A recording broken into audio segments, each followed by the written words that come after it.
I welcome our esteemed guests to the Kerala Looks Ahead conference. We are honored to have you here today in this session on role of new technologies in bridging yield gaps. Before we proceed to the session, I would like to draw kind attention to all participants towards certain guidelines to be followed in this online conference session. The exact topic of the discussion will be announced by Dr. Ramakumar. I request all the participants to mute their audio while others are speaking. Participants are requested to address their queries through the chat box and use the discussion time to express their views or clarify their doubts. I also request speakers to strictly adhere to the scheduled time of their sessions. We look forward to an interesting session. I now request Professor Ramkumar, Honorable Member, State Planning Board, to take over. Dr. Ramkumar, over to you, sir. Thank you, Nagesh. Good morning to everyone watching from wherever you are. Good morning, good evening, good afternoon. It's a great pleasure to invite you and welcome you to this special set of panels on agriculture, animal husbandry and fisheries, which will run through the whole day as part of this international conference on Kerala Looks Ahead being organized by the Kerala State Planning Board. There are people watching this session in the Zoom room here, as well as live on Facebook and YouTube. I'm very happy to welcome you all to this conference. Friends, I'll just make a few very initial comments here. Throughout the last 5 years, which we call as the 13th five-year plan for Kerala, a major slogan put forward for agriculture by the Kerala State Planning Board was productivity, profitability, and ecology. We wanted an emphasis on these three pillars when we look at agriculture and its future growth. We could make certain progress in these spheres, but to be sure, our record in growth was marred by factors outside our influence every year. We had the demonetization exercise of 2016-17, which destroyed supply chains, which sucked out cash from rural areas significantly. We had a flood of the century in 2018. We had an extreme rainfall event of 2019. And then we had this COVID-19 pandemic of 2020 and continuing in 21. So much of the good work done by our scientists and officials were set aback by these natural calamities and adversities beyond our policy control. This international conference is intended to help the progress of preparing a new plan to revive and modernize Kerala's agriculture. Here, we hope to learn from other countries and states, from their successes, from what they have done right and well, and what we can adopt and adapt in our own customized environment. This is the primary objective of this international conference. I shall have a little more to say on today's session, which is on using new technologies to raise productivity in Kerala. But I should first invite the Honorable Minister for Agriculture in Kerala, Mr. V.S. Sunil Kumar, for his introductory opening remarks to this session. Nagesh, can we please invite the Minister? Namaskaram. Kerala ഗവൺമെൻറ്റും കേരളത്തിൻ്റെ ആസൂത്രണ ബോർഡിൻ്റെയും നേതൃത്വത്തിൽ Kerala looks ahead എന്ന പേരിലൊരു കേരളത്തിൻ്റെ ഭാവിയെ സംബന്ധിക്കുന്ന കേരളത്തിൻ്റെ വികസനവുമായി ബന്ധപ്പെട്ടുകൊണ്ട് ഓരോ മേഖലയിലുമുള്ള സാധ്യതകളെപ്പറ്റി ചർച്ച ചെയ്യുന്നതിന് വേണ്ടിയിട്ടുള്ള ഒരു അന്താരാഷ്ട്ര വെബിനാർ സംഘടിപ്പിച്ചിരിക്കുകയാണ്. ആസൂത്രണ ബോർഡ് നേരത്തെയും കേരളത്തിൻ്റെ വികസനവുമായി ബന്ധപ്പെട്ടുകൊണ്ടുള്ള കൃത്യമായ നിലപാടുകളും ആവശ്യമായിട്ടുള്ള ആസൂത്രണങ്ങളും എത്തിച്ചേരുന്നത് എല്ലാ വിഭാഗം ജനങ്ങളുമായിട്ട് ചർച്ച ചെയ്തുകൊണ്ടും എല്ലാ തരത്തിലുമുള്ള ആശയവിനിമയങ്ങൾ നടത്തിക്കൊണ്ടാണ് ആസൂത്രണ ബോർഡ് കേരളത്തിൻ്റെ ഭാവി വികസനത്തെപ്പറ്റി ചിന്തിക്കുകയും അതിനനുസൃതമായിട്ടുള്ള നിലപാടുകളിലും നിഗമനങ്ങളിലുമൊക്കെ എത്തിച്ചേരുന്നത്.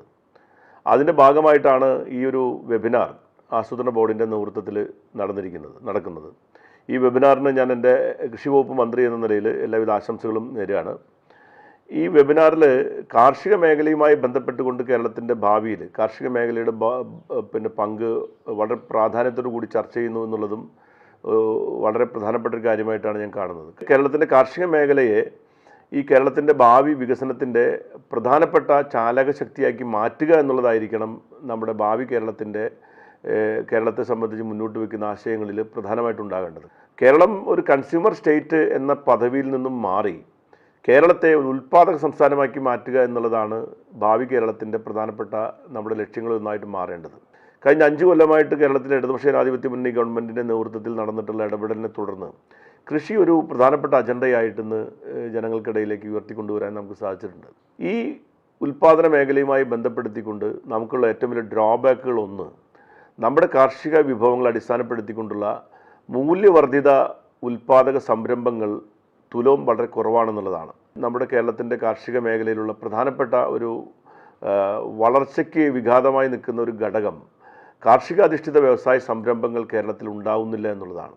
അപ്പോൾ ലോക നിലവാരത്തിൽ തന്നെ നമ്മുടെ വാഴപ്പഴം, ജാക്ക് ഫ്രൂട്ട് തുടങ്ങിയിട്ടുള്ള ഉൽപ്പന്നങ്ങൾ ഒരു പ്രൈമറി പ്രോഡക്റ്റ് എന്ന നിലയിലുള്ള സാധ്യത മാത്രമല്ല, അതിൻ്റെ മൂല്യവർദ്ധിത ഉൽപ്പന്നങ്ങൾ തന്നെ അന്താരാഷ്ട്ര മാർക്കറ്റിലേക്ക് കൊണ്ടുവരാൻ നമുക്ക് സാധിക്കും. അപ്പോൾ അതിനുള്ള സംരംഭങ്ങളാണ് നമുക്ക് വേണ്ടത്.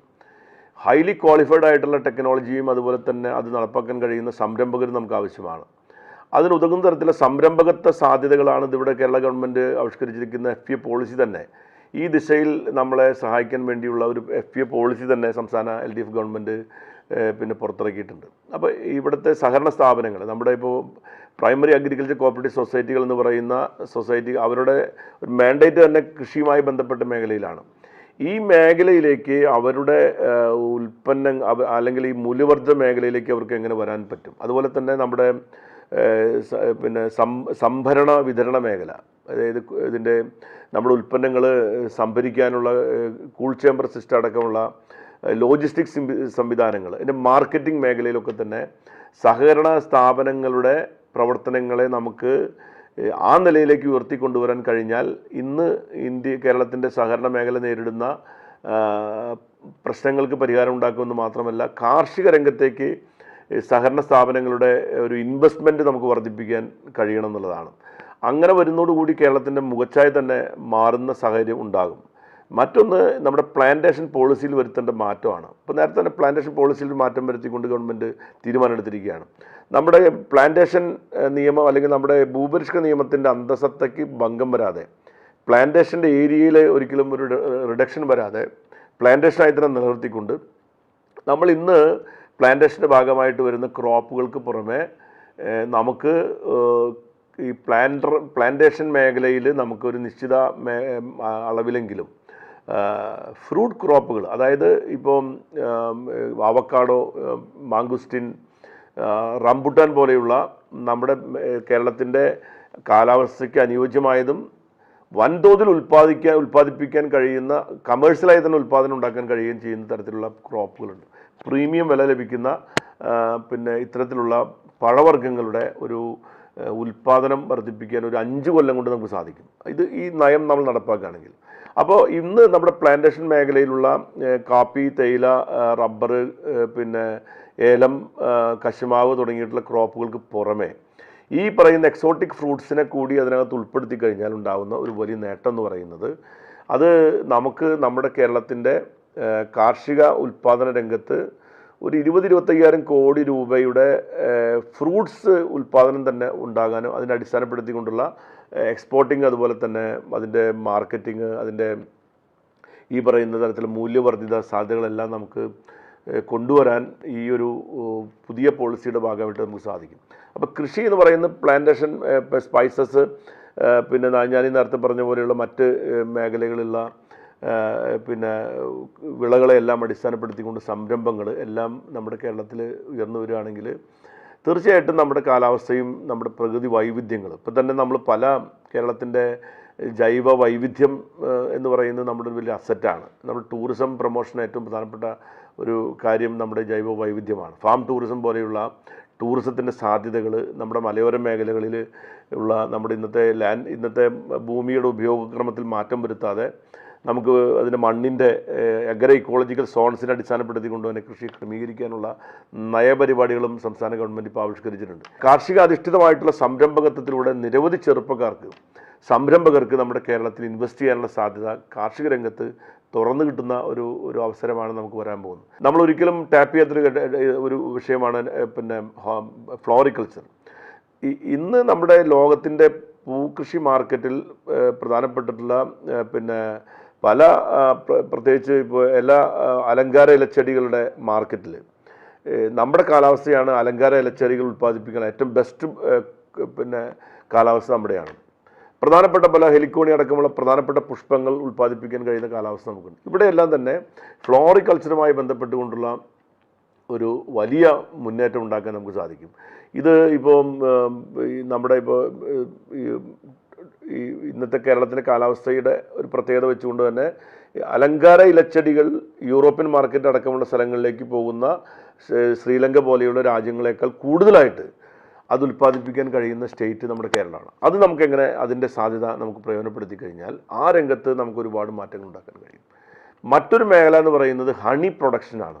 അപ്പം നമ്മുടെ ഏറ്റവും ഗുണനിലവാരമുള്ള ഹണി ഉൽപ്പാദിപ്പിക്കുന്ന കൃഷിക്കാരുടെ ഉൽപ്പന്നങ്ങൾക്ക് ആ ഗുണനിലവാരം മെയിൻറ്റെയിൻ ചെയ്തുകൊണ്ട് ഉൽപ്പാദിപ്പിക്കുന്ന കർഷകരെ അല്ലെങ്കിൽ അവരെ ഉൾപ്പെടുത്തിക്കൊണ്ടുള്ള ഈ ഉൽപ്പന്നങ്ങൾക്ക് കേരള ഹണി എന്ന പേരിൽ നമുക്ക് പ്രോസസ്സ് ചെയ്ത് മാർക്കറ്റിലേക്ക് എത്തിക്കാൻ വേണ്ടി കഴിയും. അപ്പോൾ കേരള ഹണി ബ്രാൻഡ് ചെയ്യുകയും കേരളത്തിലെ ഹണി ഉൽപ്പാദിപ്പിക്കുന്ന ഉൽപ്പാദകരെല്ലാം തന്നെ നമുക്ക് ഈ പറയുന്ന മിൽമ മോഡലിൽ ഹണി സംസ്കരിച്ച് വിതരണം നടത്തുന്ന സംവിധാനത്തിലേക്കാണ് ഉദ്ദേശിക്കുന്നത്.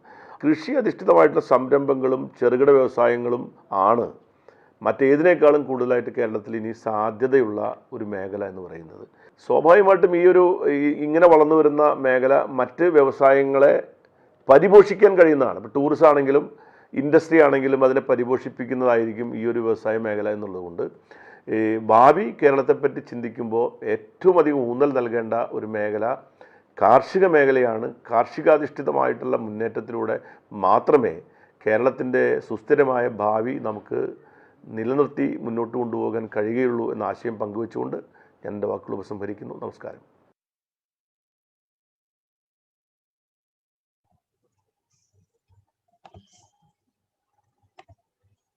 Thank you. Thank you very much, Honorable Minister. We shall now get into the task at hand, which is inviting the different speakers for this session. I shall make my introductory remarks a little later as we are running a little short of time. I'm very happy to invite to this conference Dr. K.S. Subramanian, who is the Director of Research and NABARD Chair Professor at the Tamil Nadu Agricultural University, Coimbatore.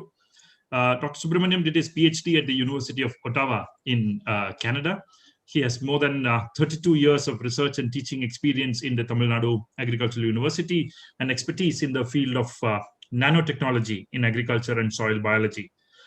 He was the founder head of the Department of Nanoscience and Technology, and he assisted the Indian Council for Agricultural Research in developing a research framework of nanotechnology platform in agriculture.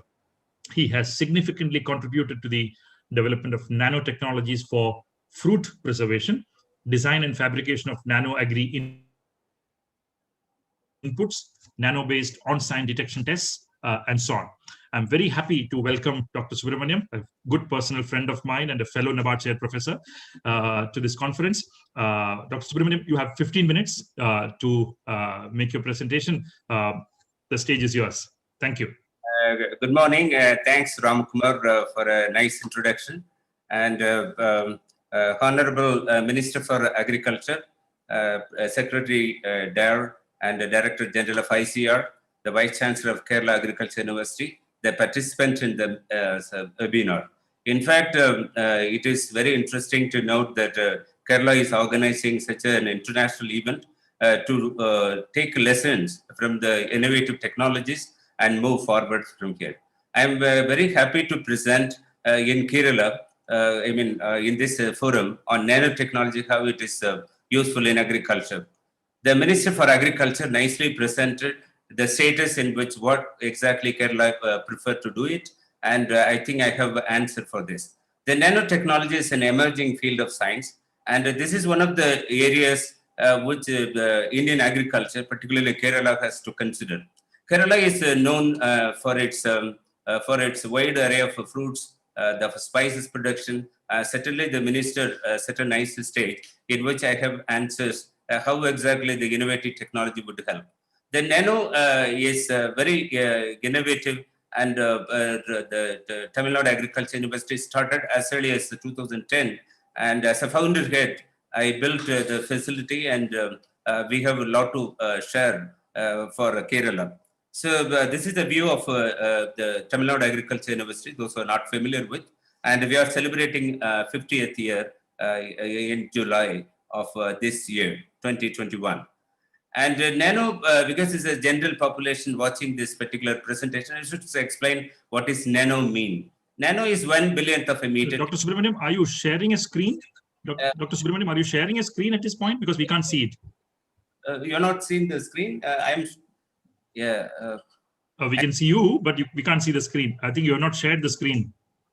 I'll do it. I also shared the PPT to the organizer as well. Can you do it from there? Yeah.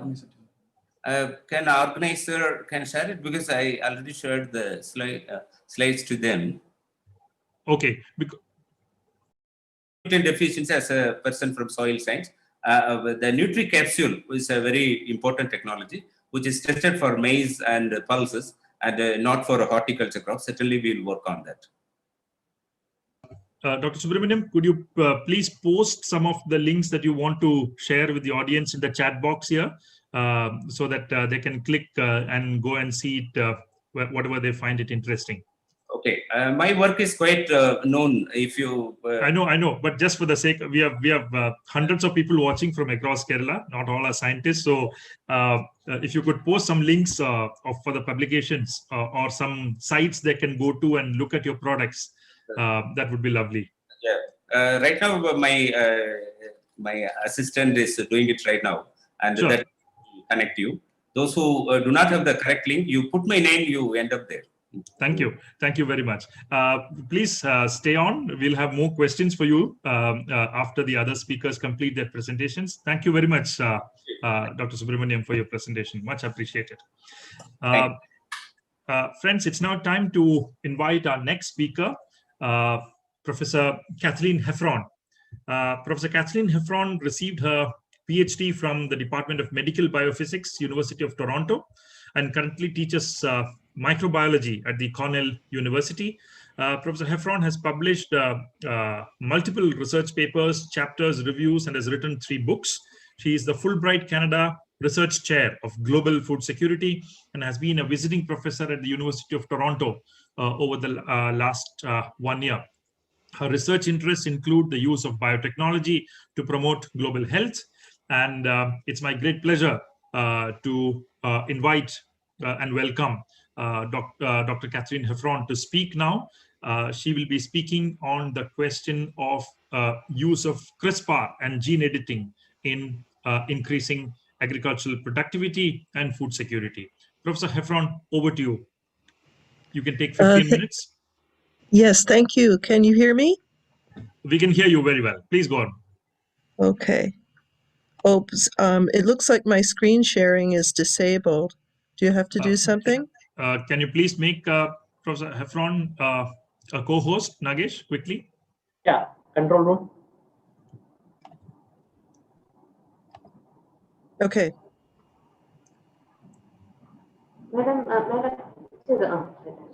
Yes, done.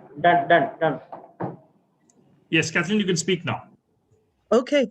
Thank you very much, and thank you for inviting me.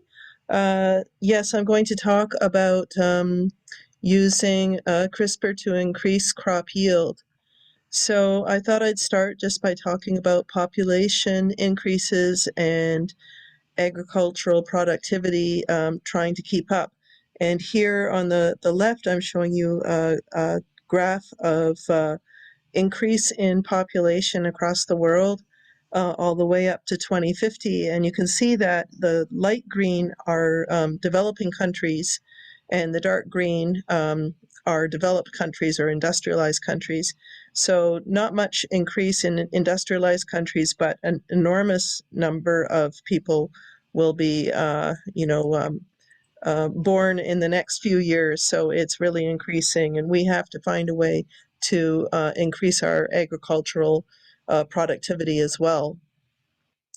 And here in this graph, I'm also showing that this is quite a challenge, because looking at current amounts of productivity for different staple crops such as maize, rice, wheat, and soybean, we're not nearly reaching the levels we need to double our productivity by 2050. So we need to find other ways, or novel technologies by which we can increase our agricultural productivity. So certainly new breeding technologies are the way to go.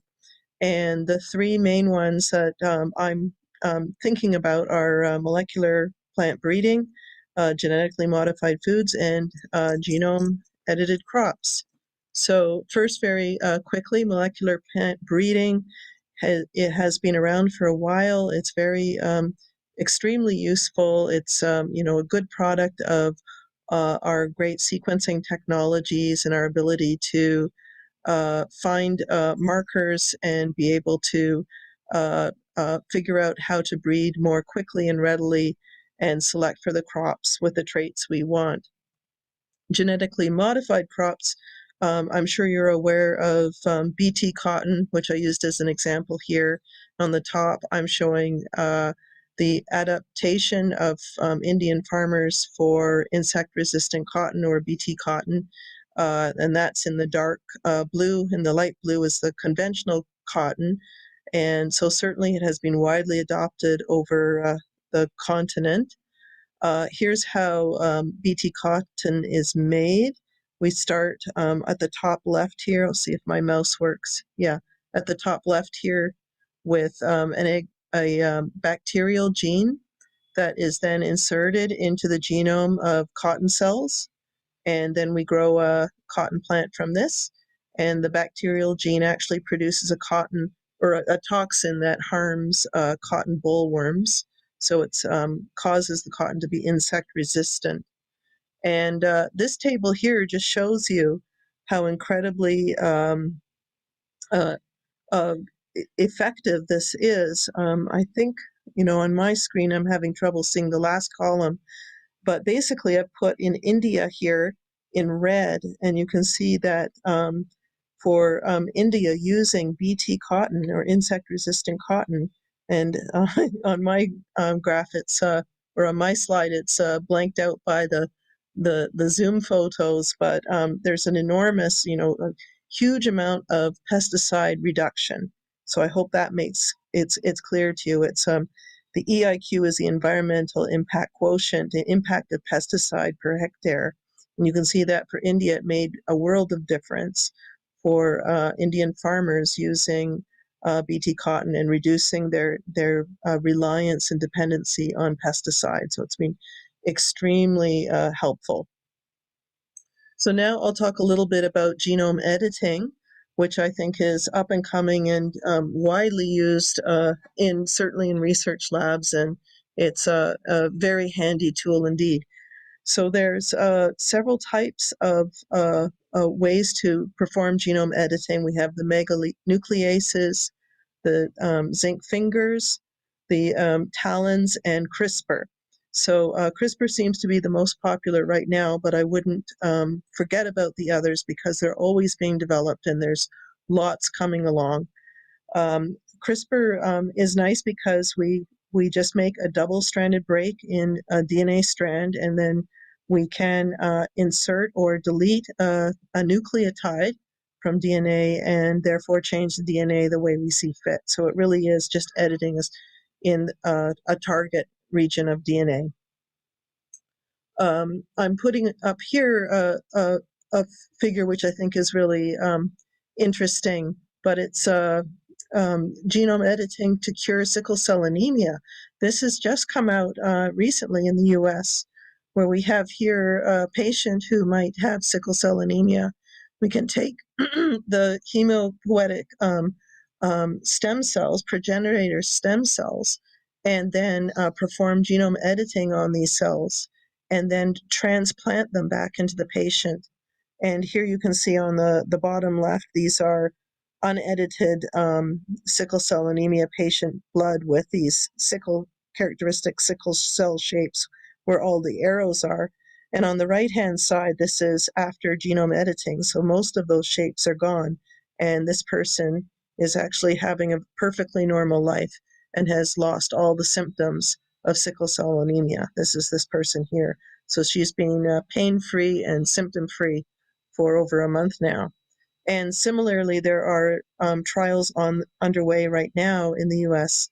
regarding curing blindness for people who are born with blindness, and they're actually able to cure it using CRISPR-Cas9. So it's very exciting, and really is going to revolutionize medicine. At the same time, genome editing can be used for crops and crop yields, and that has been expanding enormously over the last few years. So this is a very busy and complicated slide, but I just want to show you that there are many, many different types of Cas proteins. So there are many types of bacteria that we still haven't really characterized very well at all, and many of them have CRISPR-Cas9 systems. So we have no end of new Cas proteins coming along for the next, I would say, decade or 2 decades that have to be analyzed and that have different and unique properties. So it's a very exciting time indeed. And these CRISPR-Cas systems can have multiple applications. So on this slide I'm showing you on the left here, we have this blue Cas9, which we usually think about for making a single nucleotide mutation in a strand of DNA. But beside it, we have Cas13, which is another type of Cas from another, that's another system. And it actually doesn't cleave DNA, it cleaves RNA. So it cleaves it into these small pieces. And then over here, on this side here, I'm showing that Cas13 is very handy if you wanted to make a plant that was resistant to a plant virus. Because this will cleave the RNA, and most plant viruses are RNA viruses. Some are DNA, but a lot of them are RNA viruses. They've been very difficult to handle in the past. So now we actually have a really robust tool to stop plant viruses. And similarly, this Cas13 can be used to cleave RNAs that are being produced for gene expression. So we can actually target gene expression and turn on and off genes. And down here I'm showing other ways as well that we can actually even methylate genes, and we can do all kinds of things to affect gene expression using these CRISPR-Cas systems. So it's not just a change in nucleotide kind of technology. It could do many, many things, and we'll have even more in the near future. So I put here plant breeders have genome editing to improve crop varieties, and I'm showing you some of the benefits here. So in terms of accuracy, genetically modified is not so accurate. Genome editing can be highly accurate. You can target a specific gene and specific site on a strand of DNA. It's pretty fast to work with, and it's certainly in the US, where we consider them not to be, not to go through the same regulatory hurdles. It can be very low in cost as well. So it's easy, fast, and cheap, basically. And here's how we use genome editing. On the bottom, we select an RNA sequence that we want to target. We make this construct. We have the Cas protein gene and our RNA that we want to target. We put them into plant cells. There's several ways we can do this. They're very well established. We produce an edited plant, and then usually we sequence it to find out that we've got the right edit made. So this whole process can be quite quick, and again, it doesn't require a lot of expense or even a lot of sophistication, really. Here's a timeline of gene editing over the last few years. So you can see on the left here in 2012, we have blight-resistant rice, which was pretty important. And moving all the way to closer to 2020, we have high-yield rice. And here we are even making gluten-free wheat or non-allergenic peanuts and these sorts of things. So as far as agriculture is concerned, we really have a lot we can do with CRISPR-Cas9. So how could genome editing be used to improve crop yield? And I'm showing you here, so it's a rice plant and kind of its anatomy and the different characteristics or properties that are important for crop yield. For example, flowering time, or maybe even the number of flowers on a single rice plant, the number of grains, the size of the grains, the depth of the roots, how much of a carbon sink can this plant be, what kind of nutrients can be taken up, and how quickly and how much nutrients could be taken up. Can they be taken up into the seeds? These sorts of questions are, a lot of the genes we know, or many of the genes involved in these sorts of, metabolisms for plants we are already familiar with. So it's just a matter of going to these genes or going to transcription factors or different pathways that we're familiar with and starting to edit the genes involved. And so here I'm showing on the left some of the things that we can do just by tweaking some of the genes involved here in these different metabolic pathways. So we can get plants with pest resistance or herbicide tolerance if we want. We can improve photosynthetic ability so they're able to handle a hotter world, for example, or even grow faster or more in more sunlight.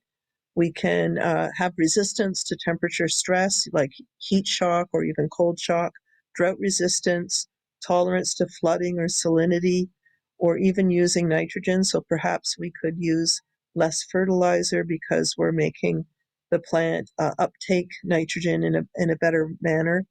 We can change fruit and grain size, shape, numbering time, senescence when the plant is ready to be harvested, and even increase the number of micronutrients and yield of protein yield of the plant. These are some examples here. We have drought-free rice that's been made with genome editing. We have salt-tolerant rice. This is golden rice, but it's not a transgenic plant. It's been made with CRISPR-Cas9, and it's just been tweaked so that the beta-carotene is now highly expressed in the rice grains. So it's not a GMO, but it's still producing this golden color, and it's producing vitamin A. And here's another rice that's producing low amounts of cadmium. So we've been able to figure out the transporter system of cadmium coming into the plant, which is actually toxic at high levels to consumers. We can reduce that the efficiency of that cadmium transporter so that this is a better rice to eat. Other examples, here are CRISPR tomatoes, and here we're tweaking this branch gene so that we can make these bunches, and this is more suitable for someone who wants to grow tomatoes in an urban setting. So we're just able to use what we know about genes and development to make these plants more suitable for different purposes. Again, here's a Kathleen, yeah. 2 minutes more, please. Almost done. Almost done. Thank you. So here's on the left. Here's a citrus that's resistant to citrus tristitia disease, which is just an awful disease. And by CRISPR, we've got one that's resistant now. And this is a golden banana. So this is a CRISPRed banana, and it's got this beta carotene being produced. So it's going to help people with who have micronutrient deficiencies. And this is almost my last slide, but these are just some of the ways genome edited crops could be helpful. Lower inputs such as fertilizers and pesticides, have better resilience to poor climate conditions, ward off pests, and as a result, reduce post-harvest loss, and more nutrient-dense foods and bigger seeds, more seeds, this sort of thing. So thank you very much for listening. I put here on the side some very snowy pictures because we are in the middle of a snowstorm here, 12 to 18 inches. Thank you very much.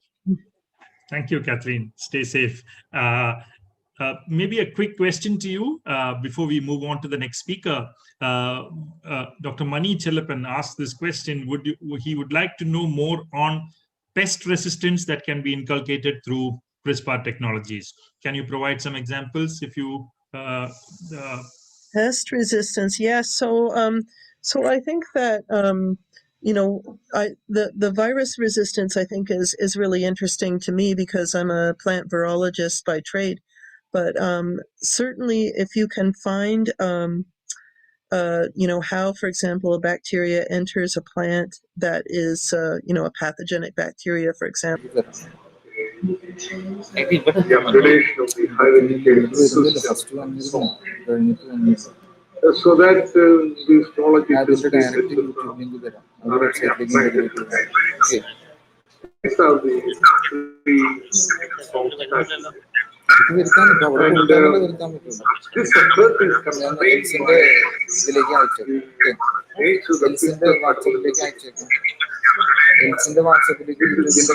constrained by the process of federal system. But the recent times the most important thing is the public act, which adjoins the state to have no revenue deficit within a defined time period, and fiscal deficit to be contained at 3%. So this is a very major restraint on any autonomous substance that the state can have. While centers is nobody to ensure and guidelines are met, states are being monitored and would have to pay a price they don't keep the target. There's asymmetry in the implementation of the FRBM system. Second is the introduction of TSP, which has reduced the buoyancy of tax revenue. Further, it has curtailed the power of the state to raise additional resources, changing the tax. So if Kerala wants, people of Kerala want the higher social security and government expenditure, there is no way of financing it by raising the tax. Your fiscal autonomy that you want has it curtailed. The recommendation of Finance Commission, particularly the most recent one, and results of which, conclusions of which we don't know yet. In fact, they have been placed in Parliament, but I don't know. I'm very pleased to know you are going to put conditions of public borrowing by the state. Whether Kerala share the taxes for the decline, how revenue give the grant, how it be maintained, continued. Streaming stop you but one thing is very clear. Despite the recommendations of the Finance Commission, streaming means link stop you the start you. The new share is given to the state. Just for example, because the petroleum excise duty, it has been hike has been through additional excise and special excise. Revenue additional revenues are mobilized to successful. So much so that people say the actual transfer of taxes is 42% as enjoyed by the Finance Commission, but almost 32%. And finally, there are a whole number of new legislations that have been passed by the central government, which are for constraining the policy autonomy of the states in education, agriculture, and so on. Every sector that is the greater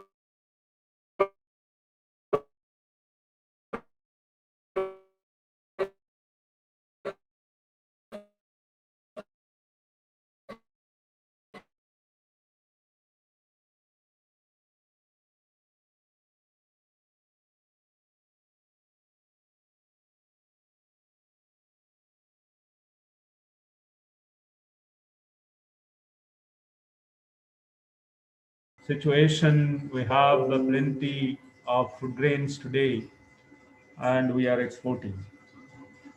So that's the kind of situation which has been built over a period of over a period of 5 decades, and we continue innovating and providing new directions to agriculture at the national level, and also the state departments are working accordingly to boost agricultural production. Certainly, the kind of situation we are in with regard to food grain is highly satisfactory. We have increased our production 5.5 times. And similarly, the egg production more than 48-50 times. Milk production 17-18 times. And the fish production about 14-15 times. So we have been able to really sustain the gains that we had during Green Revolution period with regard to crops.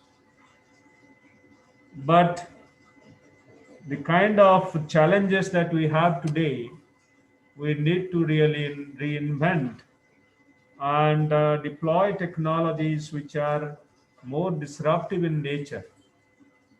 Green Revolution happened because we deployed gene technology in its crude format.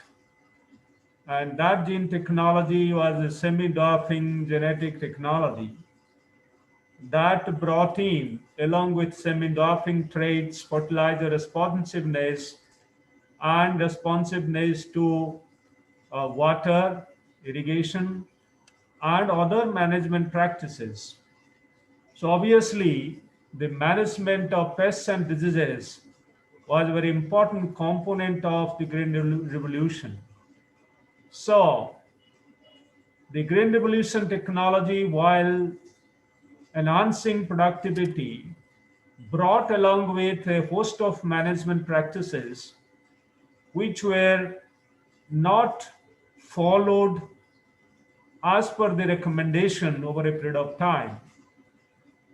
So, consequence of that we have seen in terms of depleting resources, particularly the soil, the natural resources which are there, the water resources, as well as polluting environments by way of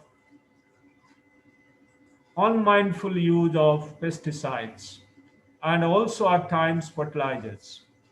Though the technology, both gene technology and management technology with regard to the fertilizers and pesticides and water, brought in the much needed advancements in agricultural production and productivity, the associated problems are always there, and we continue to have it because of unmindful use of, rather sometimes misuse of these inputs. That is one part of the story, but the other part is the climate is changing, the population is increasing, and so on and so forth.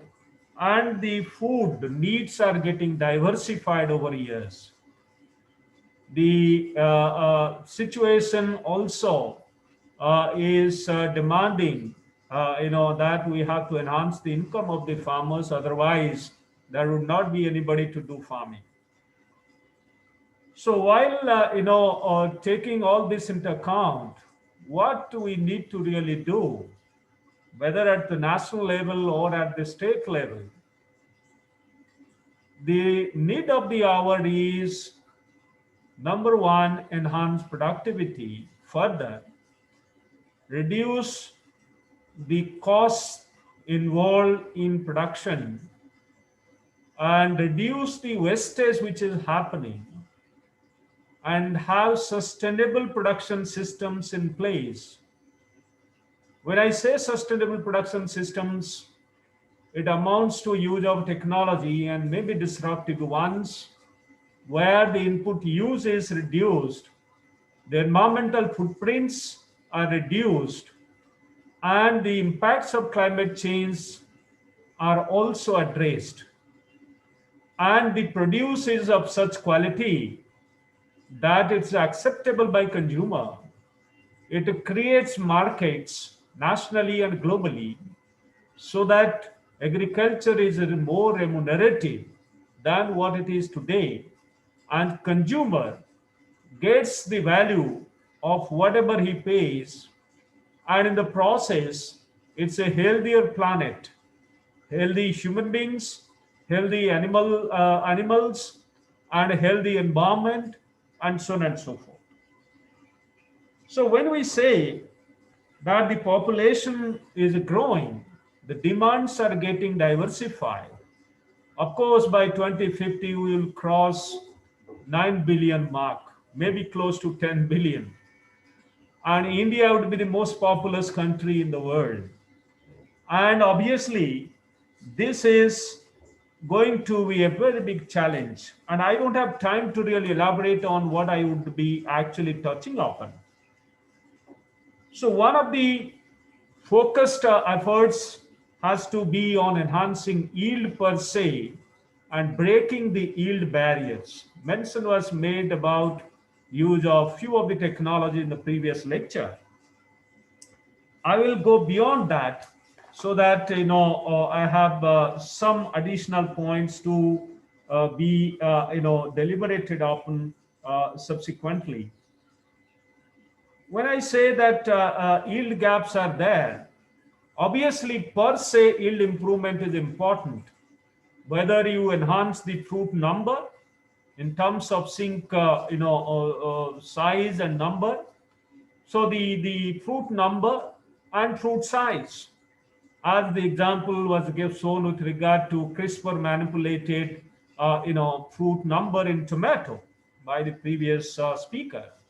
So there is plenty of opportunity to actually manipulate the zinc size and zinc capacity, zinc number and zinc size, in the process the zinc capacity, and at the same time and use other kind of tools which are there to enhance, reduce the time that is being taken, and have a much faster progress with regard to breaking yield ceiling.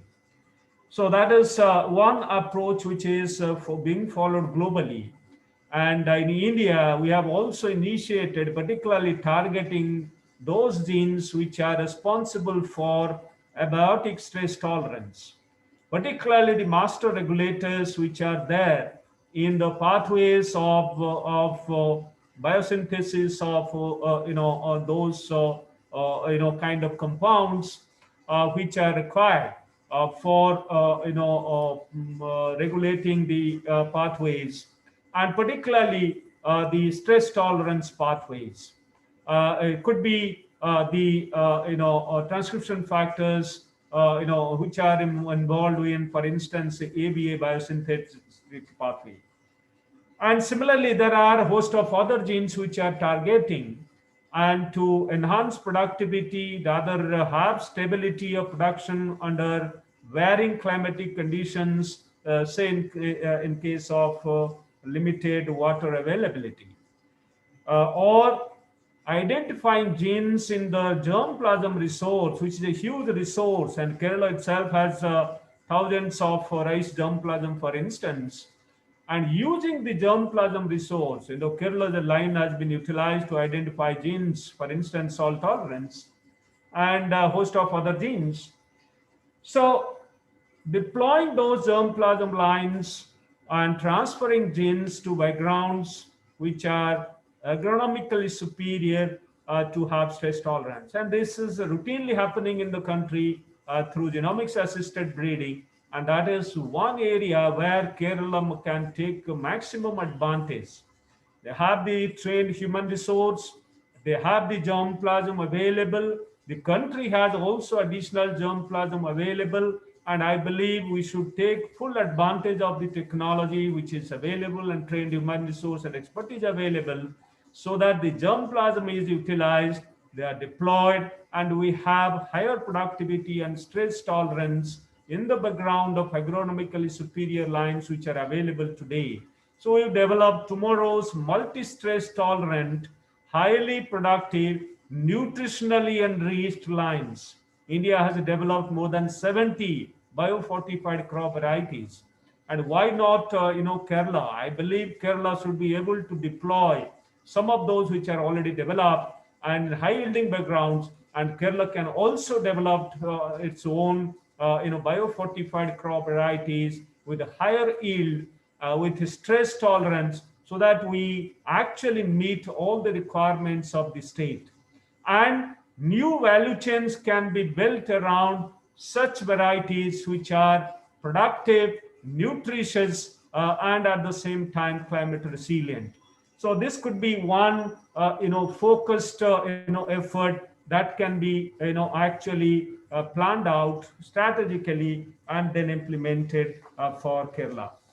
The use of CRISPR-Cas, as I was telling, a number of genes have been identified, cloned, characterized, and those can be very strategically in a targeted fashion manipulated, as it was highlighted by previous speakers. Let me not really go into those details.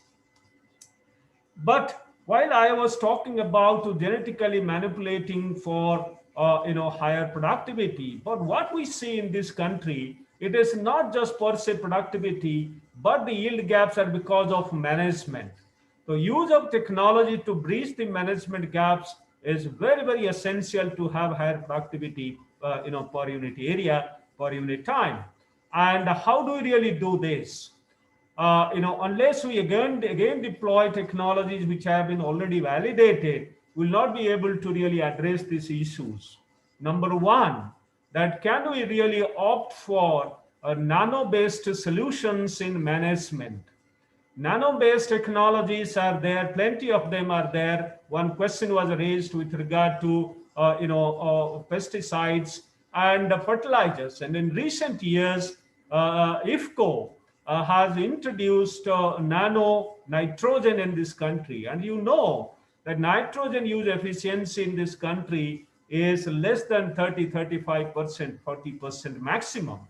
And 60 to 70% of fertilizer is lost in the environment, in the water and in the air, and pollution happening in the process. And nano-based fertilizers, which IFCO introduced, and ICAR with IFCO elaborate way and try to carry out trials and understand that one can at least substitute 25% of the chemical fertilizers by use of this nano-based nitrogen, for instance. So this is one intervention where you save on fertilizers, save on losses happening, and save on environment, and then improve the environment health, and the process cost is also addressed. And similarly, nano-based pesticides and there are several other applications. I will not go into those details. And while doing so, even micronutrients, there are many soils which are deficient in micronutrients, including Kerala soils. And can we really address micronutrient deficiency by use of nano? I think this is one area where we are working, and Kerala can focus on this to improve upon the deficiencies which are there in the soil and use nano-based solutions. Nano-pesticides can also, one has to address the biosafety issues which are associated, but that's another aspect which can be utilized for enhancing productivity and the process, have more returns for the farmers and saving on the environment. When I say nano, at the same time, I must focus on technologies which are highly now being deployed and in a wider sense acceptable. They are based on Internet of Things and artificial intelligence platforms. Artificial intelligence platforms which are being deployed globally and in precision agriculture systems, at country level, we are trying to actually implement those, and Kerala can actually initiate such programs. For instance, I'll cite 1 2 points and then take to the last part of my lecture, and that is that when one wants to spray pesticides or apply chemical fertilizers, certainly a timely application at the recommended dose enhances productivity. But that's where the problem lies, and the farmers do not really know at what time and how much to apply. In the process, misuse happens, loss happens, cost of cultivation increases, productivity doesn't really increase. That kind of gains we don't see. And to do that, that's a need to really deploy large scale. There are a few examples now in the country. Deploy large scale sensor-based application systems and automations associated with it, and the data analytics again associated with this. So the data real time coming regularly from the field situation to the computing systems where the decisions are taken, and the decision to apply fertilizers in right quantity and and the right time, and similarly pesticides can be done. In fact, all crop management can happen. Drone-based systems can be deployed to do precision application of pesticides, and then nano formulations can be sprayed as desired. So use of drones to understand soil systems and nutrition systems, and so that appropriate application of fertilizers can happen at the right time, to go for right time of planting, to go for right time of spraying, and then do practically spraying of pesticides, and then even growth promoting substances, and do irrigation at the right time, and appropriate quantity of irrigation water being applied. So reduce footprints of all these in the environment, enhance yield, and then in the process increase the income of the farmer. So the host of technologies, including sensors and automation and artificial intelligence and machine learning system associated, can contribute greatly to enhancing productivity, bringing in more precision in agricultural systems, and in the process, also having sustainable production systems in place. So I believe that very strongly that as we go along, there will be more use of robots in agriculture. Driverless tractors are already there, introduced, and as we go along, when we use the remote sensing and then drone-based applications and more. Today we know that with hyperspectral imaging platforms, the kind of disease situation in case of crops, the amount of yield a particular field is going to give, and many other things. We are doing remote sensing based and hyperspectral imaging based platforms which are being used at this point in time in experimental fields, but large scale use of such technologies in country and also in Kerala would be very useful.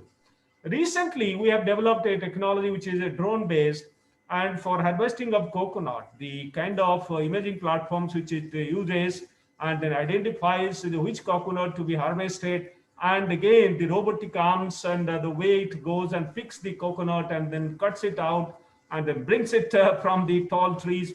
That's a wonderful technology which is recently developed, and similarly spraying by use of drones in tall trees. So use of technology, use of artificial intelligence platforms and genome editing and sensor as well as nano-based platforms are the things which are technologies which can be deployed large scale. But you all know that kind of wastage that happens in this country. This huge wastage can be addressed to a great extent, and globally, this loss is quite huge.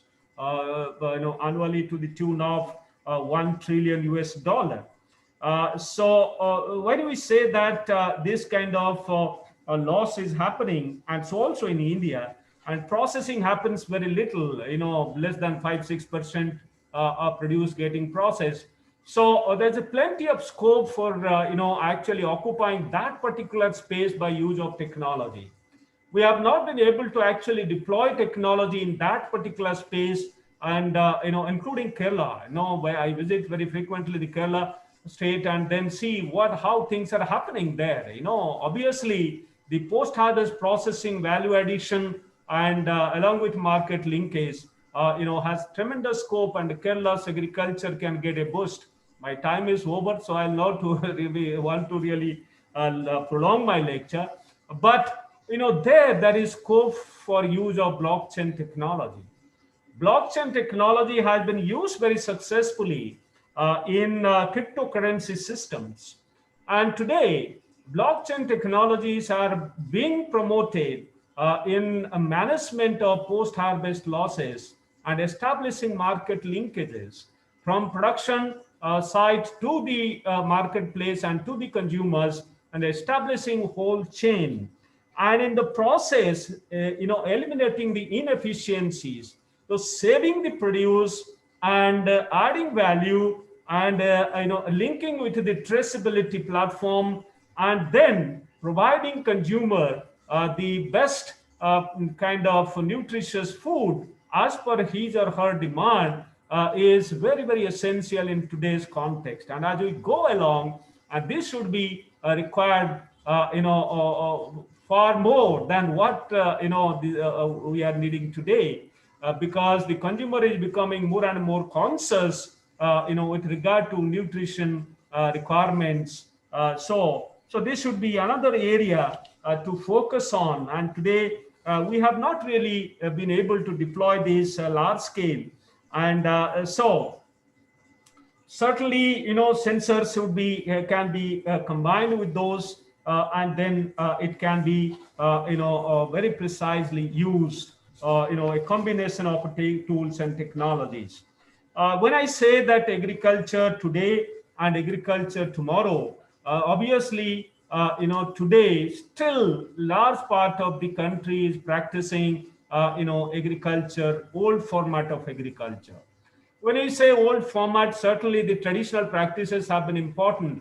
But when you come to the new format, where the efficiency is higher, cost is lower, and then time factor, which is very, very crucial, is reduced by several fold. And for instance, speed breeding platforms which are being employed globally, and it can reduce your breeding time in case of crop varieties at least by bring it to 1/4. So that's the kind of newer interventions, innovations which are happening at a global scale. And I believe very strongly that once we adopt those technologies, we should be able to actually meet the needs of the country and the state. So I can go on, but I believe very strongly that Kerala has plenty of potential. Whether it is rice, whether it is spices, whether it is fishery sector, whether it is the root crops, we have tremendous potential. And how do we really take advantage of the technology in these areas? Spices, for instance, which are being exported, if we can establish blockchain technology in case of spice system, and see traceability, and also go for appropriate use of pesticides using proper technology, and we should be able to really have a greater export market, number one. And number two, if we can have value addition happening in Kerala, having brilliant minds sitting there, if we fail in adding value, discovering new molecules out of spices, and today in the context of Corona, we say there are immunomodulating chemicals sitting there. So in immunotherapy and boosting immunity, and number of compounds sitting there, undiscovered, unexplored, unexplained. And I believe that Kerala can take advantage of new tools and technology to discover new molecules, and then sell them in a global market, and billions of returns can happen, dollars return can happen to Kerala. so much of engagement and employment Kerala can generate for the country.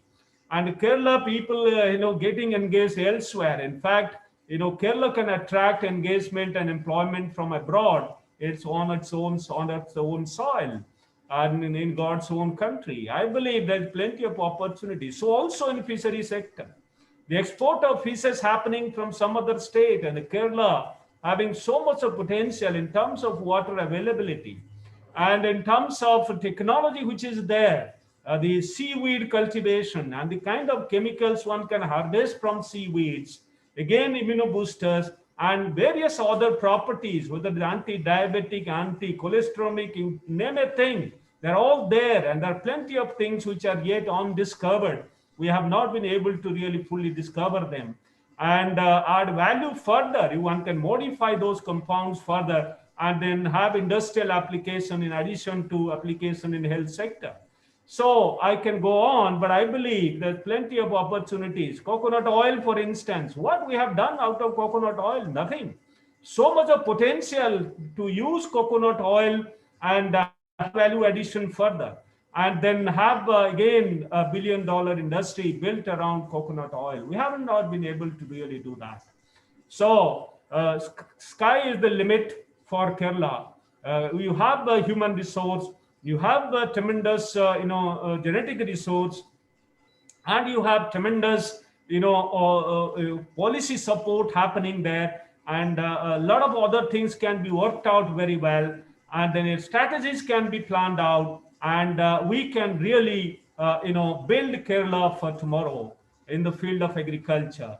And going beyond agriculture, in fact, generating employment, for instance, and then building 5 trillion US dollar economy for the country in the process.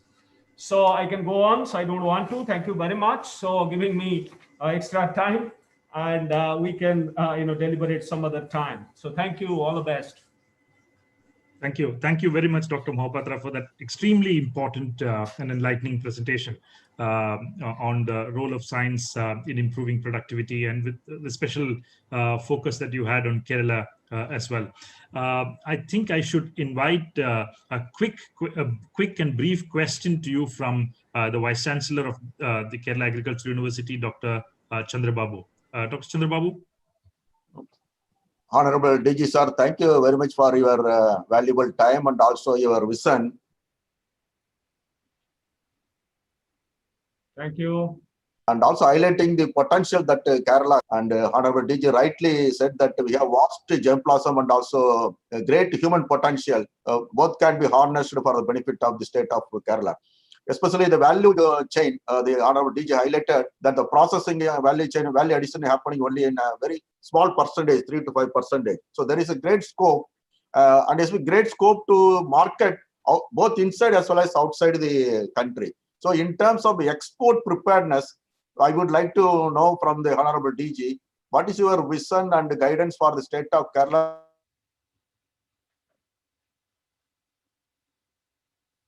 So much spices, vegetable market can be harnessed through our R&D infrastructure and improving the export preparedness. I would like to learn from DG's vision, sir.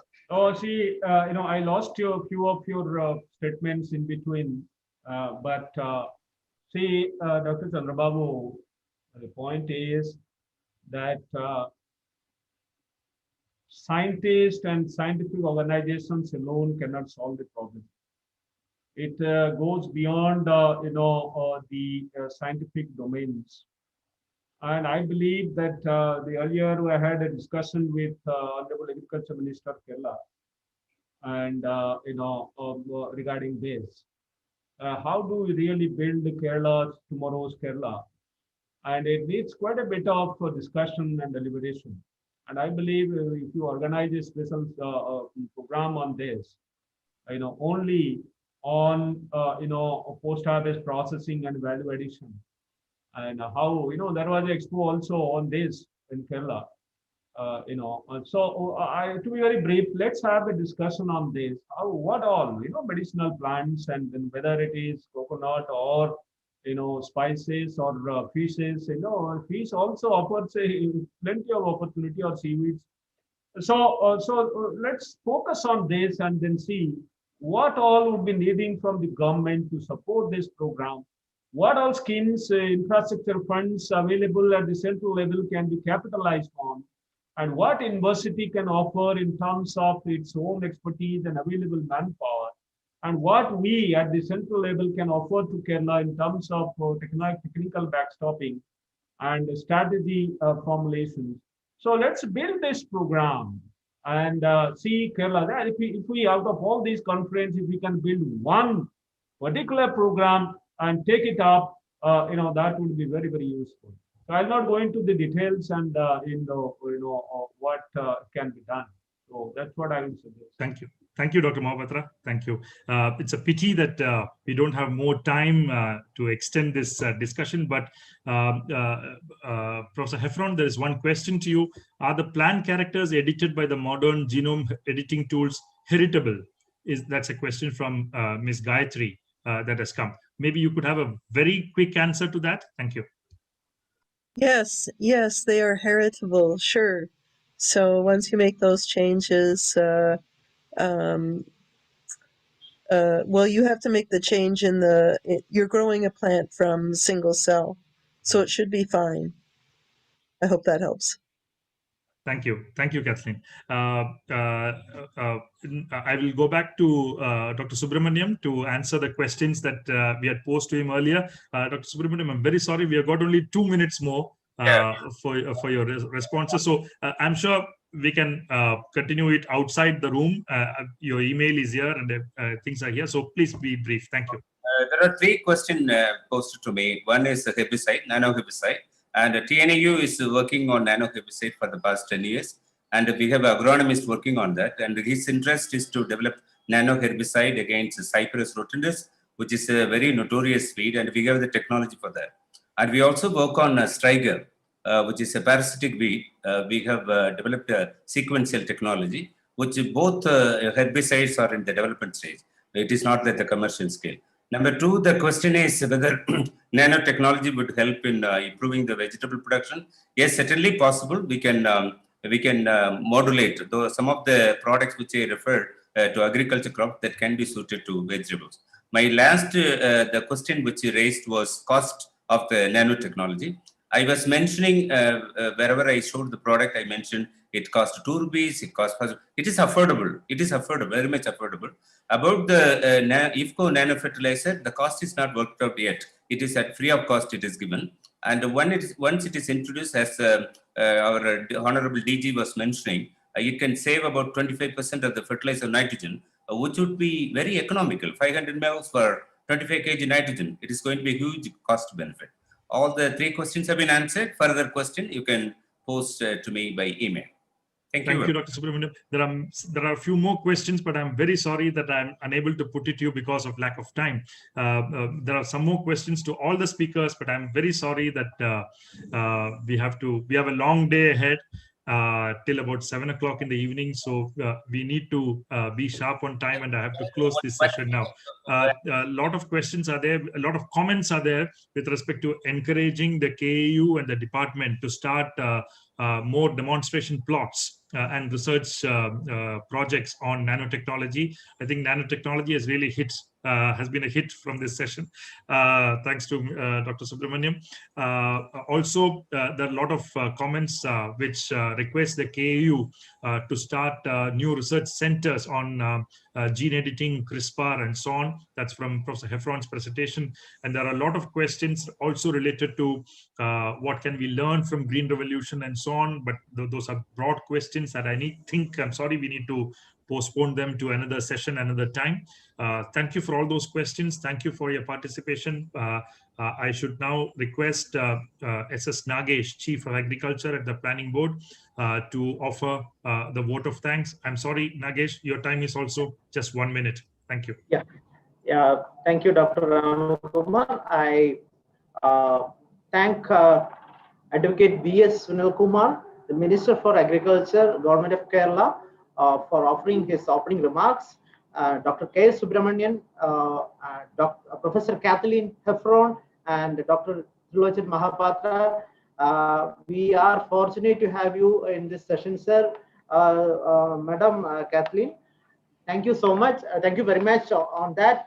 And we have some special guests like Dantewada SDU Vice Chancellor Dr. R.M. Chauhan, Navsari Agriculture University Vice Chancellor Dr. Patel, Dr. Motilal Madan, Dr. R.M. Chauhan, and Head of NBSS. Thank you very much for joining us, and please stay with us for the other session. Some more sessions are coming. And finally, I thank the team from Planning Board for doing the assigned works. Thank you. Thank you. Thank you very much, Nagesh. I formally declare this particular session closed. We will immediately begin the next session, which is cooperatives and agriculture, learning from global experiences. We will start in about 30 seconds from now. Thank you very much. This session is closed. The participants can remain. The participants can remain. The new speakers will join in the meantime.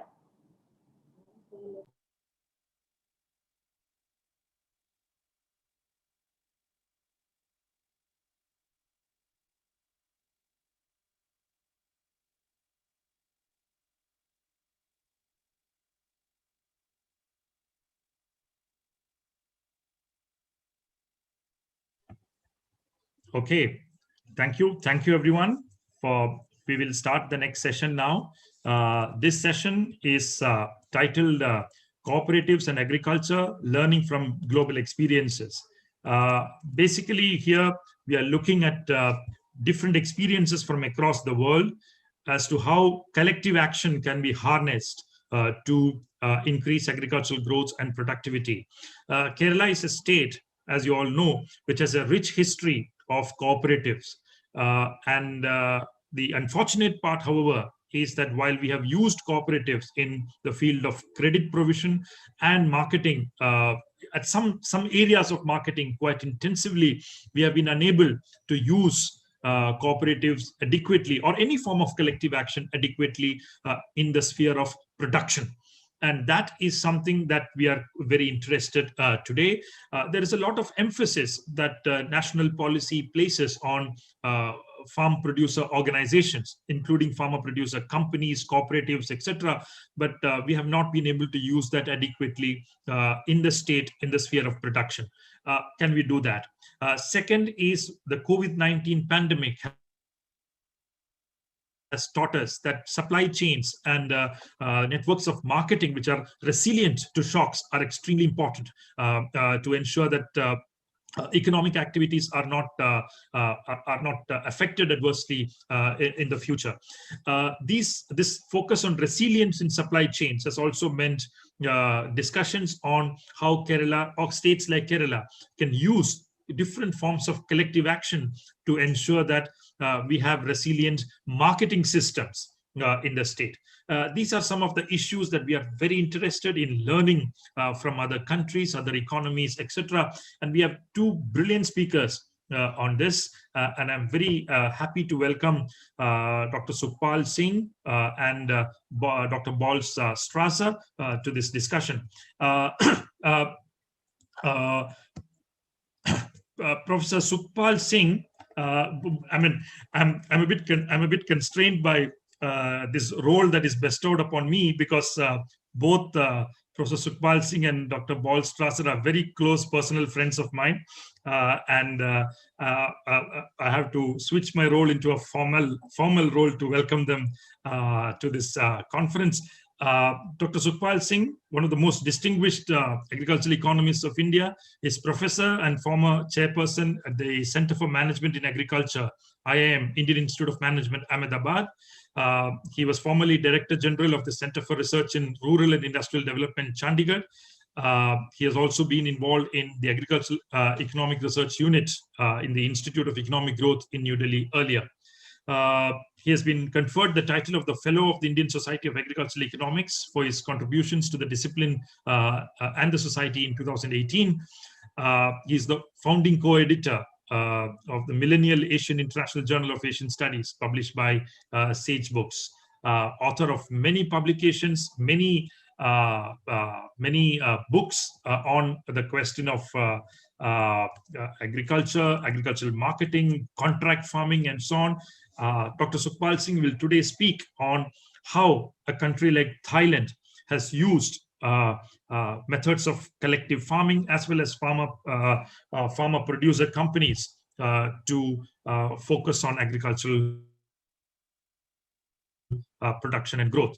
Dr. Balstrasser is the managing director of BioSwiss. He graduated in agricultural economics from ETH Zurich and in knowledge management from the Wageningen University in Netherlands. He is no novice to Kerala. He spent long years in Kerala doing fieldwork for his PhD. He wrote a dissertation at the University of Zurich on the income strategies of small-scale farmers in Kerala. He focused on rubber tappers and rubber farming in Kerala for this dissertation.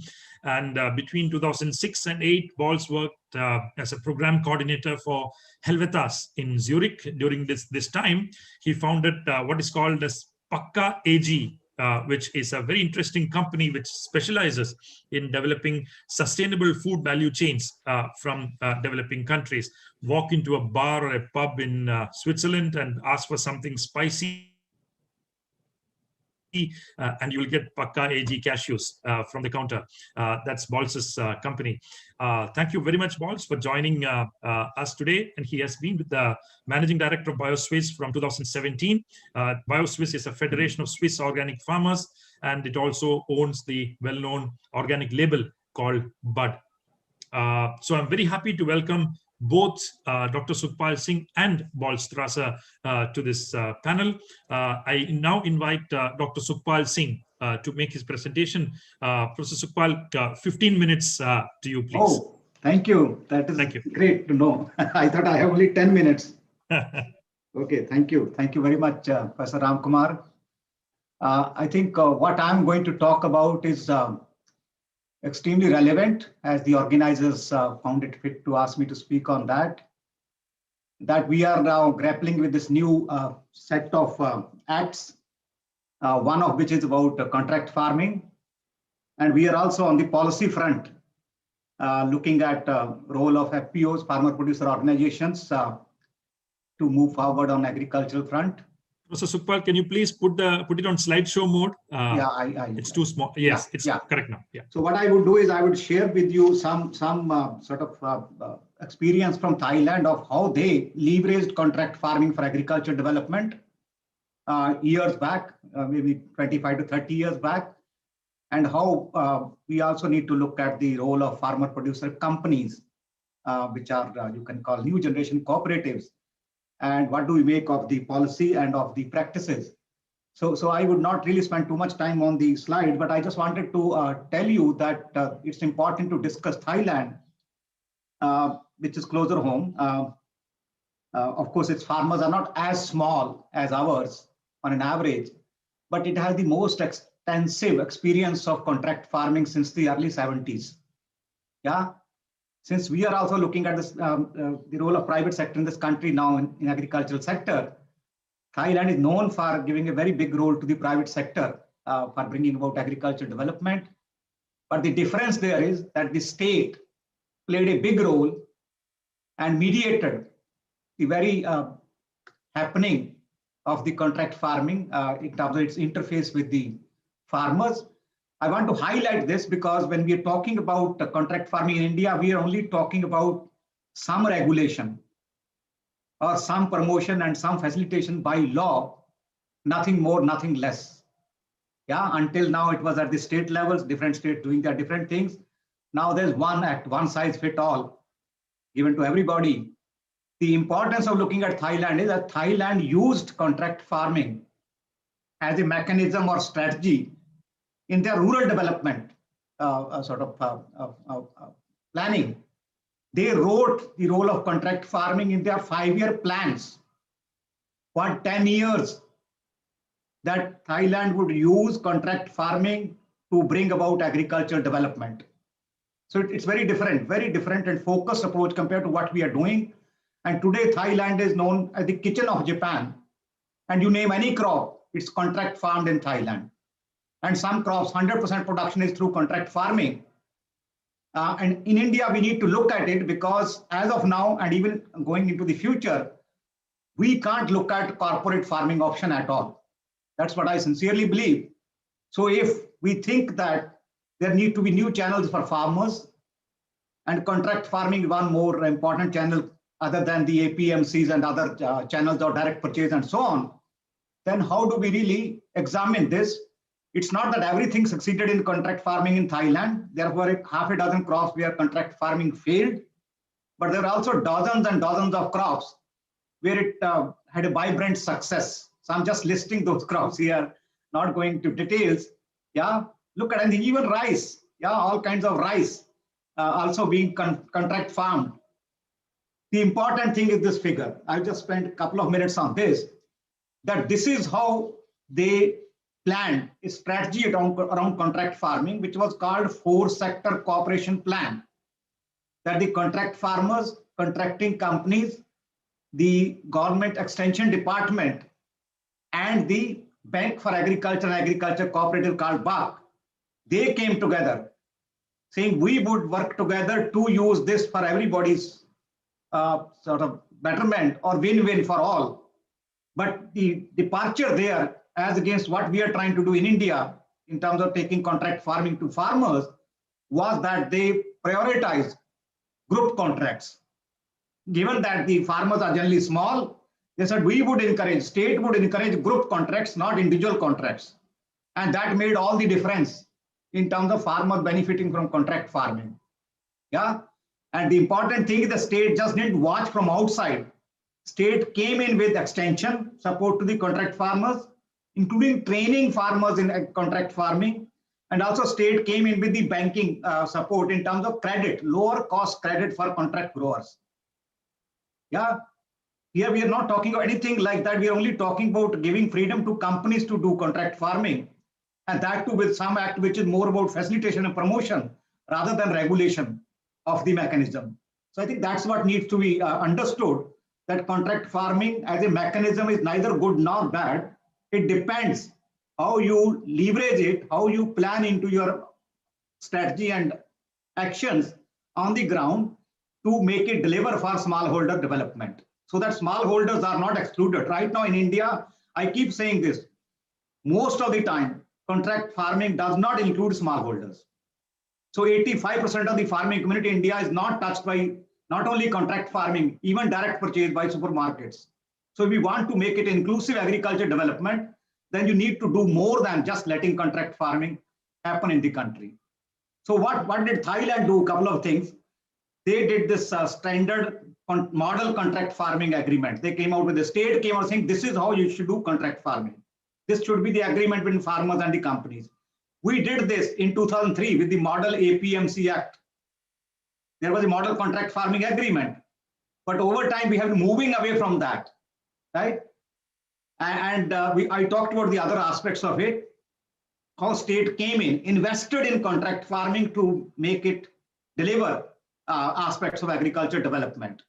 Yeah, a lot of issues of coordination, the interest compensation for contract farmers at 3.5%. Yeah, and later farmers could obtain lower cost 5% per annum credit. Yeah, so that kind of thing, very dedicated policy to make farmers enabled to participate in contract farming rather than trying to fend for themselves. So physical infrastructure, institutional infrastructure, and extension infrastructure by the state played a great role. And not to forget, even the cooperatives there. There is a potato growers cooperative called PGC, which has been there for many decades, which actually does contract farming for Frito-Lay, that is Pepsi's subsidiary. Yeah, so cooperatives are also involved proactively to protect their members' interests when they do contract farming. Potato groups I talked about, not only potato, but many other crops had groups. State encouraged group contract farming, not anything. The more important part here is that contract farming delivered because the way state looked at it, it promoted competition in contract procurement. Yeah, instead of giving one area to one company for one crop, you brought many companies for the same crop in the same district. So that made all the difference to the farmer realization in terms of what they could get out of it. Yeah, over time, of course, state has now started withdrawing because you have achieved the basic entry of this mechanism, and farmers are now aware and so on. So now companies and farmers work for each other. And also there's some malpractice which is of brokers. Brokers have come in over time. But important thing is that competition in contract farming led to all the good things for farmers because they have a choice of companies now, not dependent on one single company. And the state pumping in capital in the farm sector. We keep talking about declining public investment in agriculture, but nothing much is done. Here, the banking sector, the cooperative bank, brought investments in the farm sector by providing lower cost credit to the farmers. Now, if I look at the role of FPCs, because this is also an issue which has come up because the two new acts, the APMC Mandi Bypass Act or the Agriculture Produce Trade and Commerce Act and the Contract Farming Act also have some aspects which relate to farmer producer companies. It's very important to look at this because one side we are trying to promote this mechanism of collectivization of farmers. On the other hand, we are not paying that kind of attention when you look at regulation. So since the government is trying to promote 10,000 more farmer producer company or farmer producer organization, but mostly companies, as we all understand, over the next 5 years, there has been also tax holiday for 5 years, next 5 years now since last year. There are already about 7,000 plus farmer producer companies in India. Many more incentives from RBI, from NABARD, priority sector credit and whatnot. And it is also sort of a happy situation to know that there are some farmer producer companies in Maharashtra which are running private wholesale markets. When even private players could not come and set up wholesale markets other than the APMC in the same area, the companies have taken this call, and there are quite a few dozen companies which are running these markets. So it's very important to look at the role of this kind of collectivization going forward. I believe that this is the way to go. If you want small farmers to be part of the agriculture development agenda in future, then you have to give them platforms for what I call, not for farming. I know Kutumbashiri may come in here, but not about farming, but what I call pre-production and post-production aggregation. That to make farmers enabled to deal with markets for better buying and better selling. So that's where the role of farmer producer companies comes in. The acts have something about this which is both positive and negative. The positives are that when, for example, it relaxes Essential Commodities Act by an amendment, the FPOs can benefit if they have warehouses and storage facilities, because every value chain player is allowed to do stocking now without limits. They are also allowed to set up e-markets. Yeah, of course, many of them may not have that kind of capability to set up private wholesale market e-markets, but this was allowed earlier also under the APMCs. So there's no major change that this facility is maintained, and they would also have more level playing field now because there will be no mandi taxes and so on, because now they can also buy like any other buyer. They don't need to necessarily go through the APMC because they have a license and therefore buy from there. But at the same time, it also creates more competition for them to buy better and sell better. On the negative side, which is very worrying actually, it is shocking that despite all the focus on FPOs, the government has chosen to club the FPOs with the farmer in terms of definition. I somehow believe that there's no FPO in this country which does farm production. They mostly do buying and selling, buying of inputs and supplying to member farmers and non-members, or selling and value addition to output of the farmers. So they should have been on the buying side, not on the selling side. So that is a disservice to the very concept and practice of FPO in this country. So that is one. The second and more shocking thing is the way we want to do this regulation. There is a separate payment mechanism specified for FPOs. Now I wonder why. Why do we need to regulate how Amul, for example, pays its members, when and how? These are member-owned, member-controlled entities. The government should not really come into the way of how they deal with their members.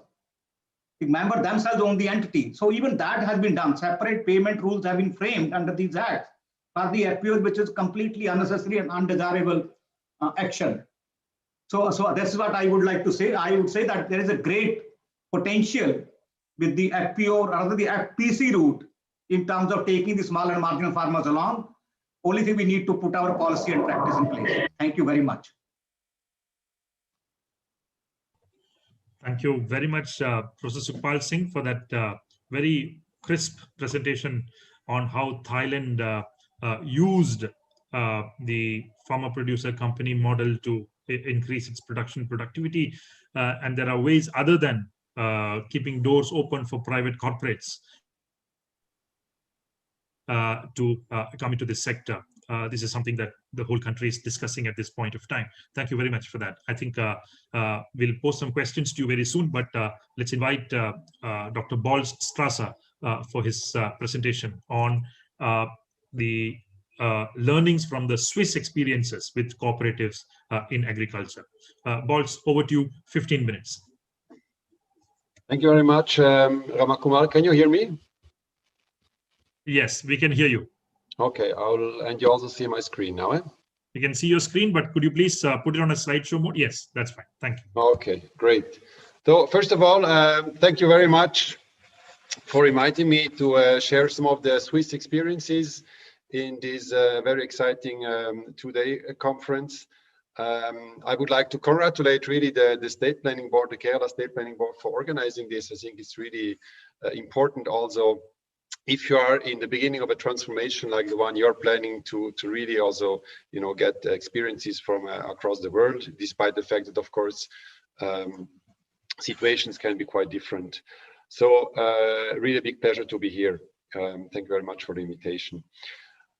I said things can be quite different, but I also believe, on the other hand, that things can be quite similar. So having had some experiences, a lot of experience working in India and in Kerala, and also studying a bit the agricultural sector in Kerala, despite the fact this was in the 90s, but I've also been back since then, of course.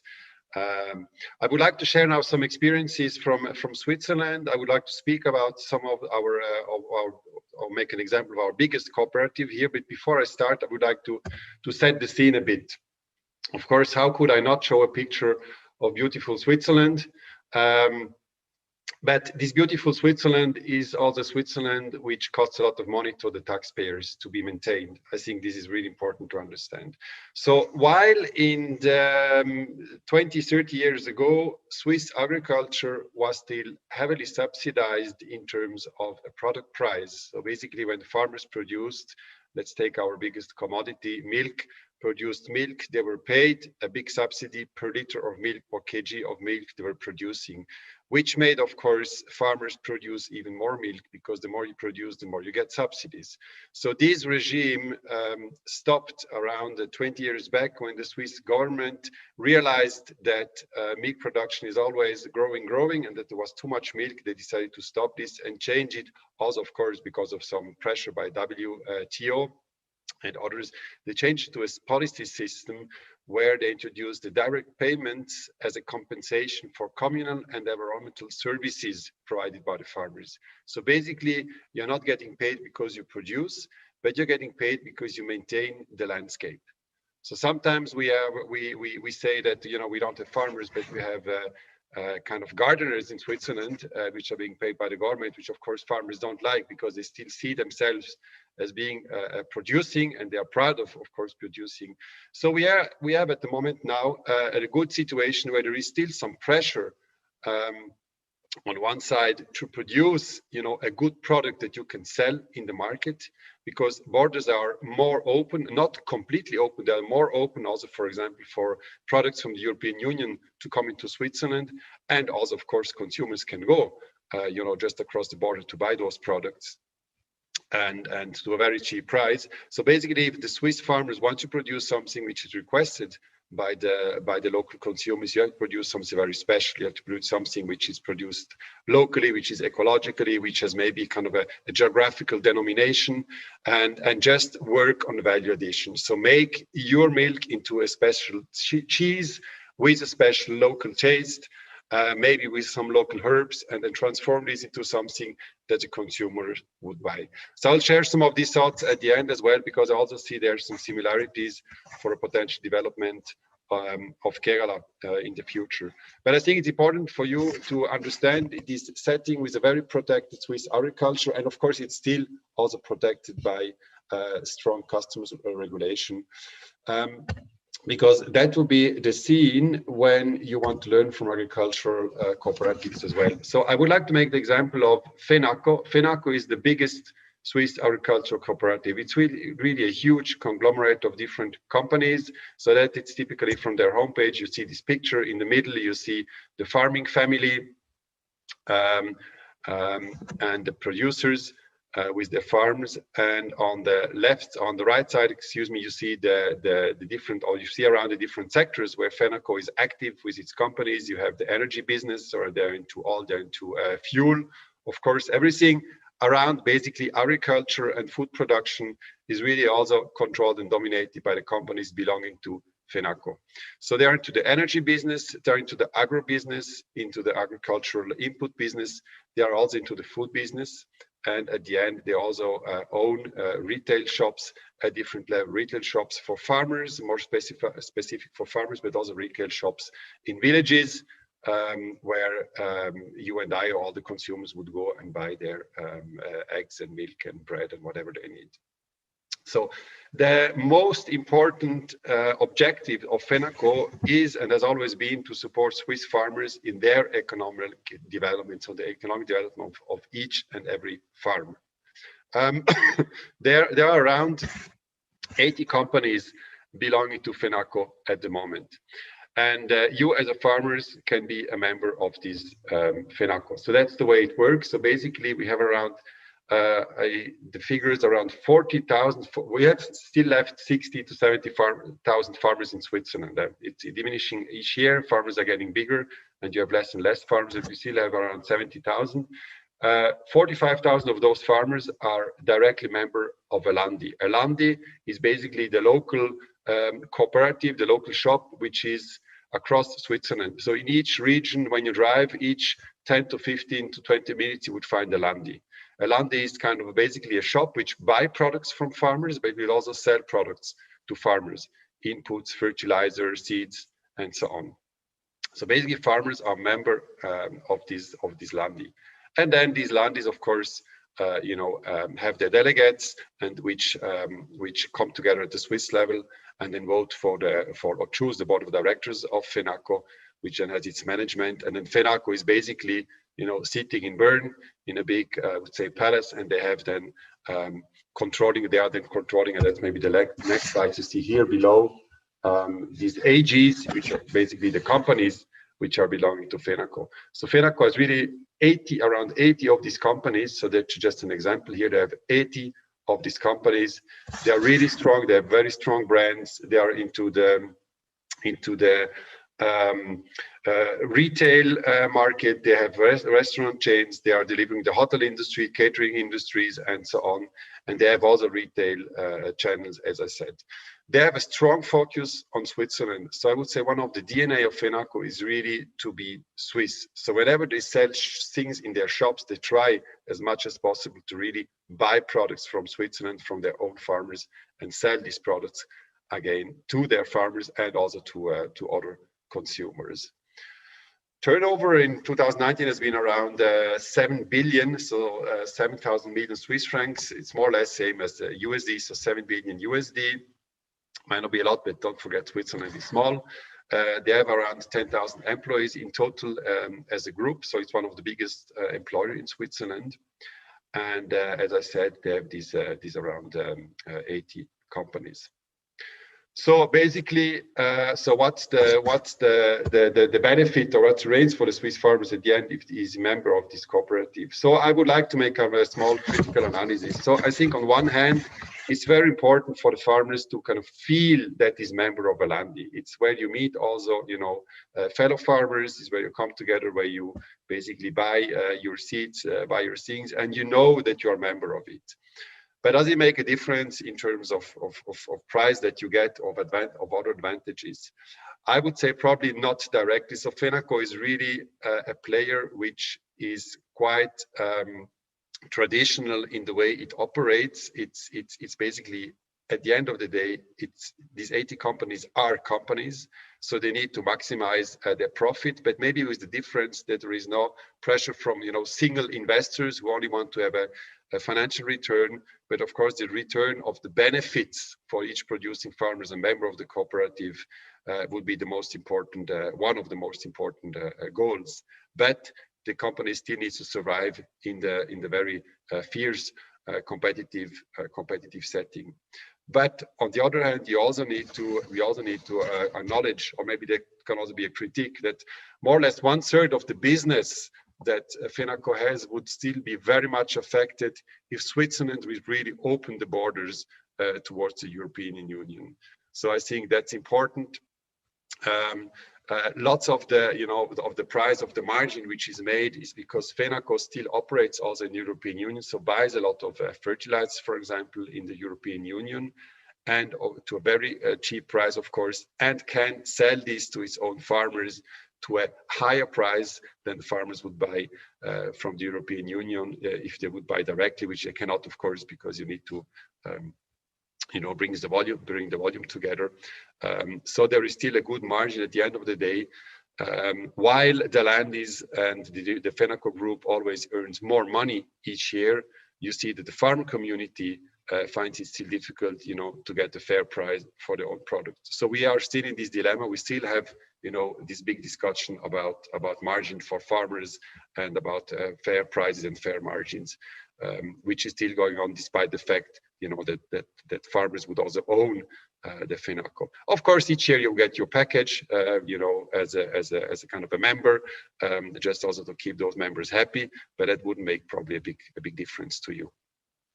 What really makes a difference, now maybe just one more example, it's also important, or I also feel it's a bit problematic that FENACO as a group, or that many of these Landis which are belonging, or which own FENACO, many of these regional members which are active in the boards are strongly also involved in the Swiss agrarian policy. So there's really no way that you can strongly have a cut there. So basically, when the ones doing the business also kind of set the rules to be able to still do this business in future, it becomes problematic, I feel. Just to say also that our two biggest food retailers, so now I quit with the FENACO case, Coop and Migros, which control 80% of the Swiss food market, they are giants in Switzerland. These two are also organized, and not many people know this, also organized as cooperatives. So basically, you can, as a single or a simple consumer, be member of both Migros and Coop. The first thing you would get is, of course, the weekly magazine with all the offers you have, trying to pull you in the shop, and you would go to the shops, and you would be also a members of those. With some of benefits like buy lots of food at a cheap price. But there was a trial also lately from some consumers to try to really have a stronger influence in those retailers, because they realized that we would like to influence also the strategy that Coop has, for example, in kind of investing in climate efficient, climate friendly activities more, because we believe that Coop is not doing what Swiss people really want the development to be. So they try to kind of, I wouldn't say take over, but really, use all the potential of this as a cooperative member to do this, and they try to change the rules. But whenever Coop discovered this, that there was kind of this coup d'état, you could say in French, they quickly changed the rules. And the whole game was over. So basically, they are at the end of the day still just companies, acting in the food business and having to make the most out of it. And of course, the big competition they have is against the Aldis and the Lidls of the world. And in terms of which are also entering Switzerland at the moment with a very small market share. Just a small question. I'm sorry. Are you by any chance staying at the same slide, or are you changing slides? No, I'm still. No, I don't have many more slides. There's one more slide at the end. I just thought we were stuck at one point. True. No, I just want to show the cooperative. Yeah, but I'm not just giving my thoughts.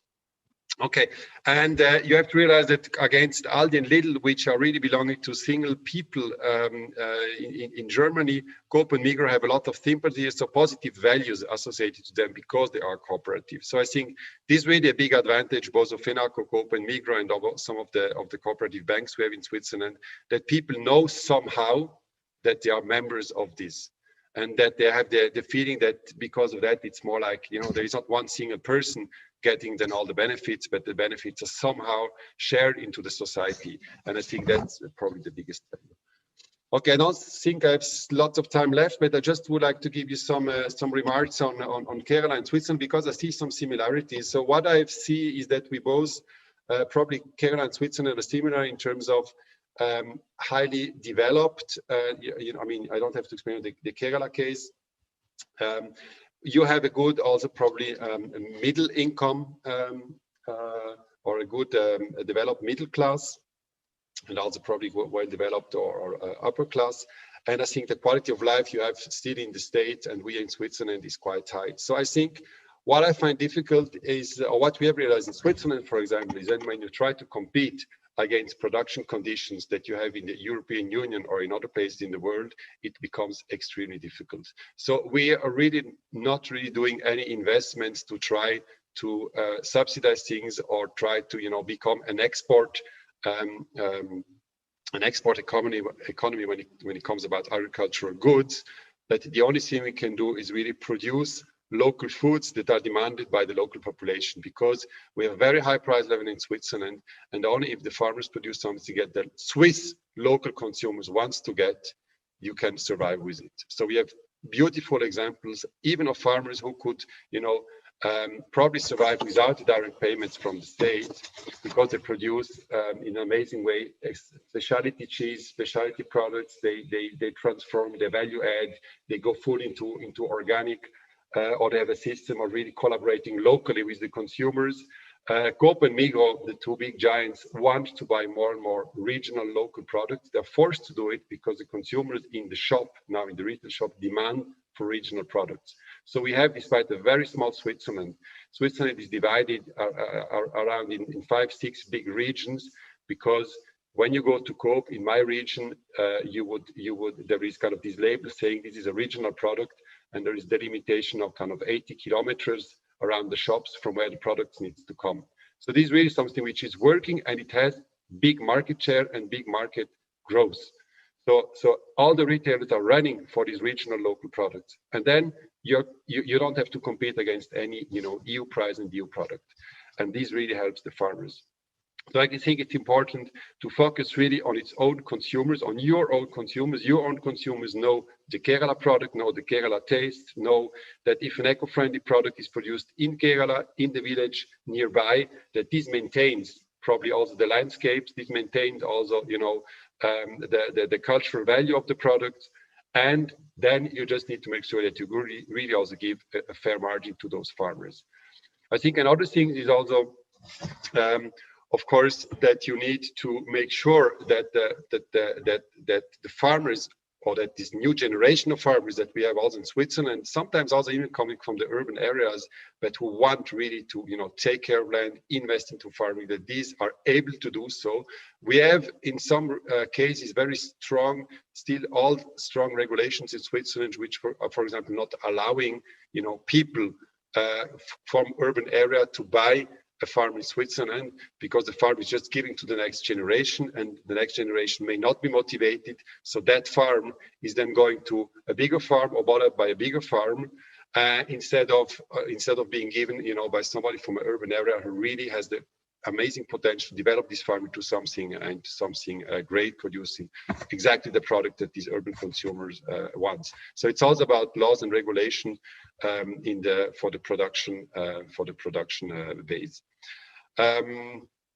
Yeah, I think this is when I always look at Kerala, I always think about, you know, this how you have developed tourism. I mean, tourism development is not, you're not competing against, you know, the beaches in Thailand and the beaches, you know, in the destinations where just everybody flies there with cheap airlines, and you have developed, or you have maintained, you know, the cultural heritage. You have focused on Ayurveda. You have focused on a clientele, on a single traveler, independent traveler, which is ready also to spend money. And that's exactly, and you have also, started schemes where, for example, there is this ecotourism where you can visit the local farmer and really, enjoy the local food and so on. And I think that's what you should probably also do. 1 minute, in terms please. of agriculture. Yeah. I'm done basically. That's it. Thank you very much for your attention. I look forward to questions. Thanks, Bols. Thanks. Thank you to both the speakers for very interesting presentations. Dr. Sukhpal Singh, given the current environment, you have a lot of questions on the new contract farming legislation in India and so on. So there's a question from Dr. Prathapan. In the light of India's new agriculture bills, how can farmers make farming profitable? There's yet another question from Jayakrishnan Menon. What were the reasons for the failure of contract farming for some crops and success for other crops in India? What are the critical factors governing their success and failures? Bols, there's a question for you. What about the farming cooperatives practicing in Venezuela with South-South cooperation produced for the producers and the local people against ALBA, PTA, and so on? What are the Latin American experiences in the cooperatives that you're talking about? That might be one question. Another question from Manivarnan. Kerala has immense potential in cooperative sector and is underutilized. Can we emulate the Thailand model for small farm holder development in Kerala? That is a question to Professor Sukhpal Singh. Dr. Prema has a question. In agriculture, federalism cannot be done away with, and FPOs, FPCs need to be promoted, which are more suitable. The multiplicity of institutions for doing the same business or promoting the same crops may be done away with. Another question from Dr. Prathapan to Bols. Could you please explain the co-op model of cooperatives, a farmer cooperative functioning among the cocoa farmers in Switzerland and Germany? I think you mentioned a little bit about Coop and Migros, but maybe a little more about their suitability to the Kerala context in the form of a marketing cooperative might be welcome here. There's another question as far as Kerala is concerned. We have a positive cultivable land. We need to bring in collaborative work between cooperatives, LSGDs, agriculture departments, primary agricultural cooperative societies, etc. Thus, local agricultural development can be the focal agenda item in the days to come. What is the scope for such a policy framework? Is a question to Professor Sukhpal Singh. There's also another question to Professor Sukhpal Singh and Dr. Strasser. Is not increasing or broadening the private sector options rather than a single buyer seller driven contract at each node of the value chain a better option to avoid contract failures and promote a neutral policy on private sector support in agri value chains? That's from Ajit Radhakrishnan. Dr. Strasser, another question of an alternative model that you presented. Please enlighten us on your scale of operation and what are the value addition options that are available there, and how does it benefit? How is benefit shared in these cooperatives with the farming community in Switzerland? That's another question from Dr. Prema. Finally, one more question to you, Bols, from Mr. Kunyamu.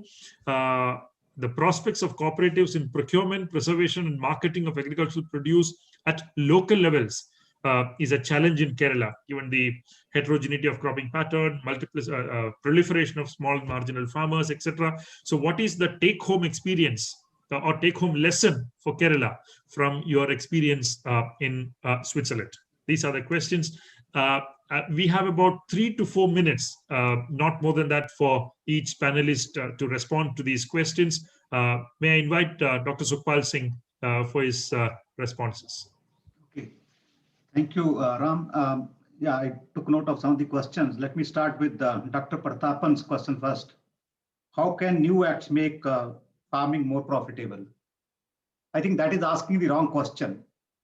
The laws are not made to make anything profitable or loss making. That is to protect the interest of the weaker party, to ensure a fair play. If we need to have farmer income increased, then need to look at policy options. So let's not make the laws or expect the laws to do the job of policy. Policy is a separate action of the government, and legislation or law or regulation has its own function which it has to perform. The two can't be replacing or substituting for each other. I would just stop at that. The second question is about how can Kerala leverage cooperative potential? I think let me also add that on this acts helping farming profitability. Look at the case of Bihar. They completely deregulated the market more than what the central acts do now. What farmer development we have seen there, what investments have come there, what has changed there in the last 14 years, that's in front of everybody. We can examine that again and again, and you can make out that only changing of laws or opening the market free for all is not going to help farmers. Kerala's case, very interesting question, because yes, Kerala can leverage a lot of potential because Kerala has a history of cooperatives and even producer companies. Some of the earlier producer companies first came up in Kerala in the last early part of the last decade. So Kerala definitely stands to gain from this, and Kerala can be also very innovative. As I will talk about little later about something called planned production and marketing. With the example from Taiwan, a small country like Taiwan, which can be compared with Kerala in very many ways. So there is a potential. I'll come to that. Just let me attend this question of removing multiplicity of institutions. No, I don't think that is the right approach. We need to let 1,000 flowers bloom. Let farmer decide which type of legal structure they want to opt for. Only thing policy should do is give equal policy treatment. The unfortunate part is that when we came out with this act on farmer producer companies, for 10 years, no development institution was even thinking of looking at them. Yeah, in 2012, the Ministry of Agriculture had to come out with a letter to the state government saying, please treat producer companies equivalent to cooperatives. So I'm not for taking one single route to collectivization and so on. Let people decide. It may differ depending on which state, which district one is talking about, depending on the history and experience of cooperation and collectivization, and so on. The last question from Ajit, very good question again. Why not give options on the private interface of the farmers? Yes, nobody's saying one. There are options. There is the cooperative APMC. Kerala doesn't have them, of course. Then there's a private APMC or private wholesale market. There is a direct purchase option. There is farmer consumer market yards. There are e-markets, there is e-NAM, and then there is a contract farming. Now, why I'm arguing for contract farming over other channels is very important to highlight that. If you want changes at the farmer level, improvements in production, if you want to reduce farmers' production risk and market risk, then no other channel does what contract farming does. See, it's not about prices alone. Improving farmer lot is not only about prices, it's about yields, it's about costs, it's about new technologies and so many other things. Learning the rules of the game. So that's why I'm saying that contract farming has a much bigger and deeper impact on farmers, provided we can leverage it on the positive side. Yeah. So now let me just spend 1 minute, Ram, on the example we have. I talked to Thailand, but I didn't talk about Taiwan. Last night I was talking about it somewhere else. The Taiwan did a wonderful job of using what India is thinking of now. Some people are talking about, it's called planned production and marketing. That you want markets to benefit farmers, then you need to do planning of what to be grown, where, how much, by whom, and for what, which market, and how much, yeah, and why. So Taiwan had 6,000, for small countries, 6,500 agriculture production and marketing teams consisting of a few dozen farmers each, collectivized into farmers associations. I just give you two crop examples. One is mushrooms, canned mushrooms and canned pineapple. Within 20 years, Taiwan became the leader in exporting these two products, global leader. They did this. They had what Kerala is doing actually. Kerala is doing very innovative things, and I want to highlight that. Kerala's Kudumshiri was done by Taiwan. They had something called big tenant youth. The youth leasing in, landless youth and marginal youth, farmer leasing in land from state and private agencies to undertake mushroom and pineapple production. and then doing contract farming with companies through farmer associations. Yeah, and state played a very, state said you would not be allowed to grow pineapple or mushroom if not under the plan. No canner could independently decide where to buy and how much to export. They were given quotas, and all canneries had to quote the same price for export. Cooperation among competitors. So all this is the way every stakeholder has to come together to attend to a market in a competitive scenario to make things happen for farmers. New areas were not allowed to grow this crop without permission. So this kind of arrangement is required. It requires a very significant role of the state. The state can't wither away from agriculture. The state and institutions have to play a proactive development role, enabling role, not necessarily regulatory. Some regulatory role is required, but that has to be more effective rather than more. Yeah. So I think that's important to highlight in the context of our discussion. Thank you very much. Thank you, Professor Sukhpal Singh. I'm reminded by a listener, one of your teachers is listening to this, Dr. Mridul Eapen. Yes, I got her comment. I couldn't react back to her. Thank you very much, Mridul. Yeah. Balls, over to you. 3 minutes, please. Yes, thank you very much, Ramakumar. Well, there is a question on the question of Venezuela. I cannot reply because I really don't know the case. I just know that cooperatives are, of course, extremely well developed in Latin America, and there is a huge, also heritage of let's say cultural heritage in terms of managing and dealing with cooperatives. But I have no knowledge about it. But I have knowledge about Switzerland and a bit about India. So I would like just to give a short answer on the different questions. Try to summarize a bit. I think what is extremely important for the farmers at the end of the day is not how they are organized. That's maybe, you can do it in one way or in another. It's the form of organization, doesn't really matter, as long as you get, a fair and good price for the products you transform or the products you produce. I think this is really important. I know it. In my federation of organic farmers, there are like 7,000 farmers. It's around 16% of the farming community in Switzerland at the moment, 16. And the most important things, so in my office, there is a calm atmosphere when the price is good. When I have a problem with the price, either of milk or meat or anything else, despite the fact that we are not buying and we cannot influence the price, but when there is a problem with the price, I really have to run around to make sure that we can fix it. So what we do, what is very important, and I really agree with you, Dr. Sukhpal, we are not really speaking about contract farming, but what we do is market transparency. We really try to show how the market is doing. So where, in which produce we need, what kind of production, how much production. It's difficult to do a planning which is too much, dealing also with the whole value chain, because you're not allowed by the government to do this in detail. So basically what we do is we work with a traffic light system, we call it, where for each product we show, at each week, whether it's red, orange or green, and whether farmers should produce more of it or less of it.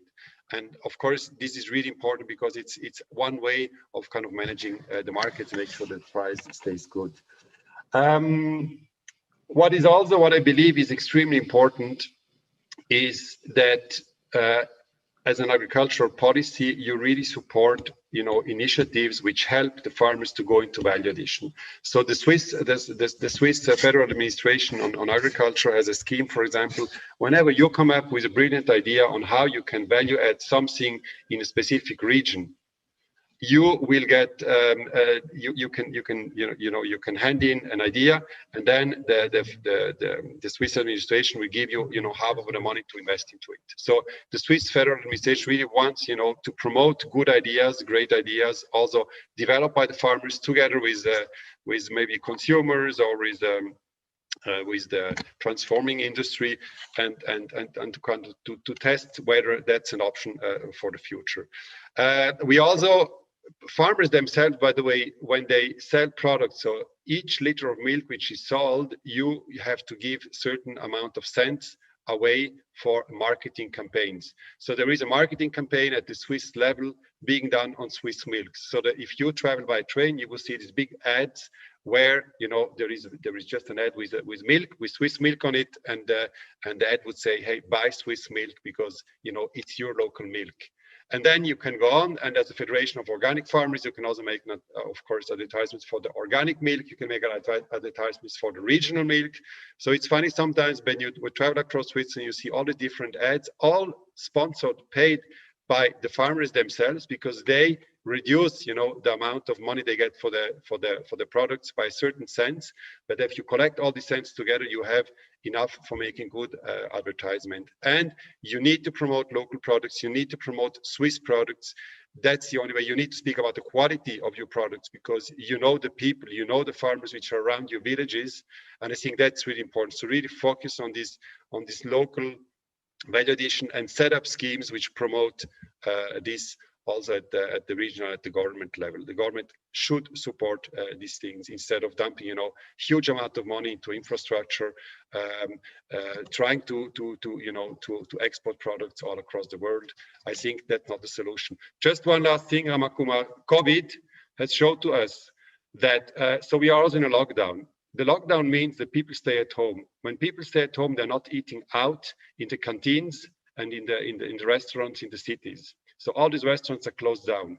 The consequence is that in the shops in Switzerland, Coop and Migros, where you're still allowed to buy food, organic, local, and fair trade food has had a market growth of 20 to 25% in the different product sectors. So basically, when people go themselves in the shops and they choose in the shelves what they want to buy, they would choose, organic, local, and fair. When they eat in the restaurants, they don't know what is on the plate. They don't know where it's coming from, what is on the plate. And that's really amazing, a big learning for us. So basically, you really need to go into it. When people choose themselves in the shops, they will always try to buy what is local and what comes from farmers they know around themselves. Thank you very much. Thank you, Bols. Both your papers were extremely important from the Kerala context, and I think there's some doubt in people's minds on contract farming in Kerala. First, we must understand that there are many examples of contract farming that already exist in Kerala. Let me give you 3 or 4 examples. First, it's widely prevalent in Kerala's spices sector. In the production of oleoresin and spice extracts, many private firms enter into purchase contracts with growers of spices in the state. Synthite is an excellent example of a company which does this. Mr. Jacob, who founded the company, passed away day before yesterday. Secondly, many private companies have arrangements with farmers in places like Sholayar, Attapadi, etc., regions of Kerala to source what are called integrated pest management, IPM compliant cardamom for exports to Japan. Small cardamom is preferred in many of these contracts. Thirdly, many organic exporters have contracts with farmers and farmers groups in Idukki district for sourcing spices like ginger, turmeric, and pepper. And the organic certification for these products is also facilitated by the exporters themselves. Fourthly, contract farming widely exists in broiler farming in Kerala. Here, a company or a cooperative supplies young chicken to households to grow them until a certain age. And these companies also provide chicken feed, veterinary services, and technical know-how to the households as part of the contract. The household sells back the chicken to the company after a certain number of weeks at a predetermined price. And that's the contract here. There are also many Karnataka-based companies that sign contracts with vanilla farmers in Kerala to purchase vanilla at predetermined prices. Many farmers of North Kerala cultivate crops like Safed Musli, which is a medicinal crop, and they enter into contracts with private companies outside the state for the sale of their harvest. So contract farming is not new to Kerala, but the point is how to use this institution to Kerala's advantage. Not allow huge private corporate firms to profiteer in this sector, but to reformat the sector in such a way that farmers' interests are held supreme. A larger share of the consumer's rupee flows into the farmer's pocket. And how do we utilize contract farming, utilizing Kerala's historical strength in cooperatives, using new forms of collective action models like FPCs that are available? And how can the state facilitate such a process, including facilitating the establishment of large cooperative marketing networks as Coop, Migros, Fnaco, etc. And we can't copy them, but we need to see what are the best practices there and see what is adaptable for Kerala. Many lessons out there for Kerala. Thank you very much, Professor Sukhpal Singh and Dr. Balstrasser for that extremely important presentations. I now invite Mr. Nagesh, Chief Kerala State Planning Board, for a quick vote of thanks. Nagesh, over to you. Thank you, Dr. Ramkumar.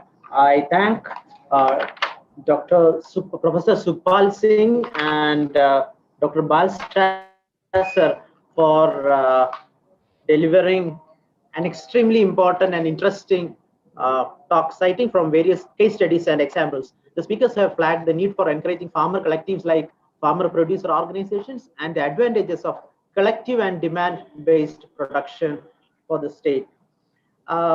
This would help us modify our plans and programs and add value to implementation of schemes. I thank Dr. Ramakumar for conducting the session, and I also thank the distinguished delegates, including the Vice Chancellors, academicians of eminence, and other officials from the government, and also doctoral students from various universities. I especially thank Dr. R. Chandrababu's involvement in the sessions. Thank you very much. Thank you, Nagesh. I formally declare this session as closed. We will now move on to the next session. I'm sorry for this back-to-back organization. I'm sure we'll leave you for lunch at 1 o'clock for sure. This is another very interesting session, something that the Minister for Agriculture focused enormously in his opening address in the morning, the promise of value addition, the importance of value addition in Kerala's agricultural sector. We have three very important speakers here. We will, right from the time that I was a student, 25 to 30 years back, we have been hearing about the prospects of value addition in coconut. That coconut has X number of products, byproducts, etc. Why can't we commercialize? 30 years have passed, but we are still in the first square. So we have a very interesting presentation from Thailand, which looks at value addition in coconut in Thailand, from Mr. Nuthanai Ninek, who is the Business Development Manager of the Tropicana Oil Company Limited in Thailand.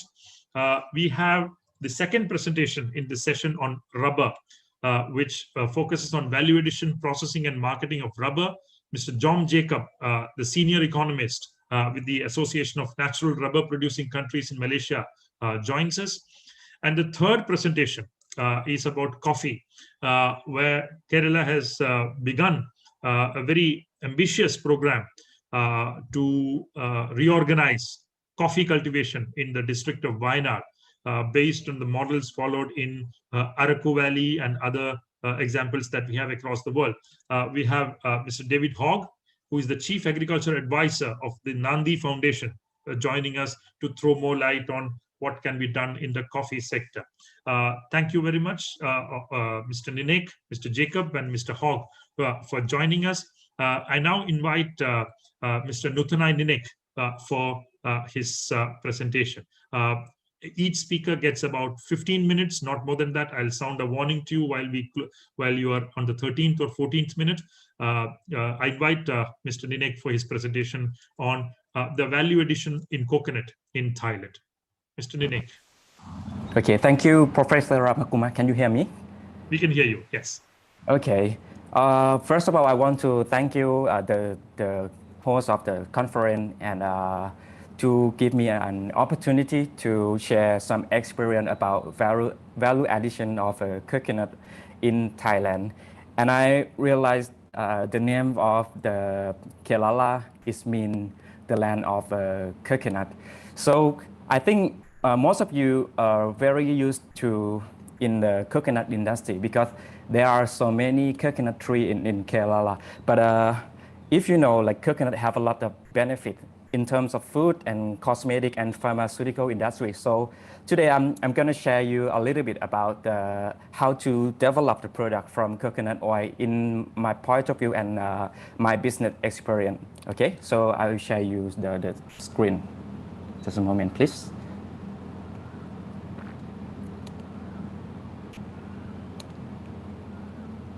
Ninik, I think you're in the wrong slide. You are sharing. Yeah. I'm switching. Slide. Sorry about that. Okay. Yes. Okay. So my topic today is processing and value addition of coconut in Thailand. So first of all, I want to introduce myself a little bit about my background. So I'm the business development of Tropicana Oil Company, which is the company that manufacturing about the coconut oil and coconut cosmetic product. And my background, I'm graduated from School of Cosmetic Science, Mae Fah Luang University. So I'm study from scientist field, but working in the marketing field.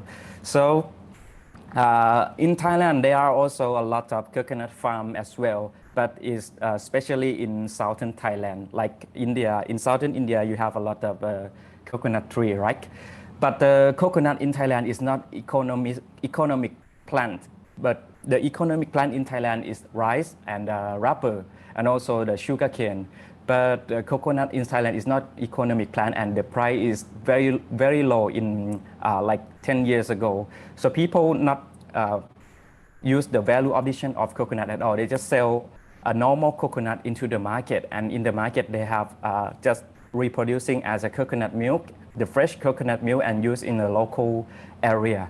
And after that, this idea is start from my father, which is the founder of the company, Mr. Suradet Nin Ek, and he realized that his hometown in Surat Thani, if you have been to Thailand, Surat Thani is close to Samui Island, that there are a lot of coconut in Tapi River Basin that have very enriched of the nutrient in the soil that and proper to grow the coconut. And he realized that the price of coconut in his hometown is very cheap and not profitable. And after that, he want to change the local product to be profitable and value addition of it. So he start producing virgin coconut oil in Thailand, and we are like the pioneer of the factory that produced virgin coconut oil from Thai coconut original. And we developed from coconut from Surat Thani, which is his hometown.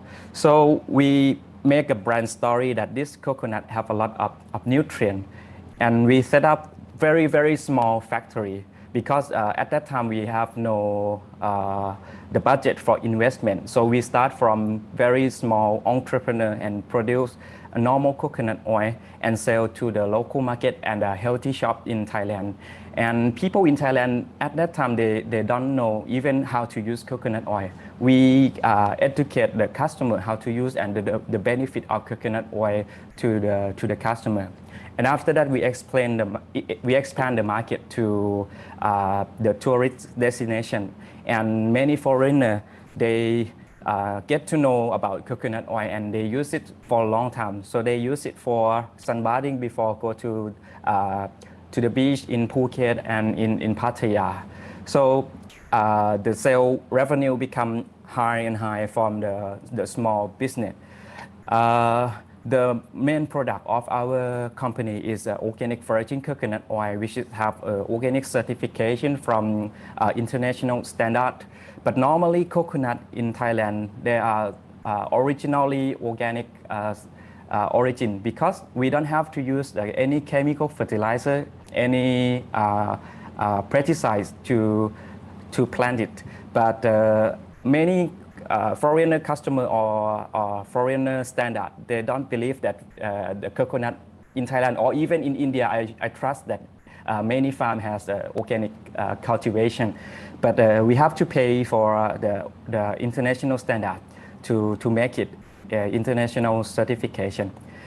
And I realized that the price of coconut in Thailand is quite very low, and then it's going high and high after like 5 or 4 years ago. Because of Thailand, it protects importing coconut from Vietnam, from India, or maybe from Indonesia. And the price of coconut in Thailand is going high, almost like $1 right now. So I think that to produce only coconut oil is have less profit because the cost of the raw material is high and high. So we have to think about the value addition of the product.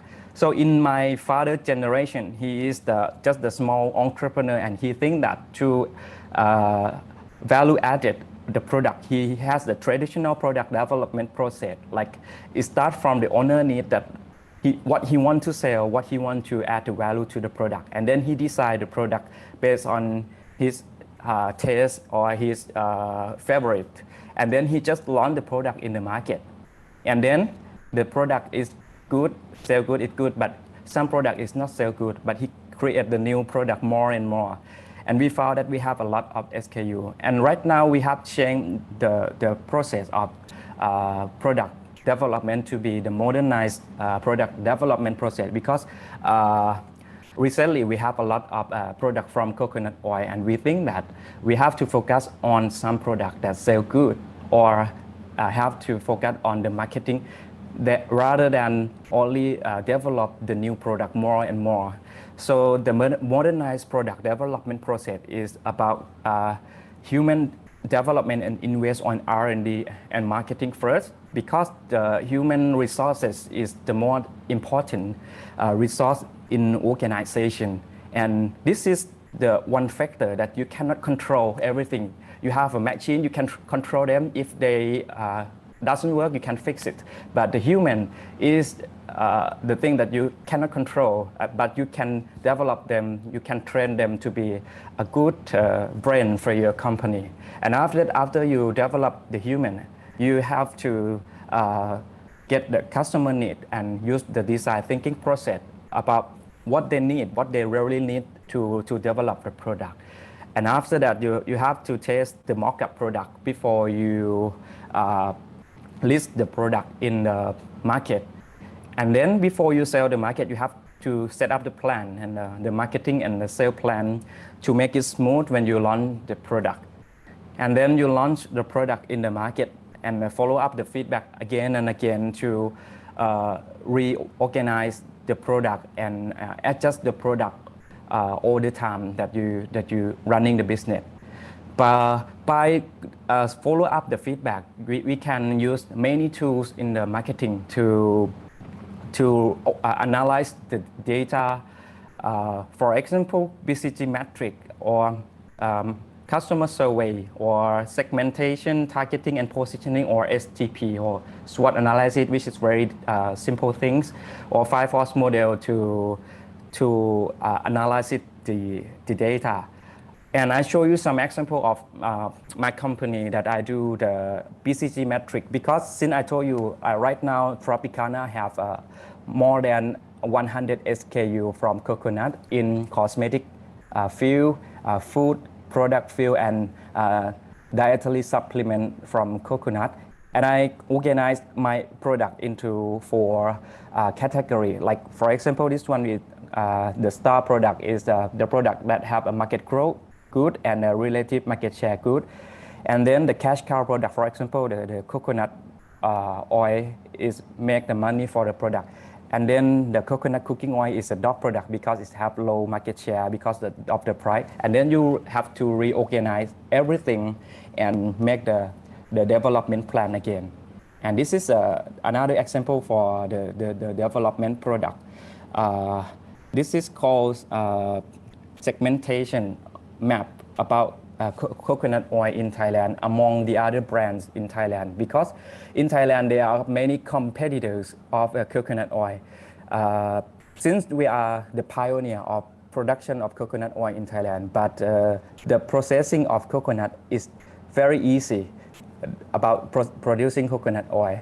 But so it's make many brands can follow us, and then we have a lot of competitors. So we have to make it different from competitor by doing the segmentation of our brand. For example, this. Dinesh, 2 minutes more. Okay. For example, in this product, so we categorize our brand like a high sensory coconut oil and organic certification coconut oil. So to be different among the other, you have to make a quality improvement, achieve international standard, and create your own innovation. And also branding is not just a logo, but it's the whole. And the social responsibility, environmental sustainability, globalized and digitalized. For example, this one is the example of social responsibility, environmental sustainability campaign in our company. Because we have a waste from the production like coconut shell and coconut husk, we utilize this as an organic plantation material and grow the organic vegetable and sell it to the people around the factory with the cheap price, and we reproduce it as a healthy food and deliver to the people in the society. And this is what we developed the product. We have right now almost 3 brands in a company, consists of the facial care product and the coconut skincare and hair care product, and also the food product like coconut cooking oil. Okay. And we are now export to almost 20 countries over the world, such as Russia, Hong Kong, Japan, Singapore, because we're starting from the souvenir market in tourist destination that many of you can follow up our plan, because Kerala have a beautiful tourist destination as well. So I think this is a good starting, because you have to invest a lot, and people will get to know your product from the tourist destination market. And we can exhibit in the international fair in many countries by supporting from the governments. So I know that Kerala government have some support to the entrepreneur as well. So I think it's good for be globalized and get people know about your brand. And the last thing is be digitalized, because right now, since COVID-19 pandemic, people cannot travel to other country. I have a problem about sales drop in tourist destination as well. So to make it online is very important thing. Like a good example now is the Facebook live show that you can sell your product in Facebook Live. Normally we sell the product in the exhibition. We have to pay a cost about setup, traveling. We have to pay about the staff salary to sell the product. But right now I sell the product online in Facebook live show, just only 3 hours, but you don't have to pay about a traveling cost, about the staff salary. But I can sell almost 100,000 baht in only 3 hours. That is very good example of be digitalized. And the new generation is very important to encourage about digitalized in your organization. So this is the whole thing that about value addition from the coconut oil. Only one coconut oil can make $100 million by value addition. So this is the end of the presentation. And if you have any questions, you can ask me by the text box, because of my English is not quite good. But if you text, I can read the question and I can answer you. Thank you very much. Thank you, Dinesh. Thank you very much for that fascinating presentation. There's already one question to you in the chat box. We'll take it up at the end of the session. Kindly have a look at it. Okay. It's now my turn to invite Dr. John Jacob, Senior Economist with the Association of Natural Rubber Producing Countries in Kuala Lumpur. He's a Keralite, knows Kerala very well, so there's no other introduction needed. He has been in the rubber industry for more than 3 decades as a global market analyst, industry writer, and conference speaker. He has great experience in analyzing rubber markets across the world. He's based currently in Kuala Lumpur as a senior economist at the ANRPC, which is an international intergovernmental organization of natural rubber producing countries. Dr. John Jacob, my pleasure to invite you. I think I made a mistake by saying 15 minutes earlier. It's actually 10 minutes. So 10 minutes to you, Dr. John Jacob. Thank you. Thank you, Mr. Ramkumar, for the introduction. And good afternoon to all from the ANRPC. We appreciate the government of Kerala for initiating and organizing this international platform in spite of the COVID disruptions, and thank the Kerala State Planning Board for this opportunity. In fact, ANRPC was already introduced. This is an association of it's an intergovernmental organization of countries producing natural rubber. This was established in 1970, headquartered in Kuala Lumpur. As of now, there are 13 member governments for this organization. They are Thailand, Indonesia, Vietnam, China, India, Malaysia, Cambodia, Myanmar, Sri Lanka, Philippines, Bangladesh, Papua New Guinea, Singapore. And these 13 countries account for 90% of the world production of natural rubber and 65% of the world consumption of natural rubber. And the Rubber Board is representing the participation of Government of India in the organization. In fact, actually, our organization is focused on the production sector of natural rubber. So even though the title is on value addition, I'll be talking less on value addition because our activities are mainly oriented to the production sector. But of course, I will share my experience in that area also. Over the past several years, we were extensively deliberating on the challenges facing the natural rubber sector. It is more important to look into potential opportunities by learning from the experience of other countries. So in the next maybe 8 minutes, I will briefly point out some of the experiences and the best practices in the value chain of the natural rubber industry across the world. I have some 8 observations here to share with you.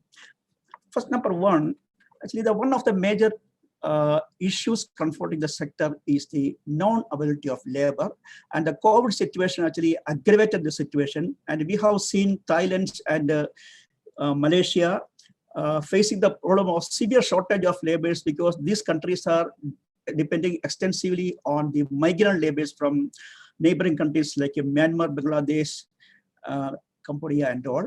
So there was severe shortage of labor. In fact, the COVID disruption brought the importance of local sourcing of raw materials as well as local sourcing of skilled manpower.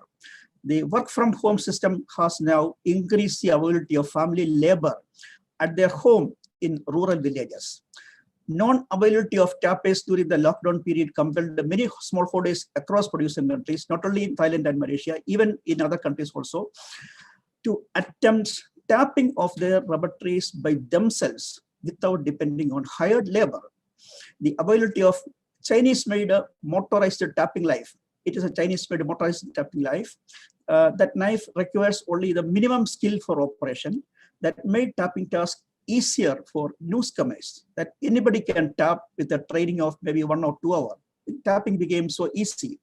An increasing number of smallholders are now tapping their trees by themselves.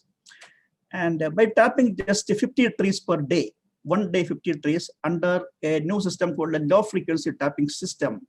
That is tapping a tree only once a week, not every day or not alternate days, once a week. Tapping a tree once in a week without sacrificing the yields. That in that, if we follow that method, a farmer can manage tapping 300 trees by himself at the rate of 50 into 6, 300 trees by himself. As a new trend, even young professionals and young businessmen are increasingly getting inspired to tap rubber trees by finding 2 hours in the early morning. So this has become a new trend in many countries. Even in Kerala, we have seen similar cases. Tapping waste constitutes 70 to 80% of the total variable cost of production of natural rubber. So that means tapping by self is going to have some major impact on the net return from that venture. Second observation, in almost all producing countries, the promotion of rubber cultivation and its production, the promotion of production as well as cultivation are activities undertaken by the respective governments. There is a different model in Vietnam. Enterprises or public sector enterprises as well as private sector enterprises, they encourage and support smallholders to cultivate rubber. So enterprises are encouraging farmers to cultivate, landholders to cultivate rubber. They are doing this with a motive. These enterprises have their own large plantation and as well as they have factories for processing raw rubber into tradable forms such as technically specified rubber. I use the word TSR, and centrifugal latex. They have their own plantation as well as their own factories, processing factories. But the raw rubber produced from their own plantation is inadequate to run the processing factories. So for ensuring adequate local availability of raw rubber to run their factories, enterprises encourage smallholders in the neighborhood to cultivate rubber. The enterprises provide them high-yielding saplings, planting materials or saplings, advisory services, and training. And finally, purchase the raw rubber produced by them without involvement of any intermediaries. So this is a new trend.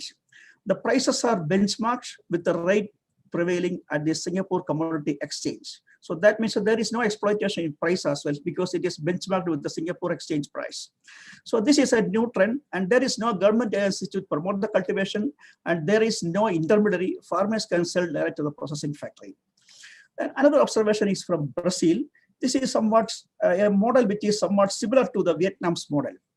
Every factory that processes raw rubber into TSR or centrifugal latex employ agronomists to provide advisory services to their neighboring farmers. They provide advisory service in disease management, quality improvements, yield improvements, and adoption of improved harvesting practices. Farmers sell the produce to the processing factory either in the form of capillum or field latex without middlemen, based on the price benchmarked with the Singapore Commodity Exchange price, SICOM price. So this is another model there. So this is actually to take care of the quality. The processing factory even provide cleaned collection trays. Means farmers are selling the capillum they produce or produced in the tray provided by the company. So the farmers enjoy assured buyers. They enjoy access to technology and advisory services. They enjoy higher yields, and the price they enjoy is matching with the price prevailing at the Singapore Commodity Exchange. So these are some of the advantages of this model in Brazil. And also for the company, they are ensuring the local availability of raw material. So here also there is no intermediary. There is no price exploitation because price is benchmarked with the Singapore Commodity price. It's SICOM price. Another observation. Rubber processing factories often heard as a cause of water pollution. This is a serious issue in thickly populated region. There are rubber processing factories which are good models of wastewater management. In Brazil, some of the processing factories recycle the entire wastewater and reuse it. Although the water recycling is not mandatory in Brazil, processing companies are voluntarily doing it. Around 80% of the water requirements is met by recycled water. That means that they use the fresh water resource only for the remaining 20%. So this model addresses the water pollution problem, wastewater problem, as well as minimize the dependence on the water resource. Then another observation. One of the major reasons for the poor competence of rubber goods manufacturing units operated in the MSME, micro, small, and medium enterprise sector, is their cost disadvantage arising from the low scale of operation. This is a case of India as well as Kerala. And even the manufacturing units operated in the same industrial cluster, they individually source the various raw materials. Raw materials could be natural rubber, synthetic rubber, rubber chemicals, or carbon black. They individually source it in small quantities rather than adopting a group approach. Moreover, they individually prepare the compounds needed for manufacturing the various end products. So, and we have a model, which is commonly followed in some of the Eastern European countries. Rubber manufacturing factories do not buy raw materials such as natural rubbers or rubber chemicals. They do not buy. They do not prepare the compounds. Ready-made compounds are delivered to each manufacturing units according to their specifications. And there are separate companies which prepare and deliver the compounds according to their specifications given by each manufacturing units. So this is just similar to ready-made concrete mix reaching the concrete sites, something like similar to that. The company which supplies the compounds sources the various raw materials in bulk at competitive rate from low-cost regions. For example, they source natural rubber from African countries, including Ivory Coast, in the raw form. So this is another model. 1 minute more. Okay, thank you. Yeah. So I finished. Yeah. Then another model is a special economics. I will talk about special economics one. SEZ and industrial clusters immensely contribute to the development of manufacturing. Special economic zone usually function in a standalone way without linking to other special economic zones within the country or outside. The potential disadvantage, the potential advantage of cooperation among special economic zones by linking them either through national or sub-regional chain is seldom explored. We have a model here. Cooperation among the special economic zone in different countries is the essence of the joint policy initiative by the governments of Indonesia, Malaysia, and Thailand. The new initiative, this is called IMTGT, Indonesia, Malaysia, Thailand's Growth Triangle, IMTGT, aims at exploring the potential business collaboration in fostering the overall sub-regional chain. And this is one important model, and how this cooperation among the special economic zones can be explored. And I have a few more points, but I think I will finish now. And there are some of the observations. These are some of the observations from the practices prevailing in different countries. And the issues in the rubber sector need more detailed deliberations. I hope the government of Kerala and the State Planning Board will later on organize an event exclusively for the rubber sector. Thank you very much for the attention. Thank you. Thank you, Dr. Jacob. There's already a lot of messages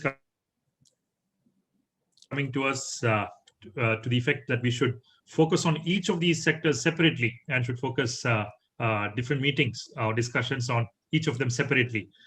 Thank you very much for your presentation, and you can see the Zoom chat box for the questions, which you will be able to answer after the next presentation.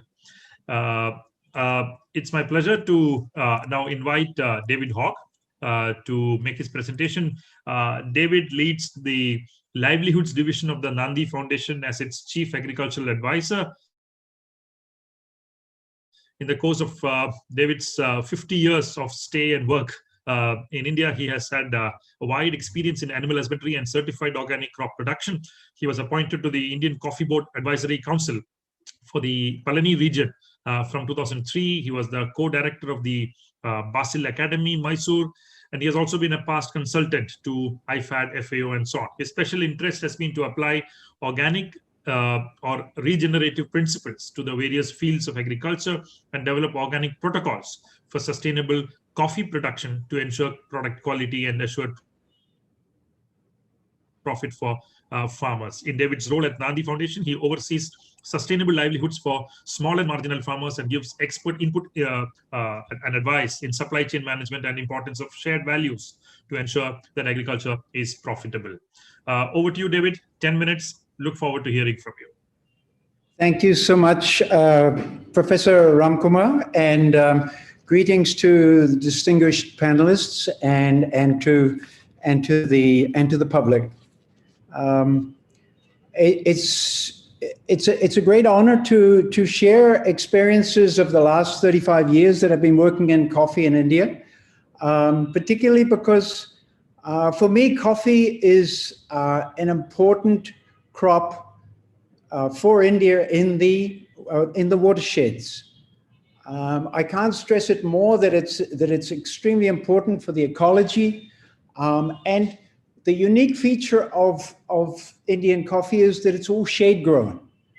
So to ensure that Indian coffee is sustained by a good price, by confidence of the coffee farmers, the coffee growers, most of whom are small farmers, it's very important to give support to them in value addition.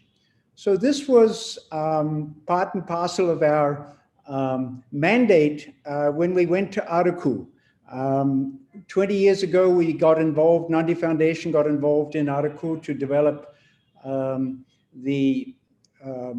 to alleviate poverty. There was a health crisis there and mother-child mortality. There was very little educational services.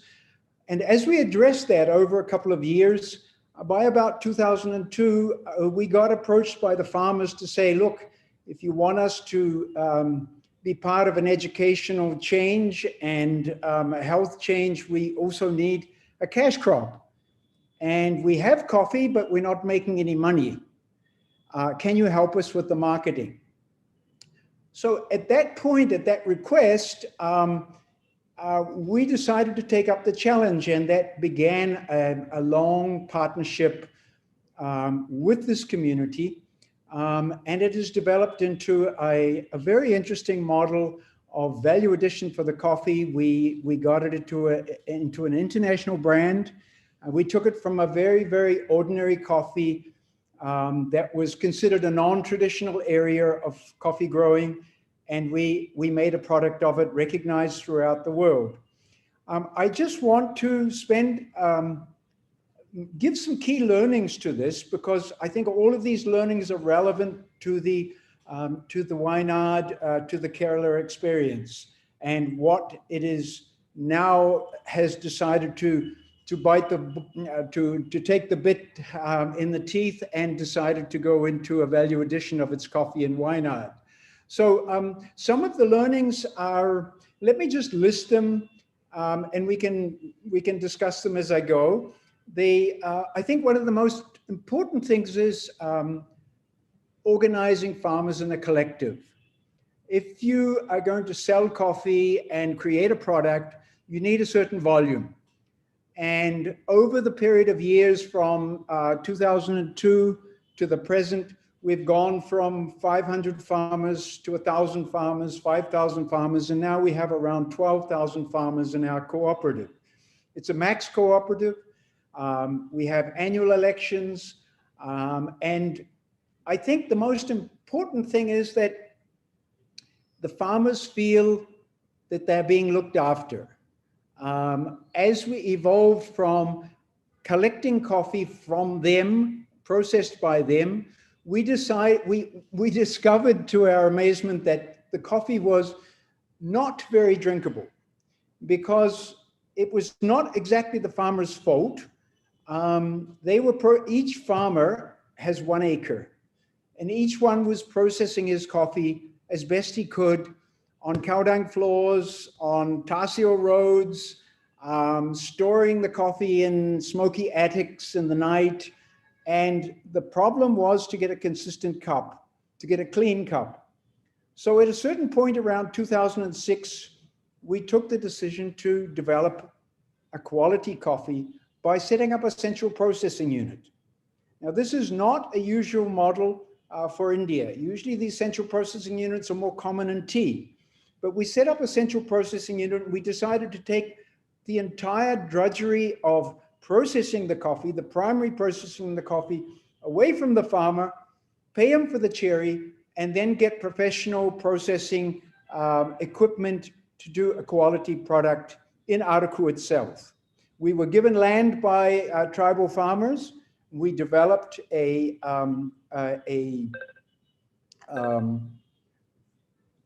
see if I can get, we got a central processing unit. We developed various techniques for fertilizing the soil. You can see here is an example of a compost system. We did not want to have the farmers go through the drudgery of making individual composts. We developed a very specialized form of composting to ensure that there would be good quality coffee. Essentially, we had to develop the soils of Araku, bring back that forest soils, bring back the microbiology to ensure that the coffee got healthy.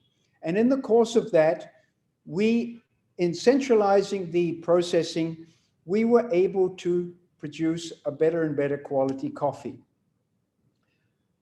So in the course of that, we had to synchronize quality harvesting and procurement. And it became quite a large logistical exercise. You can see here the coffee beans. You rarely ever see coffee beans, coffee cherries like this that are all red. We work with the farmers in ensuring and educating that only the ripest of ripe coffee cherries should be harvested because you need sugar development. We did a lot of educational videos and talks at each village, and we eventually managed to work with the farmers on a quality product that ensured a quality price. So in the course of that, the central processing unit was set up in a very professional way. We got the best equipment. We've got, to the right, you can see a Penagos coffee equipment that pulps the coffee. You can see the raised bed drying beds for the coffee. None of the coffee touches the ground. We ensure that we get a clean cup and we get no surprises when our cuppers, our international cuppers, come to check our coffee. And each year we get reassurances from our buyers that we've developed a specialty coffee. We've gone the Cup of Excellence ratings from a sort of an average 75. Last year, we're getting ratings of up to 94, which is very good. So these were the learnings that we had, where we could turn a very mediocre coffee with attention, with specialization, with expertise. We could turn a coffee into a coffee that could take on any coffee in the world. So this involved cup tasting. It involved partnerships with Cup of Excellence judges. It involved working out coffee festivals to excite farmers. We needed to have all of the organic processes in. All of the coffee is certified organic. So there's all of those processes that were needed to ensure that the farmers get a higher price by leveraging organic. We also have a fair trade certificate.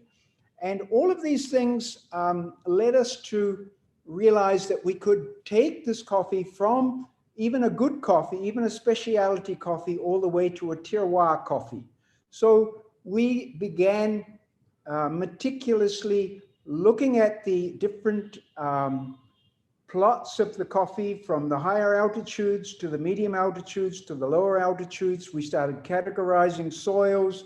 We started getting experts to cup the coffee to ensure that each cup of coffee was differentiated. We developed SKUs. We developed a multitude of different products, which then excited more buyers. And we were able to sell coffee in Paris in a dedicated article coffee store. We were able then to come back to India and set up an online store. And I think it was this news that excited Dr. Thomas Isaac. And he was quite actually almost offended that whenever he met Chandrababu Naidu, the chief minister then, who would give him a packet of Araku coffee. And he was almost offended because he was saying, what is this? Kerala is known for coffee. Andhra Pradesh is not known for coffee. And so what is this Araku coffee and what's special about it? So he took it upon himself to visit us he came to Araku. David, 2 minutes more. 2 minutes. He came to Araku and he saw just the excitement of the farmers. As you can see, he's there. He's never happier than he's with the local farmers. He met our president. He talked with him. He understood their journey, and he asked us whether we could help him develop a quality coffee. And what we advised was not to ape the Araku model so much as look at the Kerala market, develop the Robusta coffees of Wayanad, and develop a specialty coffee for the common man of Kerala. In other words, look at the domestic market. There's a lot of demand in the domestic market. We have 35 million people in Kerala, and in South India, there's a lot of discerning cuppers. So we advised that, and we had several visits to Wayanad. We had discussions, and then the government took it upon themselves through the Planning Commission to set up a central processing unit, work with farmers in Wayanad, and assure that the farmers would get profit. That is the main issue that we need to look at. We need to know the farmer's P&L, and we need to ensure that the farmer is making a profit. If he's not making a profit, he's not going to work in the field. He's not going to work towards a quality coffee. And that has been our learning. The most important other element is that we've got to develop our soils. We've got to look at climate change. We've got to address the uplands. We've got to reforest the surrounding areas of the coffee forests. And we've got to then take it upon ourselves to ensure that we develop a quality coffee that has got a high Brix content and that the coffee is healthy. The main thing is to develop a healthy coffee through a healthy microbiome in the soil and ensure that the pathology is dealt with by avoiding the lifestyle diseases of coffee through a good, healthy soil. So that took us to all the way to, I just wanted to share a screen with you and just to give an idea. This is a Wayanad scenario. You have a very, very rich, carbon-rich landscape here, which is, it's Arabica. You can see the transition here on the right to a exotic trees coming in, silver oaks. You get less and less carbon in there. And then you get to the bottom picture, you've got Robustas and a very, very low carbon landscape. So I think what's important for us, for Wayanad, is to restore this rich carbon landscape, not just concentrating on coffee, but ensuring that we get diversified crops. To get diversified, we can grow jackfruit. I mean, it's the state fruit of Kerala. You can have ancillary works like keeping Malabar goats. You can have, there's a whole lot of crops that you can grow within a coffee landscape, from silviculture all the way through to Ayurvedic herbs. And so, David. Yes. Sorry, can you just conclude? I'll conclude. Thank you. I'm very sorry. No because problem. we are running a very tight timeline. Yeah. No problem. Yes. So just to conclude that when we went to Wayanad and we had these discussions with Dr. Thomas Isaac and my colleague Ajit Mathai of MBiome, we concluded a roadmap for Kerala, which in principle was the same as Araku, but it was a different variety and it could develop a quality product with value addition. And I think that's the way forward for Wayanad coffee. So I'll conclude with that and take any of your questions. Thank you. Thank you. Thank you, David. Thank you very much. I'm sorry, it's a pity that we don't have more time, but we have to run the session on time till 7 p.m. So I'm very sorry for that. Ninek, you have I'm sure you have seen some of the questions that have appeared on the Zoom box. The people are interested to know which among your products has the maximum market acceptability globally, and what is the benefit cost ratio of labor, input cost, and finished product line in your products. Is it the cold pressed oil that is further used for value addition? I'm sure you've seen these questions. There is another question from our Sujata to Ninek. Though we have technology for several value-added products from coconut, products with global branding are very few in Kerala. Starting from the local market, your firm has developed into an international brand. What is your advice to entrepreneurs aiming for the global market? Mr. Harris asks how you are successfully creating global brands. What support are you getting from the government? That's a question. Let me chip in with a small question to you. Kerala, is a state with a large number of small marginal farmers cultivating coconut. So what is your advice? What is your opinion about creating such value addition possibilities when you have the proliferation, the large number of small and marginal farmers without economies of scale in production at the ground level? What are your views on such a strategy of value addition in coconut? David, a question to you: which coffee do you process, Robusta, Arabica, or both? There's another question to David. From ₹1 invested, how much can a farmer earn from coffee in Araku Valley? Where exactly is your activities in Wayanad currently going on? Then there is another question which has come from Irina Madhavan. What are the prospects of mechanized tapping in rubber that you see from across the world? That's to Dr. Jacob.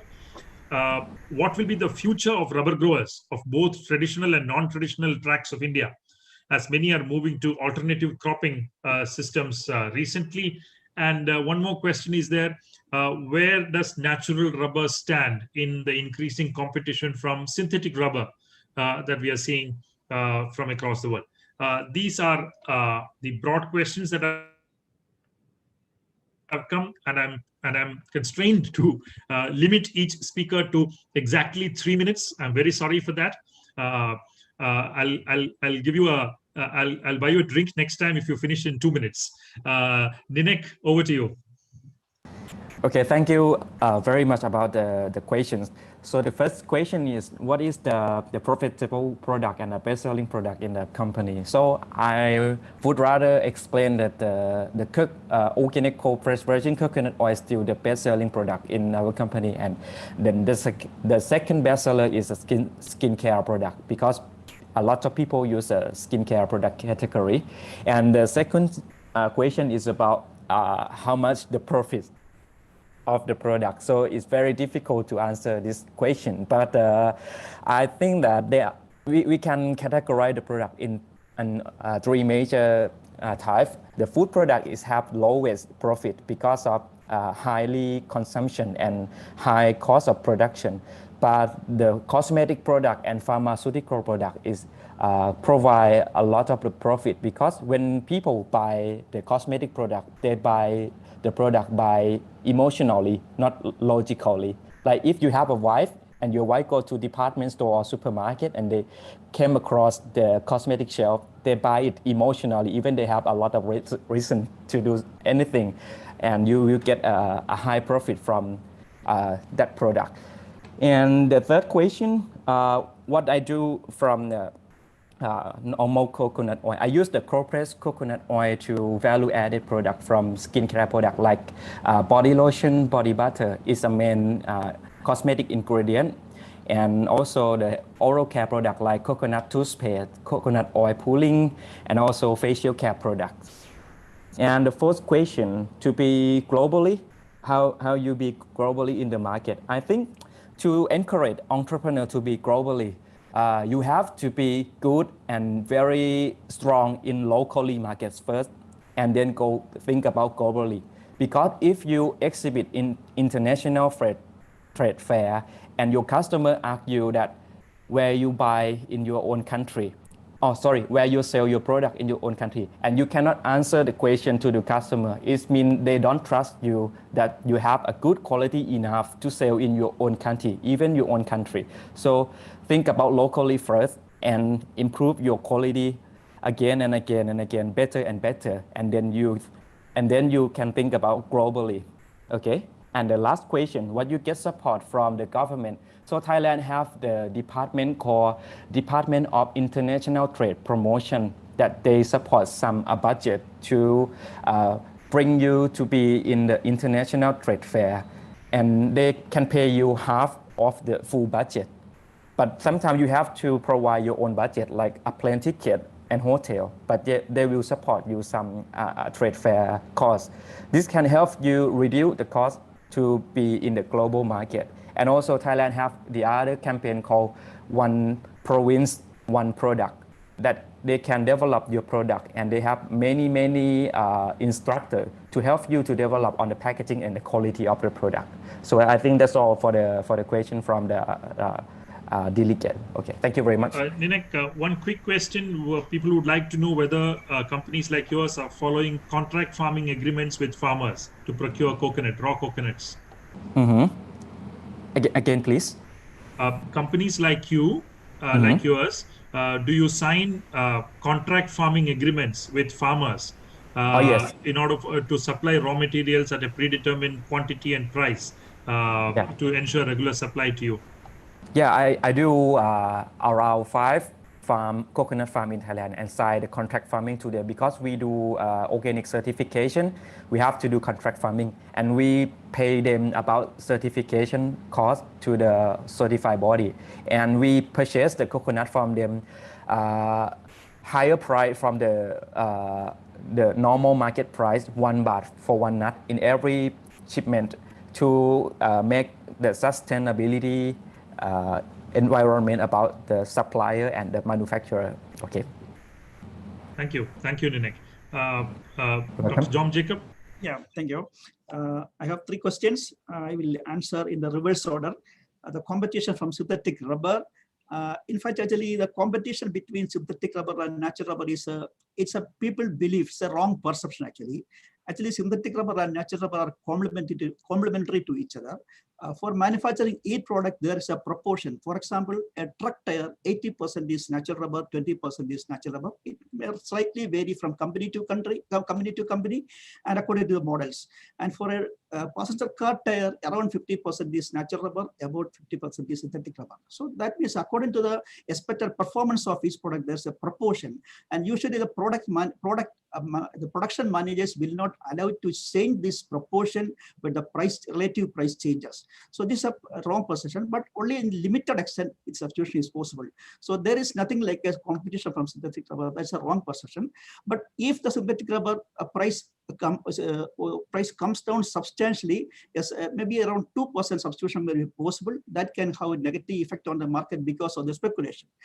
Number 1 question. Number 2 question, what is the future of natural rubber? In fact, within the next 2 years, actually, around 2024, maybe 2023 or 2024, world is expected to have a severe shortage of natural rubber because there is no planting taking place over the past 6 or 7 year period. Planting is not taking place. That means a new area opening into tapping is much less. So that means we are expecting severe global shortage of natural rubber from around 2023 or 2024, and that is likely to continue for the next 10-year period, because when the price goes up again because of the shortage, people will start cultivating again, and we have to wait again another 7-year period for those trees to open into tapping. So that means the good time for rubber is going to come, but when the good times comes, many of the people may not be having the rubber cultivation. This is a problem coming in. Third question is regarding the automated tapping system. So what I mentioned was not the automated tapping system in China.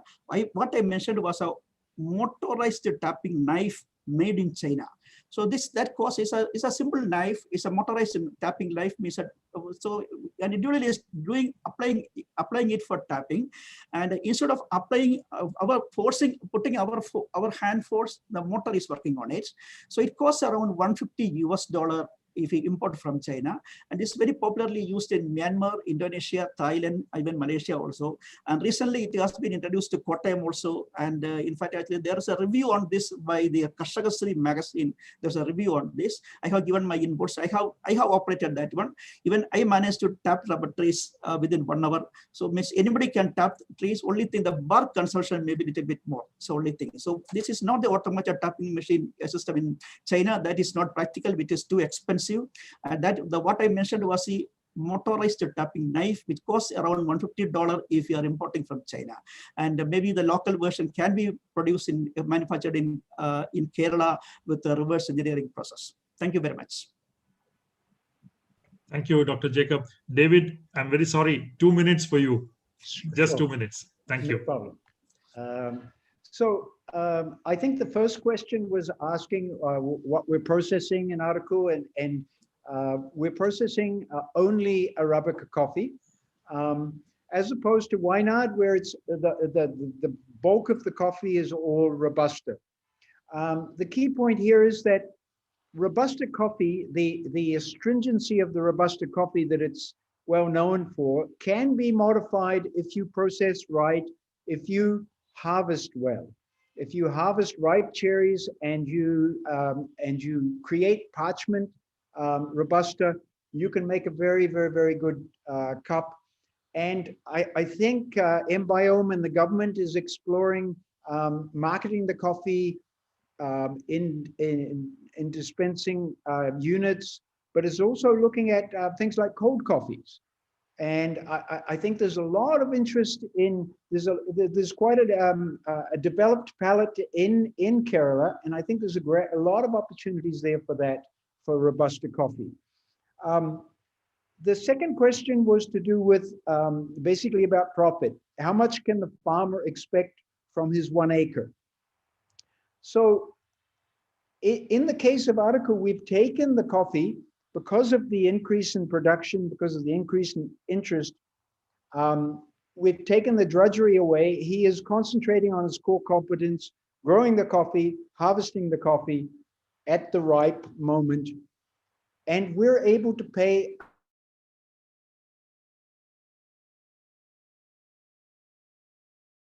calculated in terms of green coffee, we pay 270 rupees, which is well above, which is about two and a half times the market value.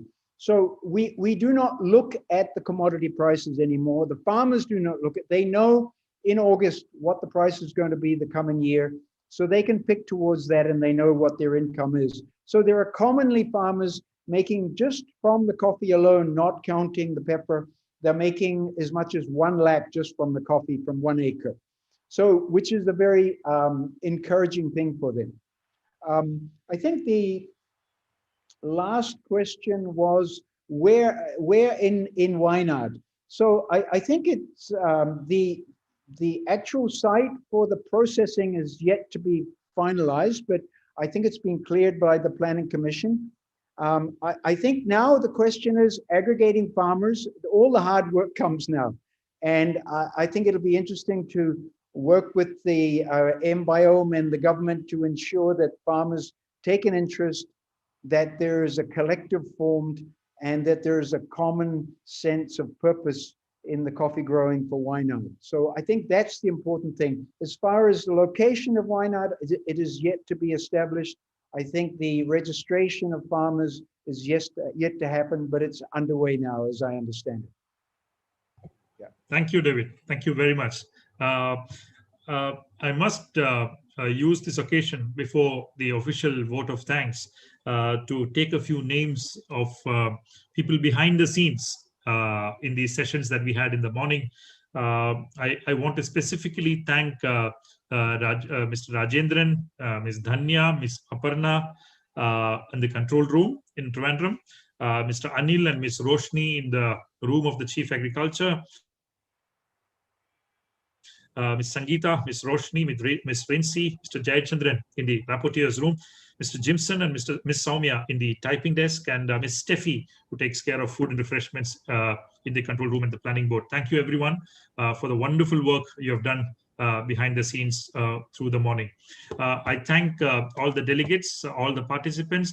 I invite Mr. S.S. Nagesh, Chief at the Planning Board, for a formal vote of thanks. Nagesh, 1 minute, please.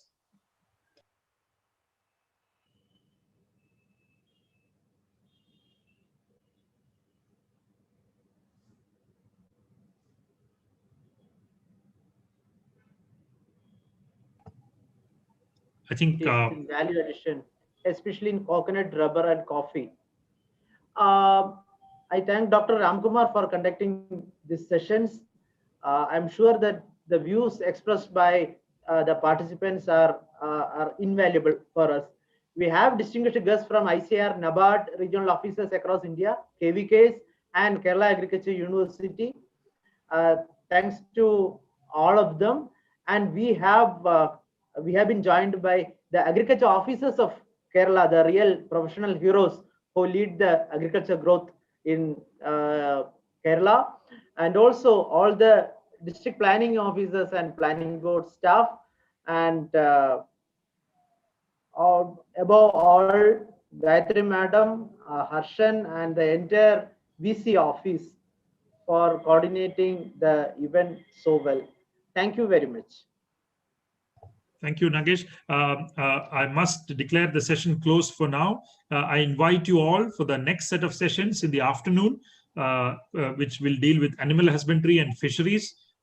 We have a session on modernizing milk cooperatives and value addition in the milk sector beginning at exactly 2 p.m., where former chairman of NABARD, Harsh Banwala, Dr. R.S. Sodhi from Amul, and Mr. Minesh Shah from NDDB will join, which will be followed by other sessions on the meat sector as well as fisheries. We have a special lecture in the evening at 4 o'clock by Dr. Modadugu Vijay Gupta, who was the World Fish Prize winner as well. Thank you, everyone. Hoping to see you again at 2 o'clock. Thank you very much for joining. Bye.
Hello, sir. Hello. Hello, Professor Day. You are on mute, I think. How are you, Amit? Long time no see. Hi, Amit. Hi, Gabriel. Hello. Amit. Hello, Gay. Yeah. Hi. So, you met Professor Rahul Day. He'll be chairing this session. Nice to meet you, sir. Hi, hello, Rahul. Good to see you. Hi, Amit. Hello, everybody. Good to see you.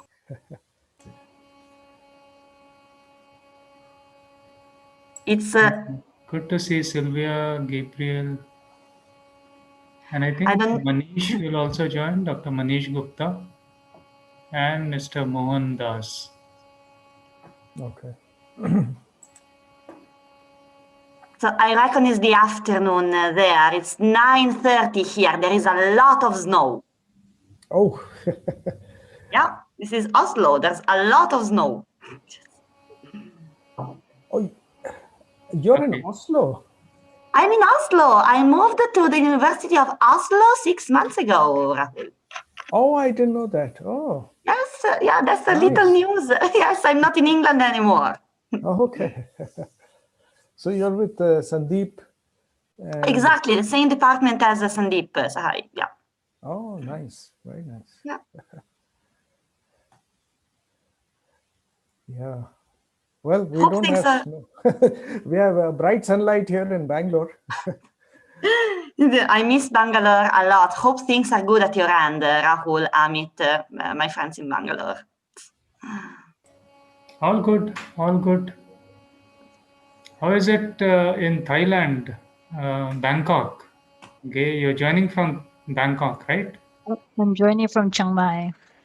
Chiang Mai.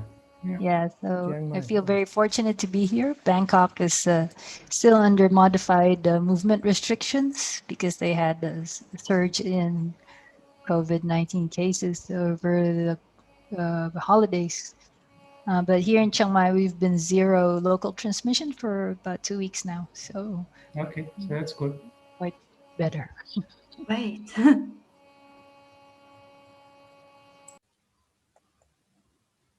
And Amit, are you in Kerala at the moment for the conference, or you're?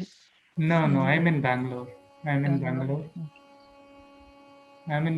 Professor Rahul Day is in Bangalore. And how Sylvia are things is in in Bangalore? Oslo, Norway. I think, yeah. Let me, you have been given co-host permissions. So if you want, you can share your slides. Okay.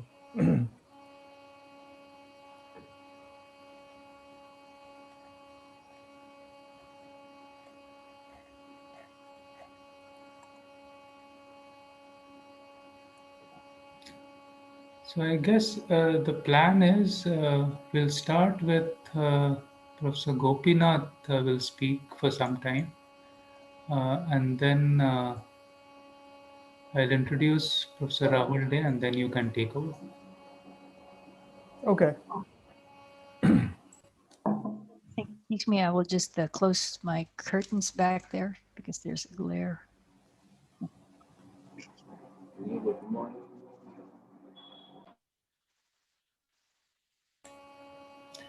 So Dr. Santosh, do let us know when to start. Yeah. I don't see Dr. Sir, Manish sir Gupta on 1 minute also there. By 2 I start. Dr. Das, Mohan Das.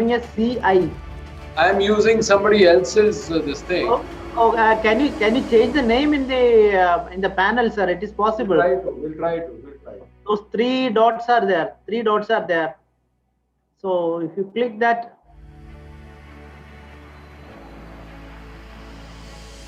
select.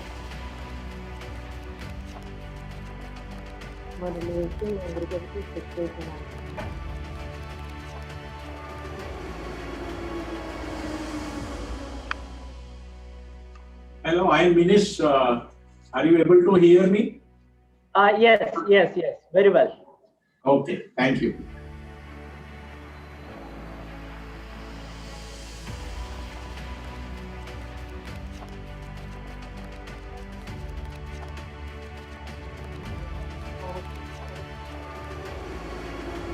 അവർക്ക് സേവാക്ക് ഒരു message കൊടുക്കും. നമ്മൾ academic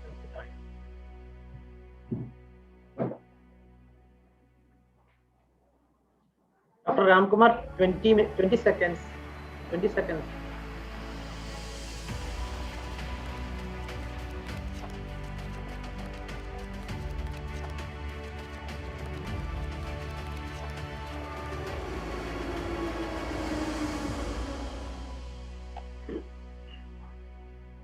Good afternoon to all. On behalf of Kerala State Planning Board, Government of Kerala, I welcome our esteemed guests to the Kerala Looks Ahead conference. We are honored to have you here today in this session on modernizing agriculture, fisheries, and animal resources. We are specifically on animal resources section.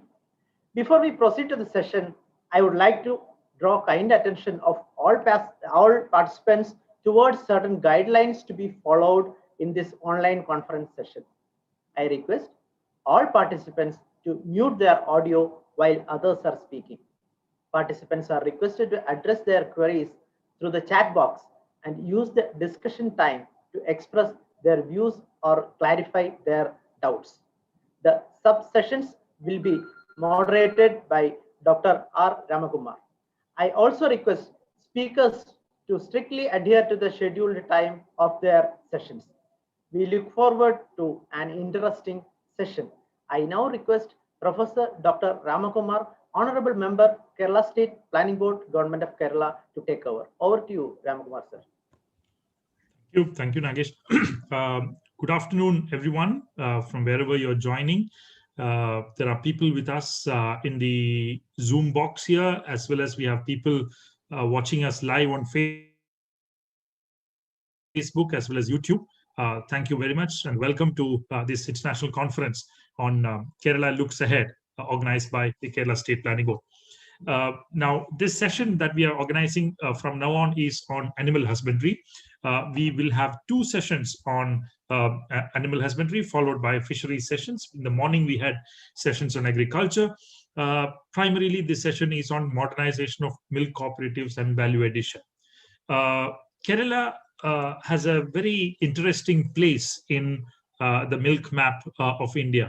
It's not a big producer, but it imports considerable quantities of milk. However, it is very close to food self-sufficiency. Over the last 4 to 5 years, we have been able to reduce our imports of milk from other states to considerable levels. A big advantage for Kerala in livestock farming is its very high percentage of crossbred cows in the overall cattle population. Over 90 to 92% of its cattle are crossbred, compared to the corresponding figure of about 26 to 27% in India as a whole. Secondly, Kerala is the state with the second highest level of productivity of milk in India, after Punjab, which has about 13.5 to 14 kg per day per cow. Kerala has a productivity of about 10.2 kg per day. That's the second highest in India. These are positives that Kerala has in the field of livestock cultivation, livestock production. A third important advantage or positive that Kerala has in this sector is its historical legacy in ensuring that there is considerable growth of the cooperative sector in the fields of rural production. It has a strong presence of cooperatives in credit. It also has a good presence of cooperatives in dairy. We are hoping that about at least 30% of the total purchase of milk in the state happens through our dairy cooperatives. And this is one area that Kerala really wants to focus on as it moves towards, as it is at a point close to self-sufficiency. We do believe that by about 2024, Kerala is likely to be fully self-sufficient in milk production. Post that period, we are likely to enter into a period of surplus, and that's where the whole question of surplus management in terms of storage, processing, value addition, etc., comes into play. And Kerala would like to prepare for that surplus era now itself. And that's one of the reasons why we are heavily concerned about how we can position our dairy cooperative sector in a modern way, in a technologically advanced way, to prepare ourselves to handle the challenges of value addition that might come very soon. This is the context of organizing this session. We want to learn basically from other states, other experiences, other countries, etc., on how they have managed their sectors of production in milk and dairy, how they have leveraged the use of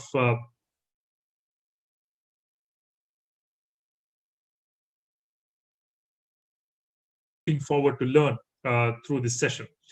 We have three very important speakers joining us today. Chairing this session would be a very distinguished banker, former chairperson of the National Bank for Agriculture and Rural Development, Dr. Harsh Kumar Banwala. He is here with us. I welcome Dr. Banwala to this session. I also welcome Dr. R.S. Sodhi, who is the Managing Director of the Gujarat Cooperative Milk Marketing Federation, or AMUL. He has promised to join us, but if he is not able to join us right now, he'll be joining us in a few minutes. We could start with the— Good morning to everybody. Good afternoon, Minister. Minister of Dairying, Sri K. Raju, has just joined us. The third speaker is Mr. Minesh Shah, Executive Director of the National Dairy Development Board, Anand, in Gujarat. Both Mr. Sodhi and Mr. Shah will speak to us about modernization of milk cooperatives and value addition. In case Dr. Sodhi is a bit late, we will start with Mr. Shah, and after that we will go into Mr. Sodhi. Now, let me begin by welcoming Advocate K. Raju, Minister for Forests, Animal Husbandry and Zoos in the Government of Kerala. Let's begin with an opening address or set of remarks from the Minister. Can we please go to the Minister, please? Good morning to everybody. Kerala സംസ്ഥാന ആസൂത്രണ ബോർഡിൻ്റെ സംഘാടനത്തിൽ Kerala looks ahead എന്ന പേരിൽ ഒരു അന്താരാഷ്ട്ര conference സംഘടിപ്പിക്കുന്നു എന്നറിഞ്ഞതിൽ വലിയ സന്തോഷമുണ്ട്. ഇത് തീർച്ചയായിട്ടും നമ്മുടെ ആസൂത്രണത്തിനും പൊതുവായിട്ടുള്ള സംസ്ഥാനത്തിൻ്റെ വികസനത്തിനും സഹായകരമായിട്ടുള്ള ലോകത്തെമ്പാടുമുള്ള വിദഗ്ധരും നമ്മുടെ നാട്ടിലെ ഈ മേഖലകളുമായി ബന്ധപ്പെട്ടുള്ള വിദഗ്ധരുമെല്ലാം പങ്കെടുക്കുന്ന ഒരു സെമിനാർ എന്നുള്ളതുകൊണ്ട് വലിയ പ്രാധാന്യം ഉള്ള സെമിനാർ തന്നെയാണ്. ബഹുമാനപ്പെട്ട മുഖ്യമന്ത്രി ഉദ്ഘാടനം ചെയ്യുന്ന ഈ സെമിനാർ ഫെബ്രുവരി 1-2 തീയതികളിൽ നടക്കുന്നു എന്നാണ് ഞാൻ മനസ്സിലാക്കുന്നത്.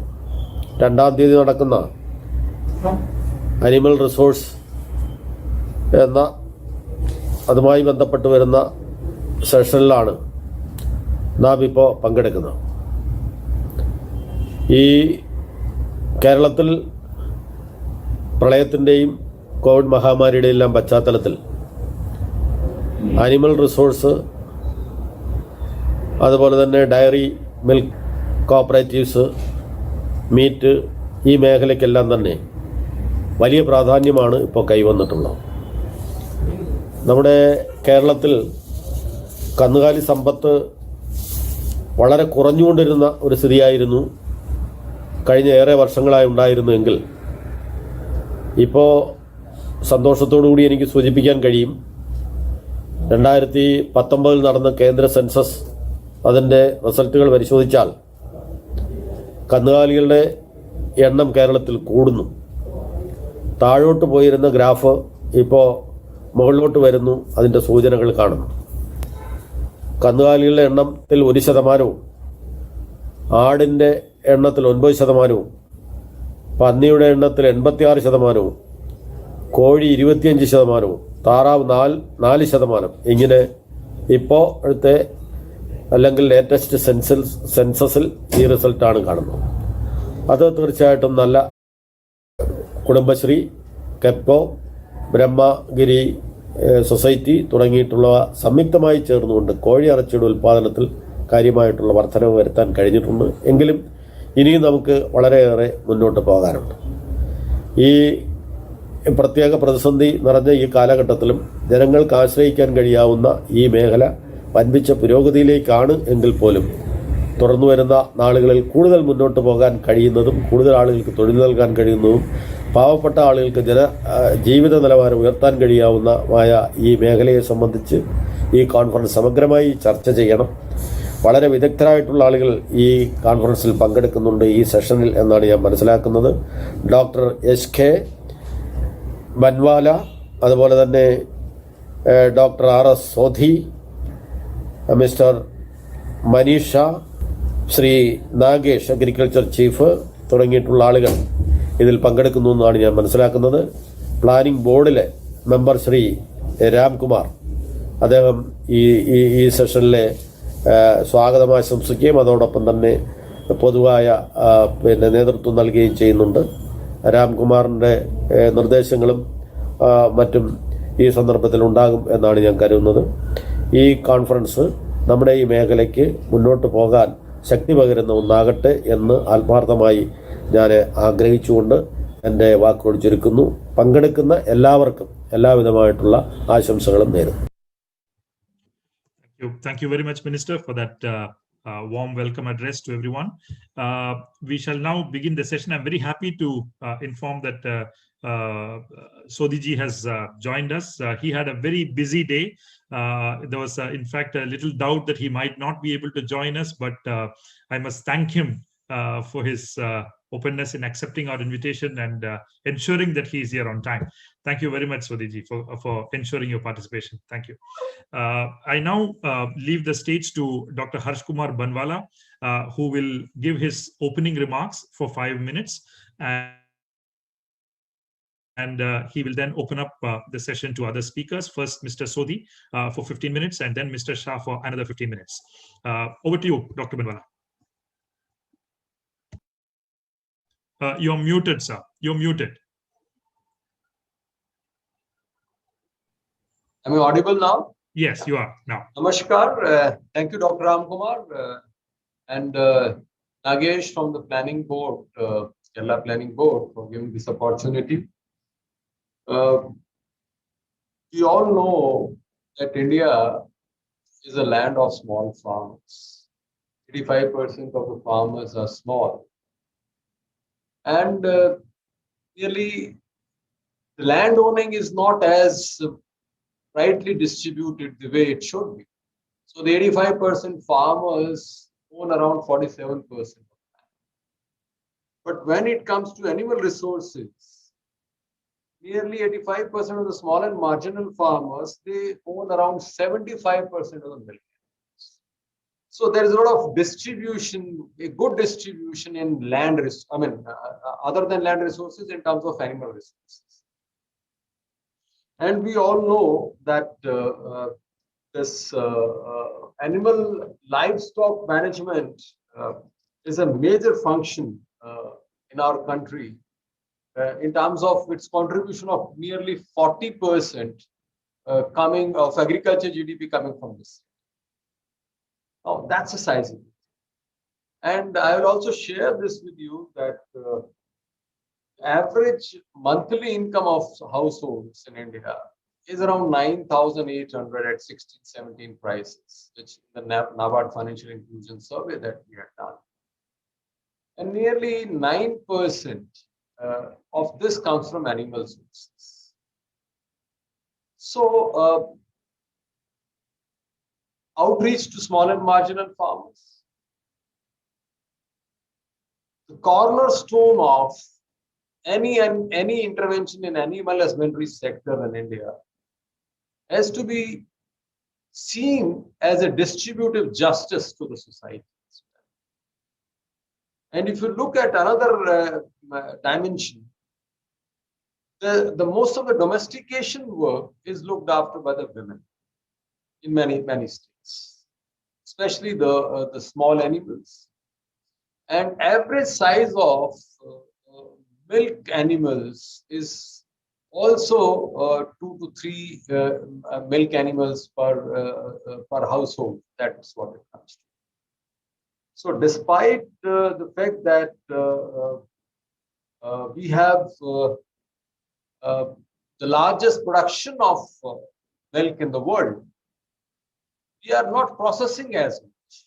So in animal husbandry sector, while we have started producing in a large way at the world stage, but it's quite distributed across the country. So what I'm trying to say is, unless we have a good infrastructure to procure, the advantages of value addition do not go back. The value being generated from the farmer is not from the market is not equally shared with the farmers. We have examples with us of Amul where the larger share gets passed on to small and marginal farmers. We have models. We have NDDB's initiatives also in the form of some companies. So they will be sharing some of those initiatives. Minish Shah Saab is there and Sodi Saab are there. Another highlight which I would love to share for the importance of animal husbandry sector is that the rate of growth of the sector per se in the entire agriculture sector is highest for livestock. Fisheries are growing at around 8%. Dairy is also growing in the range of around 5 to 7%. And similarly, poultry also close to 5% on a year-to-year basis. Now, if this is the scenario, whereas the agriculture overall production is 3.5%. The last time it was there, it was better than most of the other sectors of the economy last time. So there is a additional dimension that larger growth will come from there. And if you look at 2 other dimensions, our focus is shifting from food security to nutrition in terms of consumption.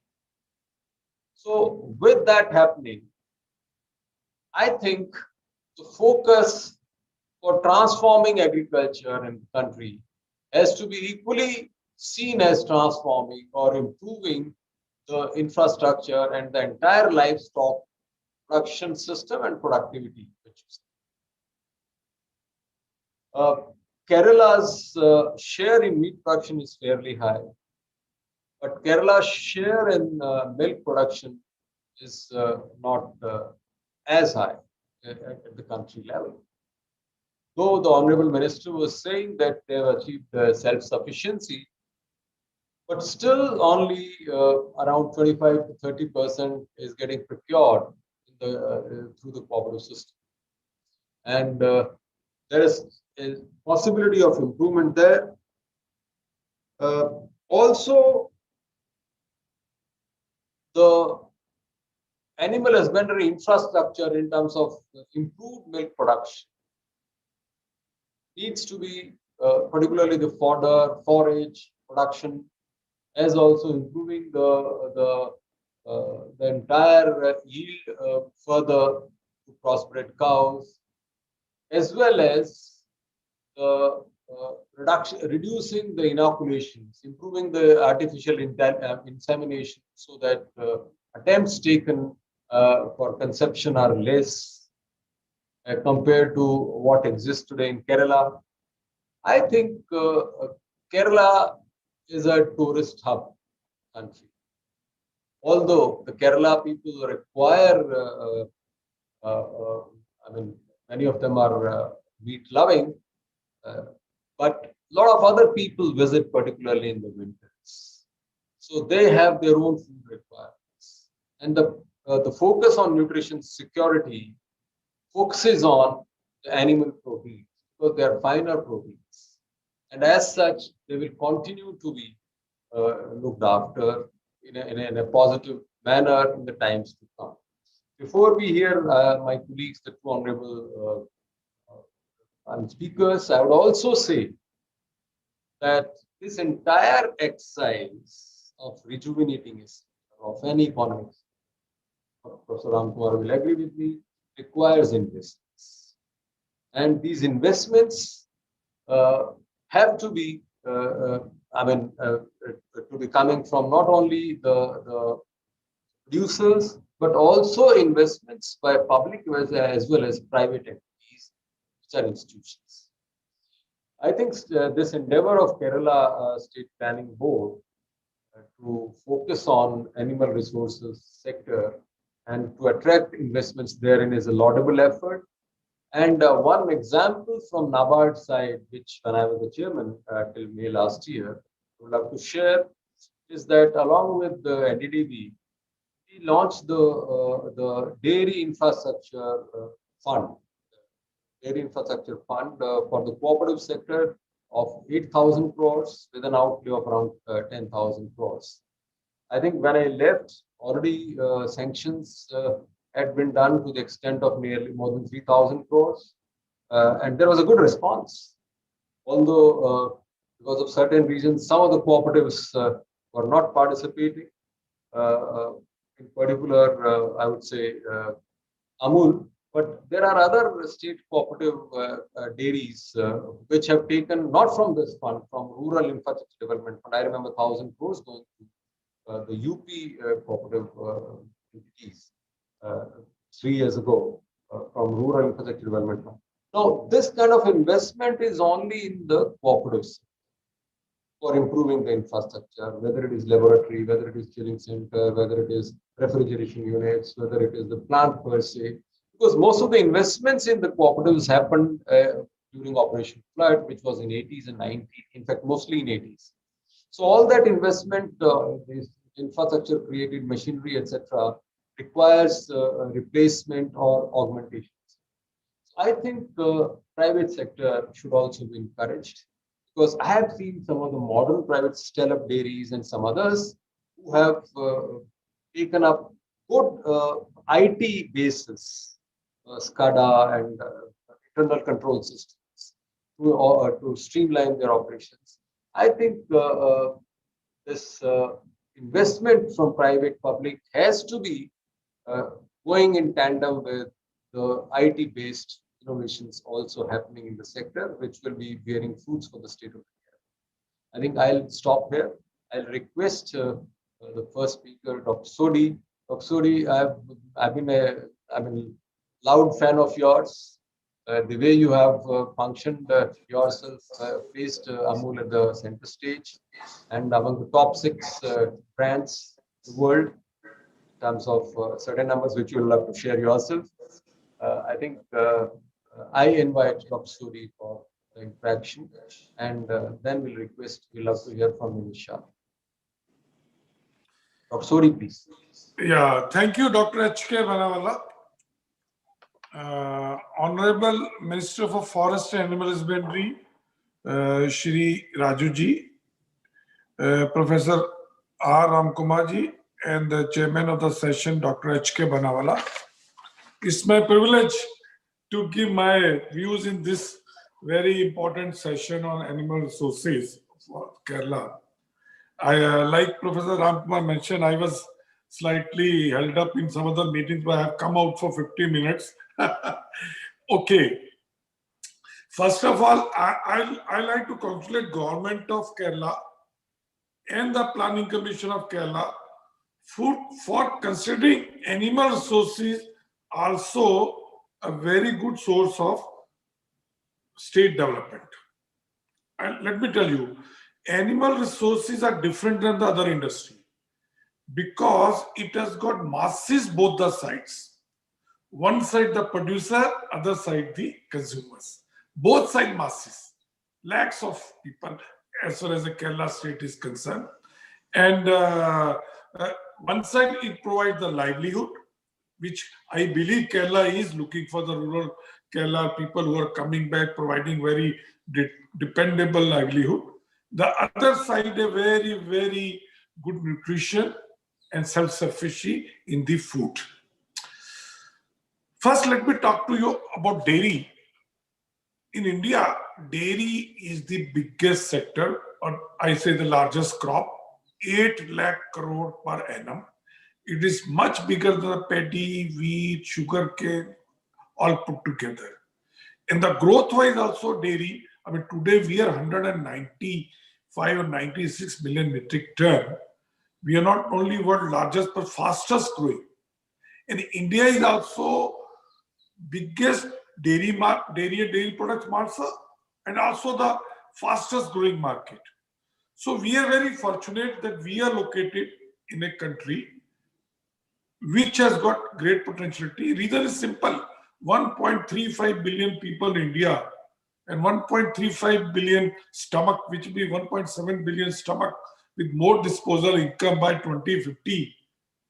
So future is assured. India, if you see, out of 8 lakh crore, only 2.5 lakh crore is organized market.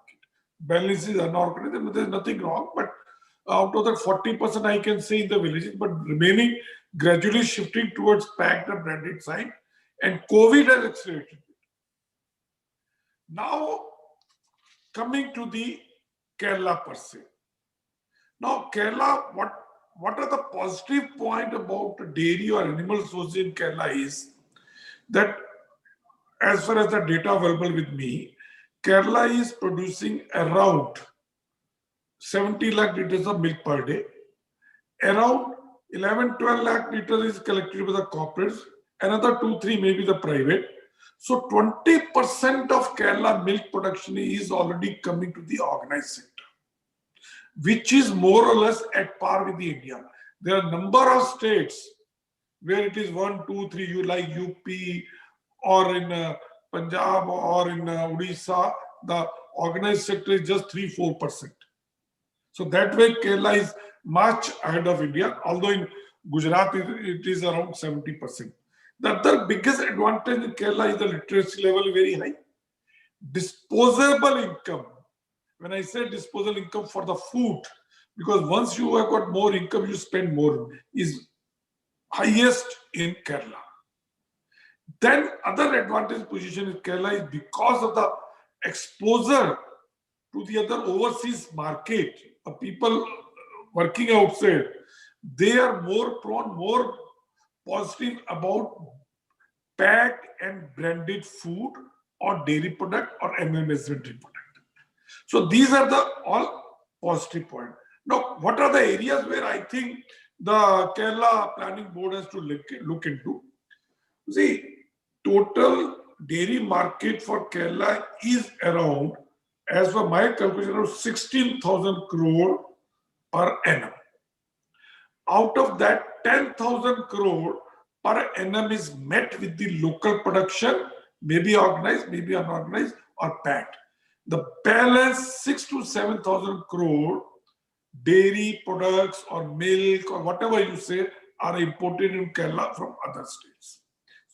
So market is there, gap is there. Now, second is, now Kerala government is also looking, providing the livelihood or employment in the Kerala, whether the rural Kerala or semi-urban Kerala. So which is the area where you can employ, you can give livelihood millions is dairy, where you don't require land, okay, you don't require big investments, market is local. And today's youth is looking for something like that where they are assured about it. But only thing is how to make dairy modern, or you can say contemporary, or a hot, or a very, very glamorous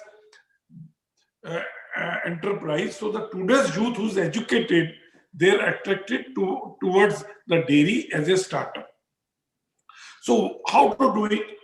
I mean, our calculation says that if you can attract an educated youth by providing some good loan facility of 35 to 40 cows or buffalo farm, after meeting all the expenses and EMI and everything, he can earn around 50,000 to 55,000 rupees per month sitting in the rural Kerala employment. And he is also replacing the imports of other dairy products from the other state, including Amul. So we'll be the bigger loser. Okay. And for that modernization, what is required is modern dairy farm, milking machine, at village cooperatives with automatic milk collection system, so that transparency is their system. very bulk milk coolers to chill the milk, and very modern dairy processing plant. And then no doubt branding. But let me tell you, for that you require nothing but Operation Flood Kerala, like our Dr. Korean said. If you go for Operation Flood Kerala for dairy, by investing not more than 300 to 400 crore rupees for the next 3-4 years, you can not only make Kerala self-sufficient, but also can be exporter of dairy products to other states of South, plus can provide jobs. See, today, if you are processing 15 lakh liters, and if you process from 15 lakh to 30 lakh liters, the 15 lakh extra which you produce and process will give jobs to 90,000 youth. There is no other sector which can provide these many jobs. So what is required is, I think, is for Kerala Planning Board is long-term planning. You can't do planning of 1 year, 2 years, 3 years, 4 years. Dr. Varghese Korean, all the way from Kerala, when he planned Operation Flood, it was 25 years plan. So you have to plan and allocate resources for next 10, 15, 20 years. And I'm hopeful that if you really allocate resources and the very, very strong policy platform, Kerala can become self-sufficient dairy and also can provide the livelihoods to at least 1 lakh youth of Kerala. I think with these words, I like to end, and I thank everybody who has given me this opportunity, especially the Professor Ram Kumar, who really pushed me to this. So, Dr. Banwal, I will also like to apologize you. So I have to go back to the meeting. People are waiting. Okay, sir. Thank you. Whatever issue you could come, that's important for us. Milkman could come. Can we have Dr. Shah now? Mr. Shah, Minesh Shah, you are not a doctor. Yeah. Probably you would be a doctor anyway. I am not doctor, I'm sorry. I am MBA. I am a graduate of IRMA. Minesh ji, we love to hear from you. Thank you so much, sir. So good afternoon all. Advocate K. Raju, Honorable Minister of Government of Kerala. Professor R. Ram Kumar, Member of the Kerala State Planning Board. Dr. Banwala, Chairman of this session. Dr. Sodhi, Mr. Nagesh from Kerala State Planning Board, and all other distinguished guests and participants of the conference.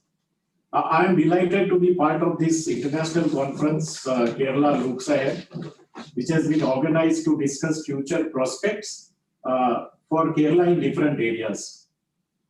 As we all know, and both the earlier speaker told, India is largest milk producer in the world, and dairy is an important source of income, at least for the small and marginal farmers. And Dr. Banwala put the perspective in right place that animal holding is far more equitable as compared to the land holding in our country. So it's means of employment for a large number of people especially in the rural India. And as he told, if we see the figures of milk production in India, we find that in last 6-7 years, it has grown with a CAGR of 6.4%.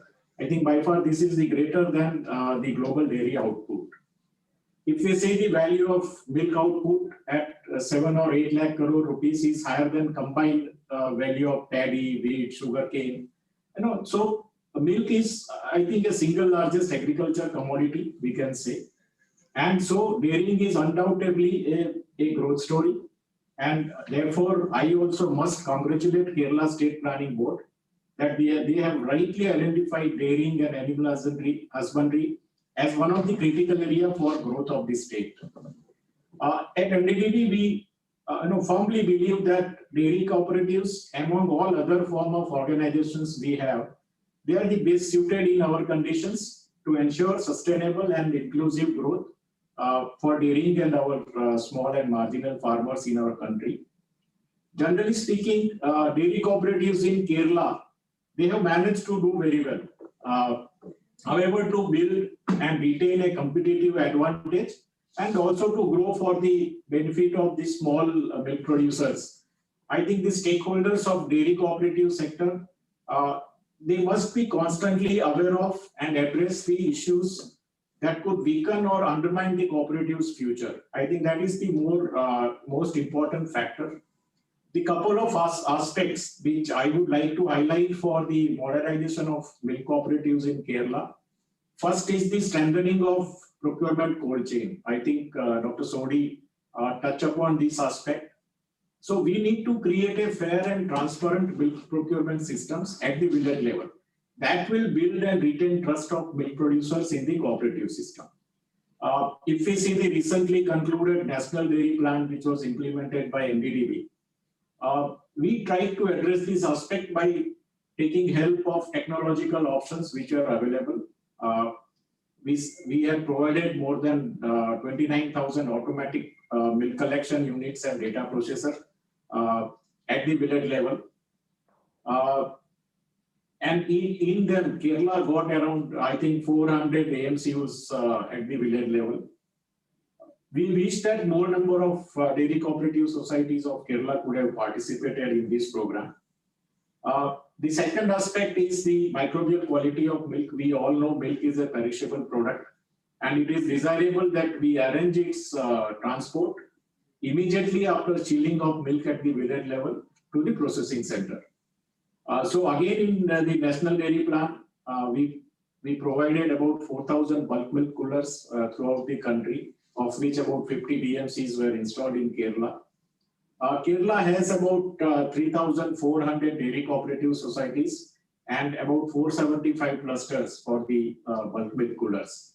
So I think given the topography and geographical aspects in the Kerala, it is important that we have more number of bulk milk coolers, of appropriate sizes. So if the geographical condition doesn't allow the large BMCs, maybe the smaller BMCs that can be installed at the dairy cooperative societies, which will improve the raw milk quality further.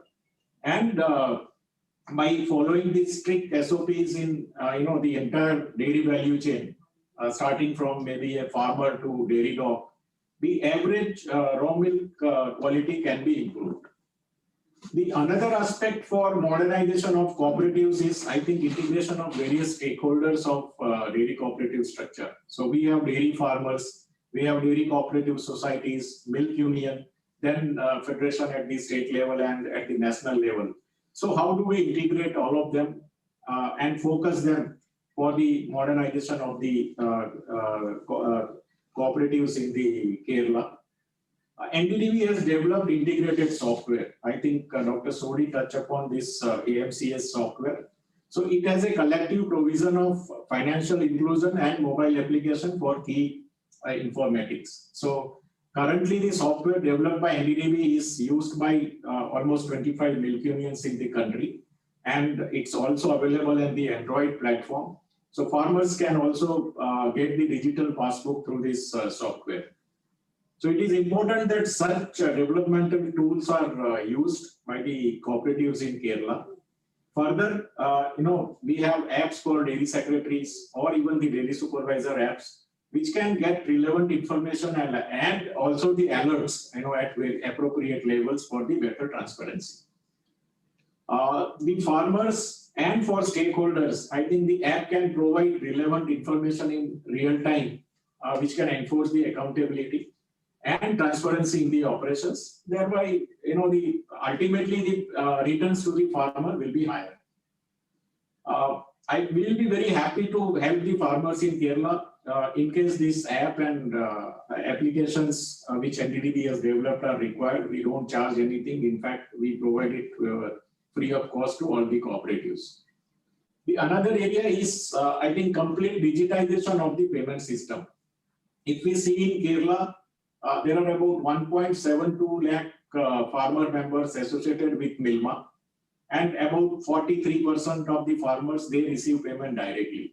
So I think it is a time that we cover more and more farmers for the direct payment, so that all the payments which is doing is directly credited to the bank accounts of the farmers. I think what the state can do is, at the dairy cooperative societies, they can establish micro ATMs in collaborations with some of the banks, so that it will be very helpful for the farmer. You don't have to travel large distances to withdraw the money. We have also recently tried a model for milking. So I think Kerala, there is a shortage of labor. And if we can provide doorstep milking service to the farmers, to the dairy farms, which are fairly large in size, a pipe-mounted milking machine will be very useful for the dairy farmers in Kerala. We have now the prototype developed, and we can provide such machines if required to the state. The second aspect I would like to focus is on the livestock productivity enhancement. I think the growth associated with increase in population of livestock is not sustainable unless we have breed improvement, better feed and fodder, and increased animal health coverage, which are important measures of raising the livestock productivity. So we took a number of steps under the National Dairy Plan for enhancing the milk productivity. Artificial insemination, I think Kerala has the 100% rate for AIs in this state, which is a very good tool, for the genomic improvement of the livestock. However, if we see as a country, we have a major challenge in, in providing the disease-free semen doses in the country. And we also have very poor infrastructure at the semen stations, including the 2 semen stations in Kerala. So we supported under National Dairy Development Plan, for improving the biosecurity, for improving the processing capacity of these semen stations. We also set up the SOPs for generating, disease-free semen in the country. And all these semen stations in the country were upgraded and strengthened so that, we have a better high genetic merit bulls going to these semen stations, and we are able to provide, to meet the demand of a good disease-free semen doses in our country. Along with the NDP, there is ongoing scheme of Rashtriya Gokul Mission, and most of the programs which we initiated under National Dairy Plan for improving the the genetic merit of our livestock, like progeny selection program or progeny testing program. I'm happy that all these programs are now being continued under the Rashtriya Gokul Mission scheme, and we are supporting all these states for improving the genetic merit of our animals. One more problem is the entrepreneurs interested in dairy farming. I think Dr. Sodhi touched upon how can we have more and more youth coming to the animal husbandry sector, or how they can see the dairying as a profitable business, but they face the shortage of high-yielding animals. So I think by providing high-grade heifers, to such newcomers who are coming in the dairy business is one of the solutions to take care this problem. In vitro fertilization and embryo transfer, I think these are the other 2 tools now. The technology is developed. Lot many players in our country are using these techniques now, both for cattle and buffaloes, and it has gained considerable popularity. So technology, one more technology which I would say is the sex-sorted semen. So you have sperm sorting by which you can have the only female sex-sorted semen, and it will be very handy to increase female cows and prevent birth of male cows. We have, at NDDB has very recently developed a eGopala app, which is again on the Android platform. It modernizes the service delivery system for farmers. So it was inaugurated by our Honorable Prime Minister for providing a digital platform. They can manage their livestock with this app. It's available in Malayalam language. We have recently released the version of Malayalam language also. We request the cooperatives in Kerala to propagate this digital platform so that maximum number of dairy farmers can download this app and get benefited. So, and beneficiary of all these steps, as I told, would be our dairy farmers. Milk animal productivity will increase and feed cost will reduce.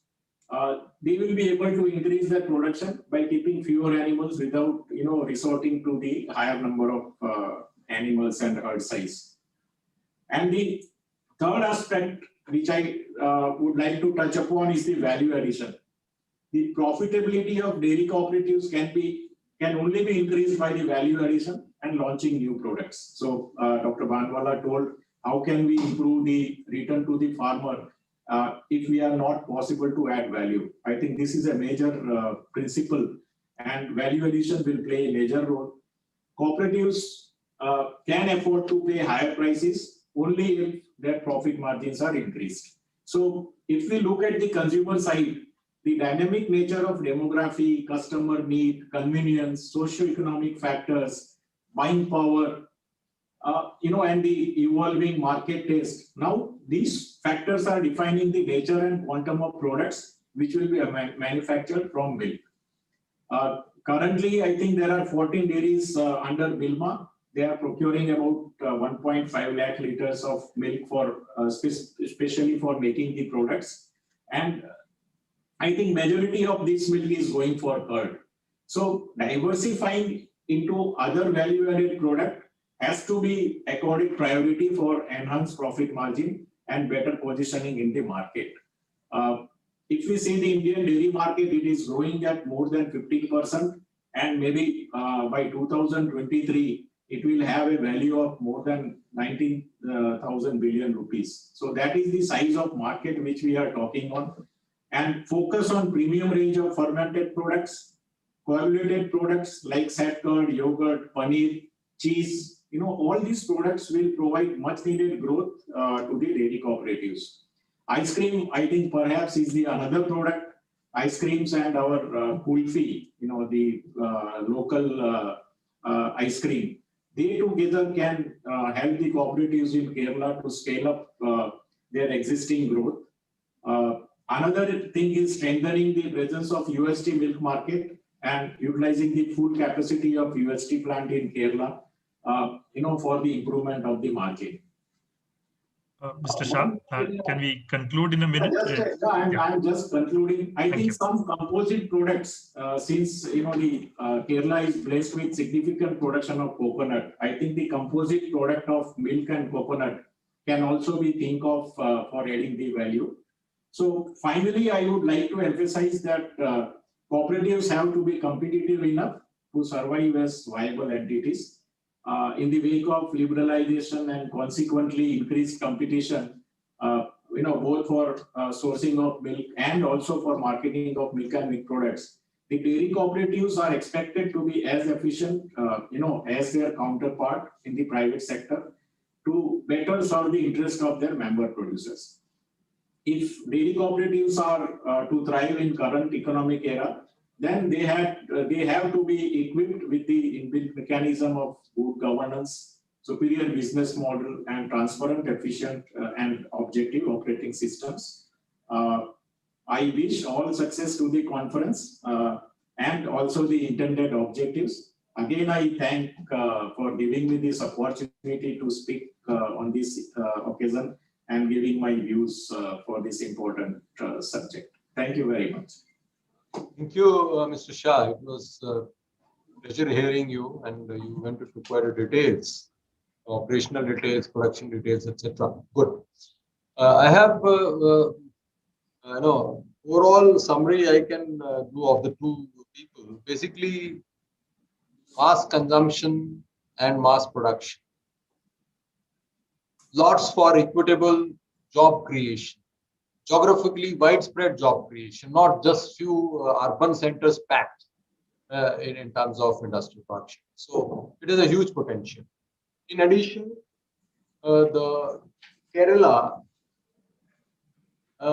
with its endowments, is capable to take this up, and it has identified rightly as a area to focus on for sustainable and equitable growth in the times to come, in addition to job creation.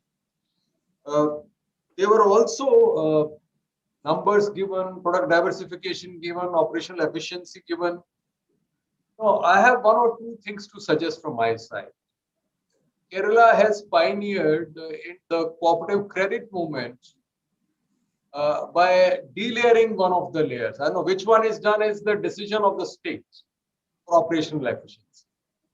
So there was a reference to this interaction also that we have a 3-tier structure, village cooperative, federation, and milk union in between.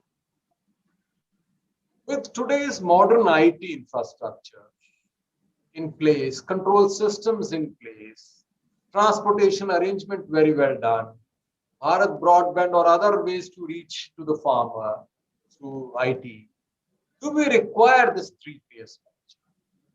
Or eliminating, if it is so, should we not look at even alternate structures, or it is sacrosanct?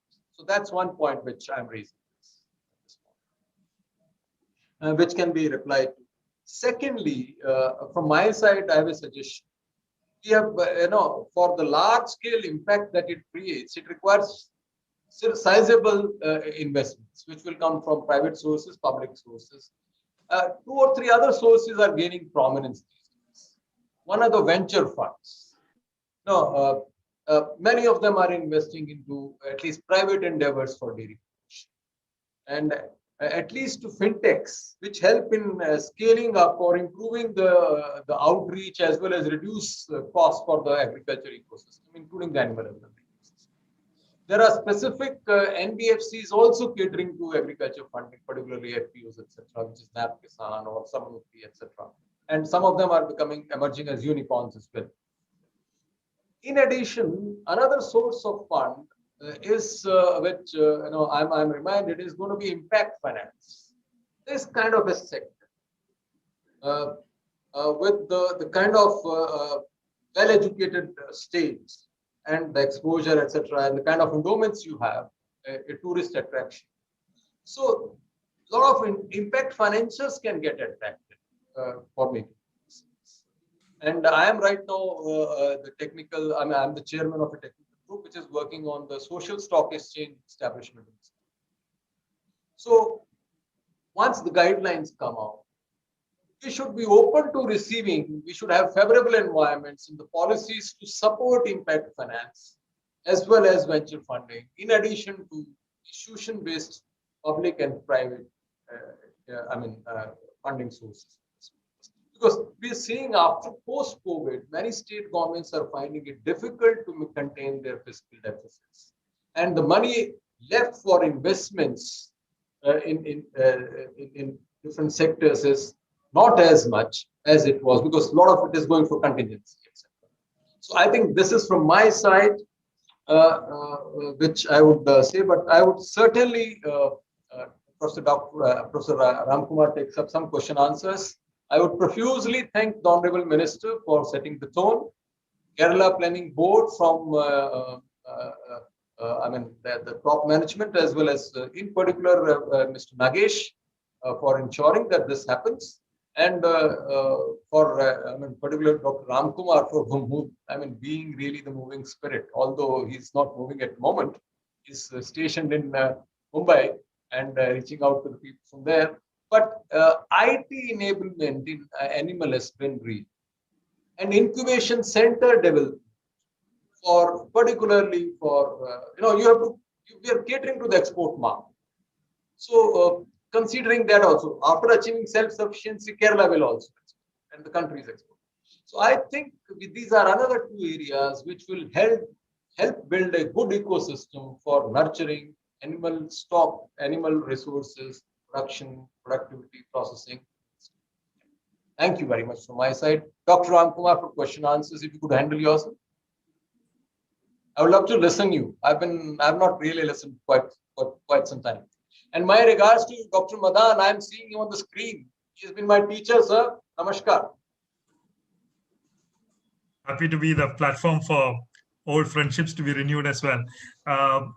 Thank you very much, Dr. Banwal. I have a quick, we have very little time, but there's one question that has come from Dr. Jose James, who's the Managing Director of the Kerala Livestock Development Board. He asks, Mr. Shah, do you think that ET and use of sex-sorted semen are viable propositions for Kerala in the angle of farmers' acceptance and terms of cost involved?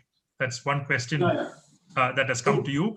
I will also request, there's also one question from the Vice Chancellor of the Kerala Veterinary and Animal Sciences University, Dr. Shashindranath. I'm going to unmute his mic. He'll ask a question. He has a short question to ask. Dr. Shashindranath, please. Thank you, Professor Ramakumar.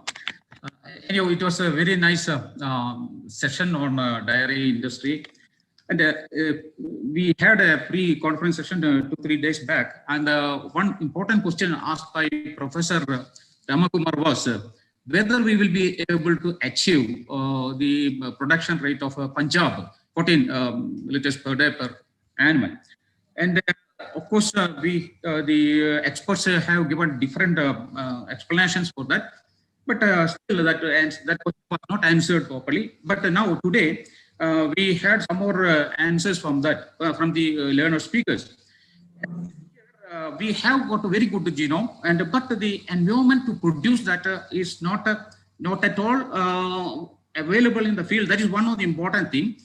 And a lot of things have been narrated here by these learner speakers. My question is whether just by giving these high yielding animals, or whether heifers or animals alone to the entrepreneurs who are coming to this field, will it be sufficient? Because they are coming and we need to give some, my suggestion is to give some more training for them. Then, other area, value-added production, then the app, different kinds of apps produced by NDDB and other leading dairy industry managers. And as well as one important thing, the quality of milk to be produced in the field. So, considering by studying Kerala's structure, the learner speakers, please tell me whether in Kerala we will be in a position to produce milk of high quality and reach the #1 position in India with the present stock and with the present infrastructure, good infrastructure we have. So what is there any lacuna? If that lacuna is there, please enlighten us. Thank you, Dr. Shashindranath. Thank you. May I request Mr. Shah to respond? Mr. Shah, we have a little short of time, so just 2 minutes, please. Thank you. I will do it quickly. So first question was on the sex-sorted semen and ET, whether they are viable in the context of Kerala. I think that was the question. So let me say that I will first say sex-sorted semen. As of now, we are using two technologies. Both are imported, and the cost of sex-sorted comes to about 800 to 1200 rupees. So I agree with the respondent that it is high price as of now. But NDDB has now developed indigenous sex-sorted technology. We have the machines developed. By June 21, we will be in a position to make this sex-sorted commercial production of sex-sorted semen. And our aim is to provide this sex-sorted semen to farmer at 200 rupees. So I think it is just a matter of few months, and we will have affordable sex-sorted semen available to the farmers. That was about the sex-sorted semen. On the embryo transfer also, I think the cost of ET is now slowly going down. Now we have recently published some tenders, and we have got a price of about 20,000 rupees for a viable pregnancy. So when I say a confirmed pregnancy, it takes almost 3 embryos, taking into consideration 33% conception rate, and the cost of embryo comes to about 5,000. So what we have seen is now 20,000 rupees for a progressive farmer as of now is not very high amount. Plus, we are in advanced talk with the government of India to provide at least 5,000 rupees, the 25% of this 20,000 as subsidy to the farmer, whoever wants to take the embryo transfer and make use of IVF technology to produce the better genetic animal. So I think 15,000 rupees in that schemes come through for a farmer for producing a better yielding animal, which gives him guarantee that this is the production of milk which I am likely to get from the cow. before going for the ET, that is a good proposition for farmer, and we believe at NDDB that both sex-funded and ET will be viable. And if you want any more information, we will be very happy to provide you the same once the conference is over. The second question from the Vice Chancellor of the university on only by providing high animals, can it be, is it sufficient? So I think no, sir. I fully agree with you. Only providing high genetic merit animals to the farmers will not solve the problem. We will have to see that the high genetic merit, whatever animal has, we take the true potential. We use that potential to produce the genetic merit it has. And as you are rightly saying, better fodder, good health services to these animals, and the the upkeepment of the animals. All this will play a major role. And I think the technology and the digitization, some of the apps which I told, I think that they will be very handy for the farmers if they want to use high genetic merit animals and take profit from this profession. Thank you very much. Thank you, Mr. Shah. Just I have a quick request from the director of the Dairy Development Department in the state. She wants to have just 1 minute, probably less than that, to make a quick comment. Director, can I invite you to make your comment? You have to unmute yourself, please. Yeah, it is unmuted.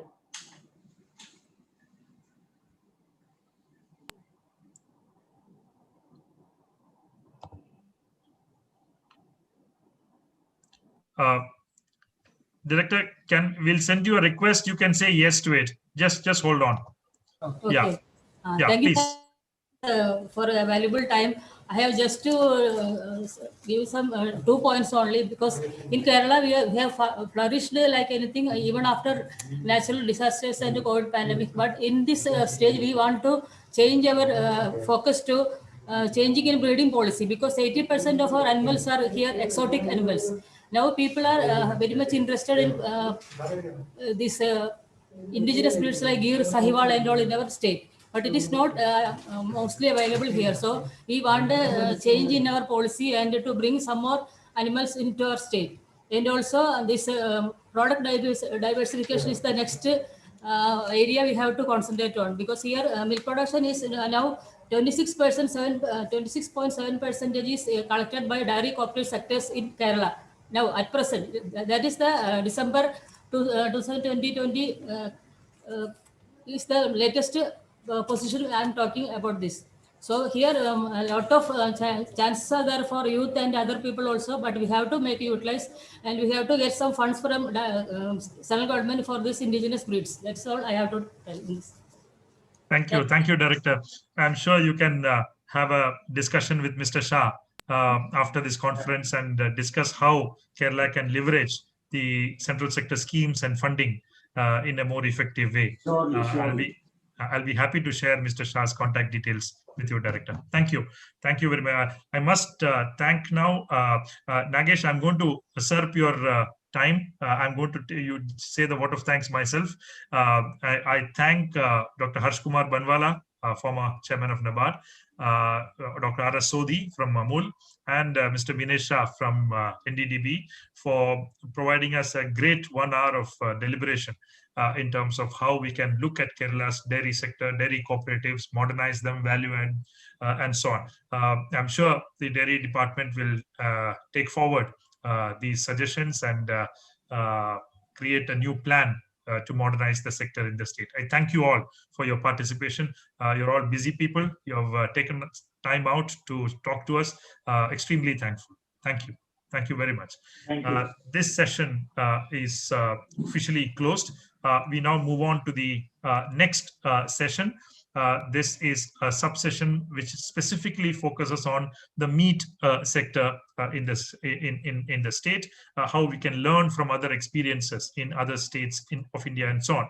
I must say with apologies that one speaker in this session, Mr. P. Wilson, Secretary of the All India Poultry Products Exporters Association, is unable to join us because of an emergency health reason which emerged nearby him. He will not be joining us. So we will have to do with the remaining speakers. I'm very thankful to Dr. Tarun Bajaj, Director, Animal Products Division at the Agricultural and Processed Food Products Export Development Authority, Ministry of Commerce, Government of India. He has coordinated this session. He has helped us with identifying the speakers. I thank Dr. Bajaj profusely, and I welcome him to this session. Thank you very much for joining us. I welcome Mr. Fauzan Alvi, who is the Vice President of the All India Buffalo and Sheep Meat Exporters Association, to this conference. He will be speaking to us on enhancing bovine meat production challenges and possibilities. I also welcome Dr. R. Thomas, who is the Senior Scientist and in charge of the Food Quality Control Laboratory with the NRCP, CRNRCP of the Indian Council of Agricultural Research. Thank you, Dr. Thomas, for joining us. We look forward to hearing from you as well. A note to the chair, Dr. Tarun Bajaj will take over as the chair of the session and will moderate the rest of the session. But a request is Dr. Tarun Bajaj will speak for exactly 5 minutes, and all the other speakers will speak exactly for 10 minutes. This is a request from us because we have a long day till 7 p.m. today, and we have to be extremely tight with time. This will also allow us more questions at the end. So I hope you all will stick to your time. There will be a short, mild, gentle reminder from me, maybe at your 9th minute, so that you'll be reminded that 10th minute is not very far away. Thank you very much. Over to you, Dr. Tarun Bajaj. Thank you very much, Mr. Ramkumar. Thank you very much, in fact, for giving us an opportunity to speak on this very important subject. I'll just, little bit take an improvisation that since Mr. Wilson is not there, I will also be talking a bit on his behalf on the poultry sector. I'll cover it. So I think I'll take 10 to 12 minutes. Then I'll give both the speakers more 10 minutes, and then of course leave it to this, because I would be setting the tone. I want to tell you how important is the meat sector. I think everybody, all the experts are here. I can see on the screen also. I need not, overemphasize, but let's share some facts.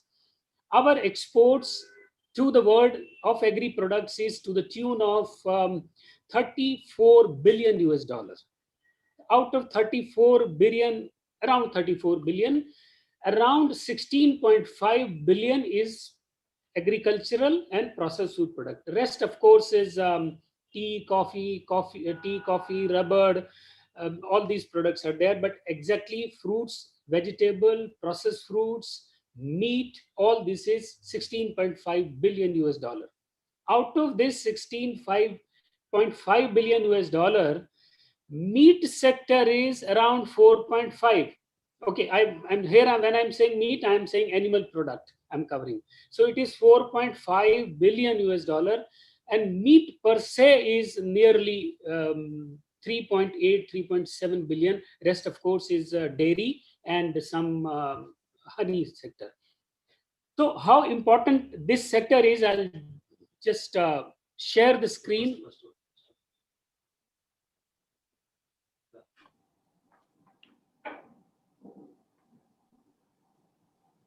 So this is, the sector. And when we talk of buffalo meat, as per the India's production, of course, is quite good. We are global #1, but in the states are Uttar Pradesh, Maharashtra, Punjab, Telangana, and to some extent Kerala. The global export, our export, as I said, is 3.2 billion US dollar only of buffalo meat. The government policy is that it has to be regulated. This is a very well regulated industry.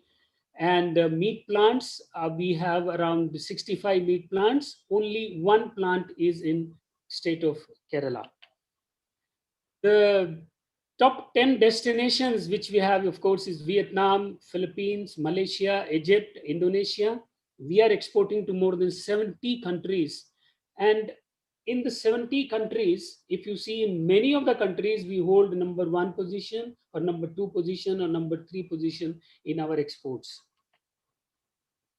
This is the trend which has been seen. Of course, this year, this 3.2 billion, because the COVID started in the country internationally in the January, February last year only, and the exports little bit came down. But this year again, we are 3.5 billion US dollar. It is since 1993, we made standards, India made standards, and we are exporting to various countries.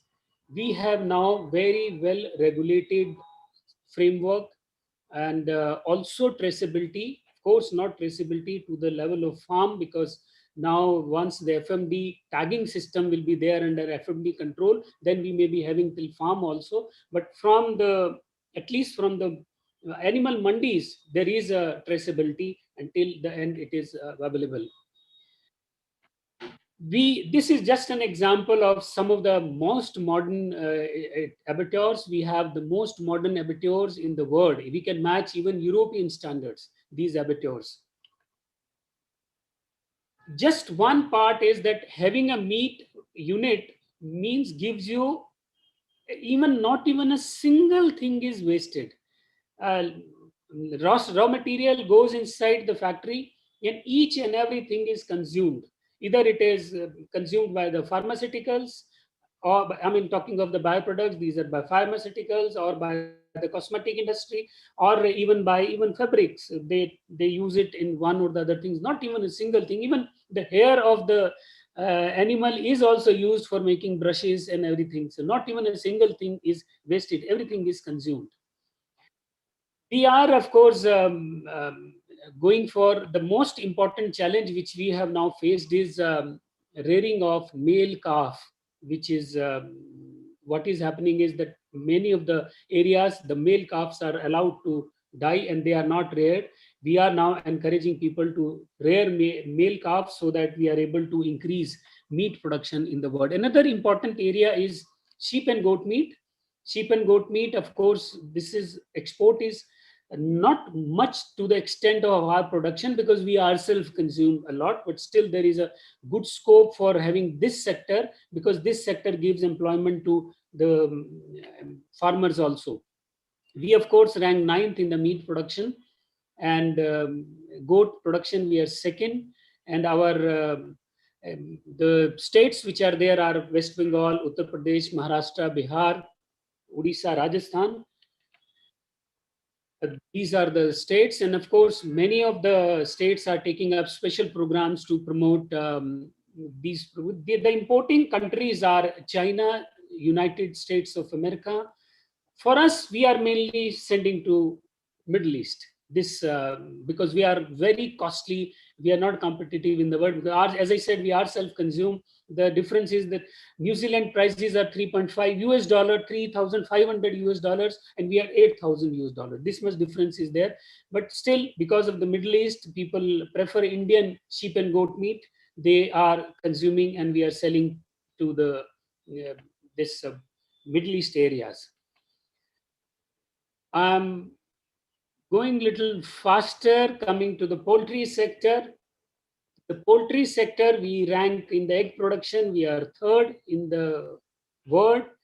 And we are in the poultry, if you see, the Kerala has a good share in this, 5.54%. And so this is one sector which is already there in Kerala, which needs to be further strengthened. Of course, the leader in these Tamil Nadu and Maharashtra, they are the leader in this field, and Haryana. And most of the exports is happening from Tamil Nadu and Maharashtra in this sector. But yes, there is a good scope for Kerala in this sector also. The egg powder is the main item which is exported, and it goes either in the egg yolk, egg in the white portion or the yellow portion, or in the liquid egg also they are exported. And we are exporting to Middle East, but egg powder we are exporting mainly to developed countries and also to USA, to CIS countries, to Europe also. The main issue which is coming up, of course, is avian influenza. But to handle avian influenza, now we have been able to control it through compartmentalization. India has, Department of Animal Husbandry has declared more than 40 compartments. Now we are negotiating with the UAE and other GCC countries. They are going to recognize our compartments. Of course, the talks are going on Newcastle disease. They are satisfied on the avian influenza field, but they are asking Newcastle disease free also. Of course, we are negotiating with them that we can't give you this certificate, but yes, we can certify that the produce is free from Newcastle disease. And hopefully very soon, maybe next month only, we'll be able to sign a memorandum of understanding with GCC countries and UAE, and our exports will continue even if there is a bird flu in the country. What is happening presently is there is a bird flu, they ban the entire country and exports are stalled. With this agreement, we will be able to export from the compartments whenever there is a bird flu or any other threat is there. Still, we will be, so the exports will not stop.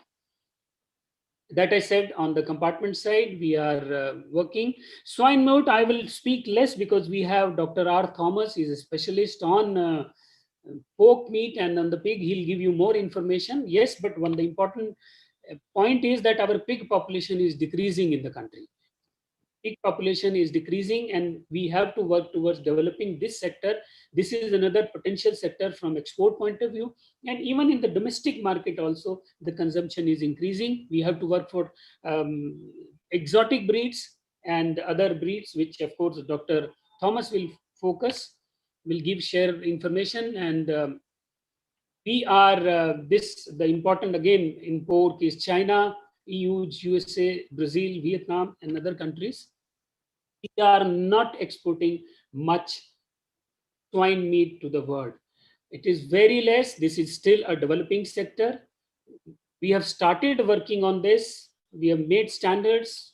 Dr. Thomas has played a vital role in preparing standards. It has been notified under Foreign Trade Development Regulation Act. With these standards, now it is also going to be regulated. Of course, this has got jolt because of outbreak of African swine flu in Assam and some part of the country. But despite this, we will be able to have a breakthrough. One of the most modern unit with the assistance of Ministry of Commerce is coming up in Assam. And this is the thing that we want to tell state of Kerala, that under TICE scheme of Ministry of Commerce, you can take a subsidy and have a modern unit in the state of Kerala, which will serve purpose both, will provide safe and hygiene meat for the people of Kerala, and this will also be a unit from where exports can also take place. We will also encourage your department officials to visit Assam. We'll organize this visit also. Please do visit Assam, see this unit so that you will know what is required to have a most modern unit in the state of Kerala. This is important part. And rest, of course, I am now skipping in this because of the paucity of time. And will be, as I said, the important part is that we have this meat sector is another sector which is so important, and state of Kerala has a scope, and we can develop in the state of Kerala, both for the purposes of domestic consumption and for the purposes of exports.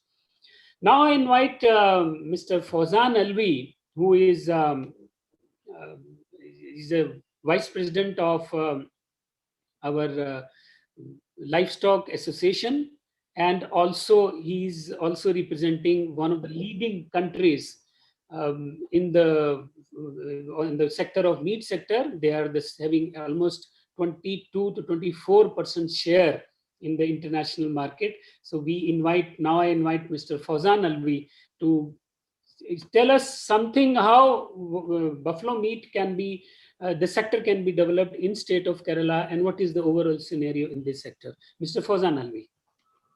Thank you, Dr. Bajaj. and thank you all the participants.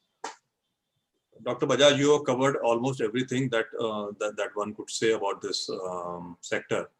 But coming back to where you finished, Kerala has only one export unit. Now there are so many schemes that are coming in from the central government supporting animal husbandry and meat for export sector. My only request would be that the government should focus on rearing, especially the resource like the male salvaging of male buffalo calf, which can be a big resource as for export as well as local consumption. To my knowledge, there is a lot of movement of livestock from neighboring states for local consumption. I mean, I might not be correct, but this is what the feedback that I have. Secondly, export sector has huge potential. We feel as exporters and as an association that we have not even begun to start exporting. The demand is huge and potential is huge. And in another way, if you see, livestock sector is the only consistent factor in the life of a marginal farmer, and with the aim of doubling farmers' income. This could be the fastest and the best bridge that can be considered and that can be undertaken. And what as a sector we feel that Kerala as a government should focus on eradicating of the foot and mouth disease, which will give a unique status to the state in order for exports, in order for traceability, and in order to more value realization for the farmer or for the exporter from the state. Secondly, it's also very important to link the state with the incentives and several policies that are being rolled out by the central government. Animal husbandry, there is a separate budget. There is a separate budget for setting up units. APEDA is supporting in every possible way. Then also the disease control program, which I feel is the most important if the state wants to take the livestock sector to a different level internationally as well as in the country also. And what I feel is also important that since Kerala itself has a lot of local consumption, and there could be a huge value realization for the local farmers if there is a certain plan to it. Also, it will be also important to upgrade the municipal slaughterhouses that are available in the state, so that one reaches an international benchmark, which is very important because the world over now people are looking at India as a main component for the supply chain, be it food grain, be it meat, be it marine. So it's very important. But what has gone by in terms of quality, in terms of standards, need to be upgraded for a better future for the state exports, as well as keeping a small farmer in mind. That's what I feel. Thank you, Mr. Fawzan Alvi. You have rightly said that there are schemes of central government, and now Department of Animal Husbandry also has a special schemes, which can also be state government. Kerala can also take advantage of it, and APEDA also has schemes. We are also encouraging. There are schemes with which one can establish units, and after establishing units, on the quality and food safety measures, there are schemes where entrepreneur can take advantage of it. Just to mention that the environment is conducive, one has to take and go into this field. Now I invite Dr. R.S. Thomas. He's a senior scientist from National Research Center of Pig. This is the ICR center, and they are doing very good job in the field of pig research and development. In fact, they also have an incubation center within the premises. I've seen myself where they are making the products of pork products and also selling it to the market. They are, Dr. Thomas has a good exposure, and in fact, in our pork standards, he was chairman of the committee which made these standards at par with international standards, which has been notified. I invite Dr. Thomas to throw some light on the aspects of export and development of pork from state of Kerala.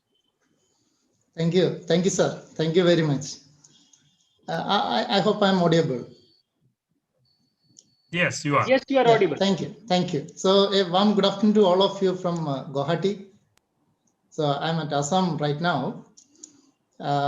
In fact, our chairman of the session, Bajaj sir, has already outlined the potential of the meat sector. And sir has skipped a few slides with respect to piggery. Otherwise, sir is the, we consider he is the treasurer of meat sector. So in fact, one more thing, I'm more happy today in the fact that the last 1 year or 1.5 years, I couldn't go to my hometown. So this time, at least I could see some names, some known faces, at least during the COVID outbreak. So thank you. That's in the outbreak. I know Dr. Ramakumar has already told my time is limited. So I understood. Thank you. I will stick to that. Sir, I have prepared a small presentation. So with the permission of the chair, I would like to share it with the August gathering. Please. Thank you.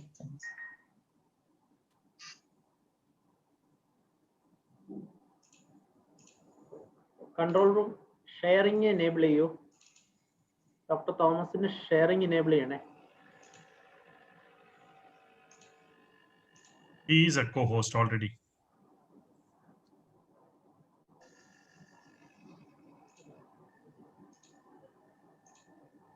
Yes. I hope it is visible now. Is it? Yes. So the few points when it comes to piggery. Just quickly some facts and figures. If you see the country picture, the pig meat sector in India is valued at around 6,200 crores. And we have over 9 million pigs. And of course, Kerala is not into the top list as of now, but Assam features the list in the top. We have over 20 indigenous pig breeds, of which around 10 indigenous pig breeds are already registered. And we do have presence of more than 8 exotic pig breeds. The most commonly one which is used for the commercial productions are, most of us know, it is the large weight Yorkshire, Duroc, the Landrace and Hampshires. And we have almost 150 pork processing units. Of course, they are in small scale, and mostly in the private sector. And our total requirement of pork in the country is valued at around 1 million tons. But our current production is around 0.4 metric ton, with a shortfall of around 0.6 million tons. So when it comes to specifically to the state of Kerala, we have roughly around 60,000 pigs in the state. And if we calculate on an average per capita consumption on a 2 kg, our pork requirement in a year comes to not less than 20 million kilogram. If you assume 25% of our population eat pork, that may be much less than the actual value. So even at that level, if we calculate, we require around 3 lakhs pigs, live pigs in a year. So there exists a gap of almost 2,50,000 pigs, live pigs requirement.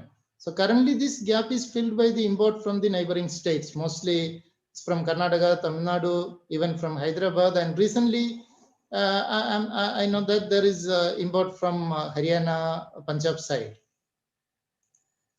So just a little quick fact about specific to our production system. Why I kept it? Because unlike poultry or bovine sector, the piggery sector is still in the initial stages, not only in Kerala, in most of the states. So, but in production, if we take, we do have both breeding and fattening systems in Kerala. Mostly, most of the people are following fattening systems, and our production is usually semi-intensive to intensive. We do have compound feeds available for especially for the breeding pigs, but the fattening units are mostly run by the inputs from the chicken and hatchery industries. Housing, of course, it is up to the mark. But we are lacking with respect to breeding. Still, we don't have a breeding policy for the state of Kerala, pig breeding policy. And pedigree is not maintained except in some government farms. And the level of exotic inheritance is mostly it is decided by the breeders, we say the private players.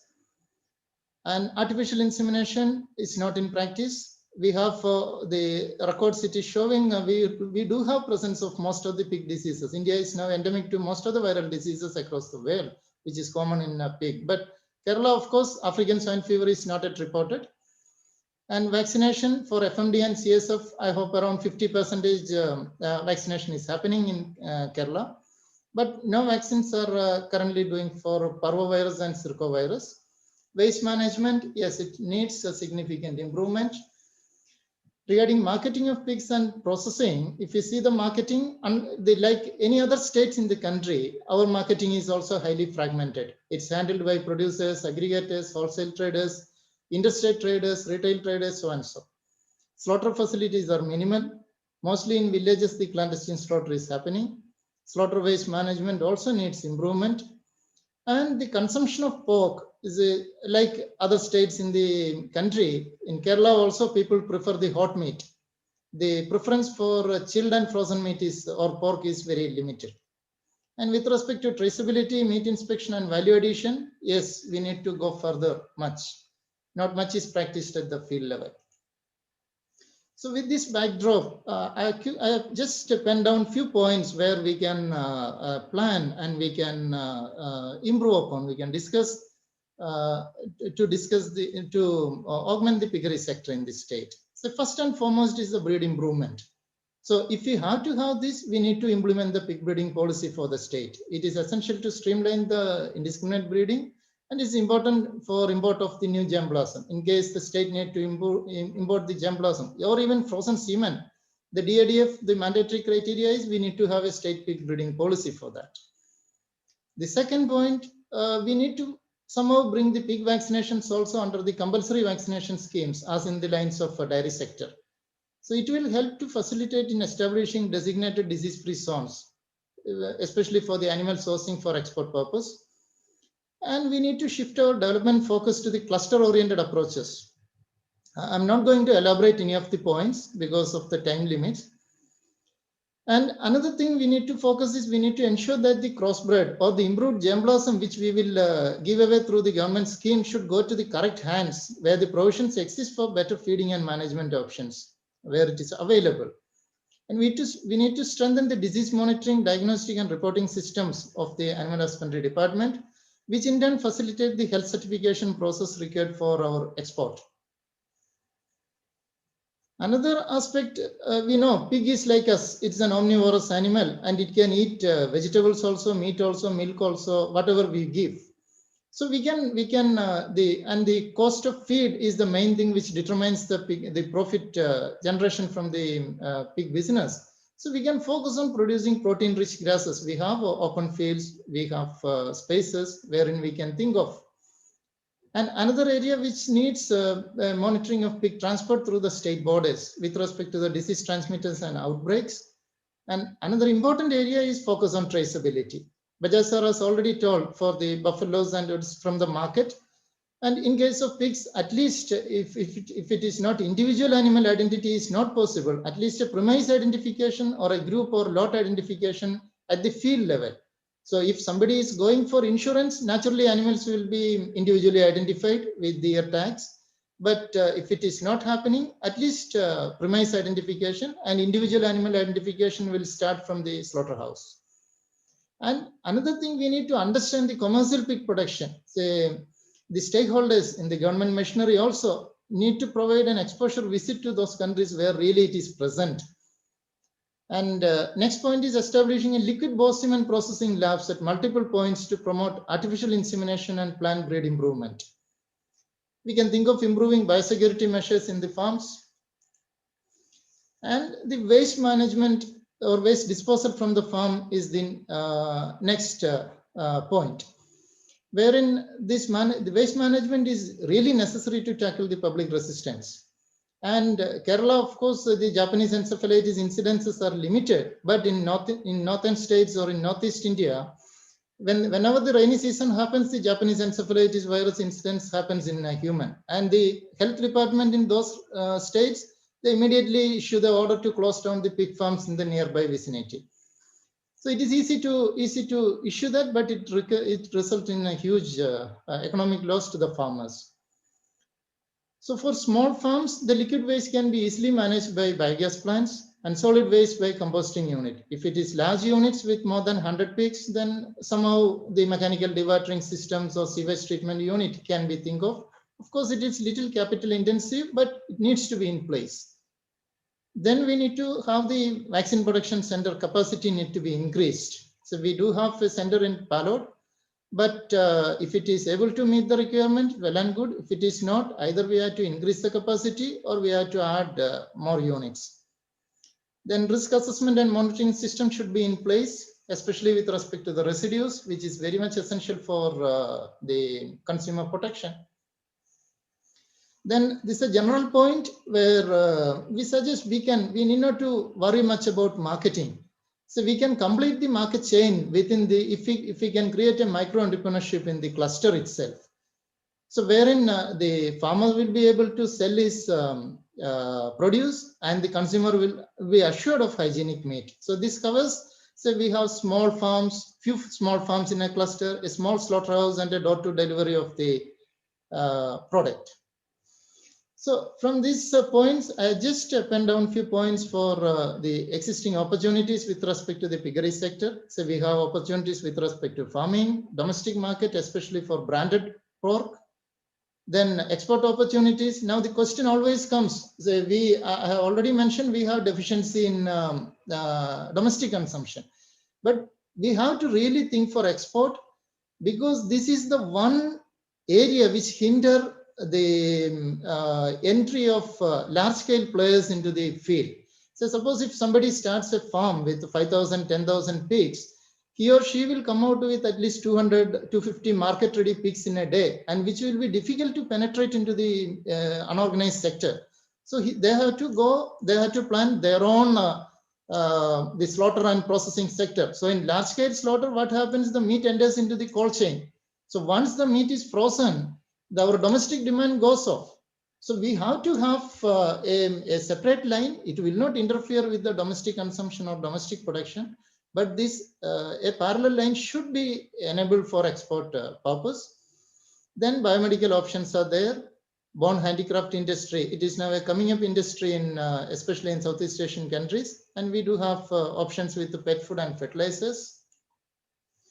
So it will be injustice from my side if I stop without telling the support what we could as an institute, ICAR National Research Center on Pig could support for the development of piggery sector in across the country, and Kerala is not an exception to this. So we can support if the state demands, we can support in developing the pig breeding policy. We have done the pig breeding policy for all the northeastern states, the state of Punjab. Now Karnataka is coming up. We can support in establishing liquid boar semen processing labs, establishing micro pig abattoirs, establishing IoT-based traceability and meat inspection systems. We can support in quality control of pork and pork products, and we can assure technical support to entrepreneurs or startups through our agribusiness incubation center. So this is a small slaughterhouse. Thomas, I understood, sir. Just 30 seconds or 40 seconds. So this is a small slaughterhouse which we designed. When we think of slaughterhouse, what happens? The people think in crores.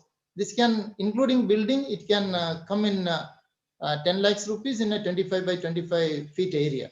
The products technologies we do have, and as Bajaj sir was mentioned, we as an institute, we collaborate with all the agencies associated with the meat sector, APEDA, BIS, Ministry of Food Processing, and FSSAI.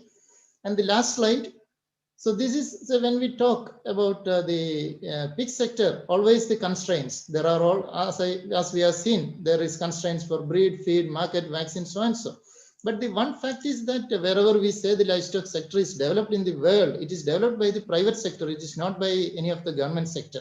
So the government sector has to give an environment, an ambience for flaring up the private industry. So that the same applies in our case also. And our solution, what a one-line solution is, we need to give an environment for flaring up the commercial unit. So support to the industry. That's it. And that's all from my side. Thank you.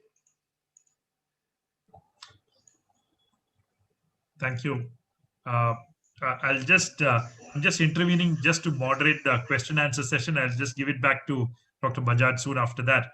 There are some questions that have come up. One is from Dr. Faslu Rahman, whether Kerala can develop a sector in beef cattle, not Cara beef, as the male calves are removed from herds early enough. So that's one question. I think Dr. Alvi can take it up after this. He also has another question. Kerala requires a scheme in development of beef cattle according to Kerala's environment. That's more the comment. Now, may I request Dr. A. Prasad, I don't know where he is, but if he wants to make an intervention, I'll be happy to give him 30 seconds.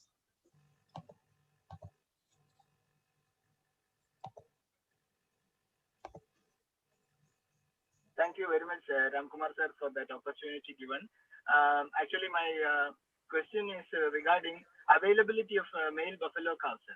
Because most of the time, our people are finding it difficult to get the quality buffalo calves in our area. So they have to go to Tamil Nadu or some other area, and it is causing a big problem because even though we say that buffalo male calf rearing is profitable in Kerala, it is actually a season-based one. Only when it is sold in a season, a particular season only, they get the kind of benefit that is accrued. So if we can have a real market in Kerala available to the people, then then really we can make a big change there. So that is one aspect. Another aspect which I just wanted to mention is that the Rajendra Thomas sir's point on mini slaughterhouses. That is exactly what we require, because in our nowadays the problem is that our slaughterhouses as well as our rearing system is not quality conscious. The kind of selling of the meat in the sector is very pathetic. We can say that's the only word we can say. So in a futuristic perspective, when we think about the diseases and in the COVID situation and all, this is going to be a big area. We cannot continue like this. So the mini slaughterhouses, whether we can start in a block level or something like that, will make a big change in Kerala situation. So not only in pig sector, in all other sectors, can ICR can provide such an input? So that is one. Thank you. May I now invite Dr. Shahul Hamid, he wanted to ask a question. I've just unmuted him. Sir, thank you for the time, sir. What I suggesting is for the doctor was mentioning about the spoilage of male cattle as the reason for, as a scope of improving the meat industry. For increasing the meat production, we can rear the male cows. So what I suggest is the cost of spoiling them or killing them is the cost of rearing that. So if we introduce the calf milk replacer, which will reduce the cost of production, then it will solve the problem, sir. This will support in case of female calf also. The health of female calf will improve once this is introduced. Thank you, Dr. Shahul Hamid. One last question from Dr. Suraj is for promoting meat production from large animals, identification and transportation of male calves from available areas to potential areas is to be supported through electronic marketing system and transportation channels. That's more like a comment. I now give it back to Dr. Bajaj. Dr. Bajaj, you can invite the speakers to answer these questions in 2 minutes per person at that rate. Thank you. Thank you very much. Thank you very much. In fact, since the time is short, permit me to just answer these questions. See, as far as beef is concerned, one can do it probably for depending upon the law of the particular state, and that will be mainly for the domestic consumption. For export purposes, only buffalo meat is allowed. So answer to your question is this. Male calf rearing, yes, it is to be encouraged. And I think they have given a comment that it can be, there is also a thought that FCR ratio that by rearing a calf, male calf, and then getting the value of it, it doesn't match. But yes, the Department of Animal Husbandry is also coming up. A National Research Center for Meat has already come out with the SOP that how you can rear a male calf so that you get the value. After that, it can match it and they can fatten it early also. Identification, yes. As per the Government of India, this is important. Your comment is yes, identification is required. That's why we are not able to have a traceability back to the livestock. Traceability, in order to have traceability, this is important. The 13,400 crore scheme which Honorable Prime Minister announced for FMD control program, the primary and the first task is to start from the identification. The identification of animals will start, and with this, I think not only this, all the livestock related issues will be resolved, including dairy into the meat and other even disease control program also. This will be there. So identification, I think we will be able to reach, as far as Department of Animal Husbandry, within 4-5 years, we'll be able to reach to this sector. Mini slaughterhouses may be useful for the domestic consumption again, but for export purposes, certainly not. We need most modern integrated meat processing plants. I invite those who are willing, we can also organize your visit to the Fozan is with me. Fozan will facilitate your visit. Whosoever wants to see, you see yourself, because from the outside, I can say one sees it looks like a 5-star hotel. Nobody can make out that inside it is a slaughterhouse. We get we have delegations from abroad. They come and inspect and visit. They follow all food safety management systems. All are HACCP certified, and right from one entry and then exit, all the processes are followed. Very health and hygiene systems are followed. So small slaughterhouses only for domestic purposes. Yes, for export purposes, we need modern integrated slaughterhouses. These were the things I think we have answered. Just a concluding remark, Fozan, if you want to make, and then we'll close this session. Fozan Alvi.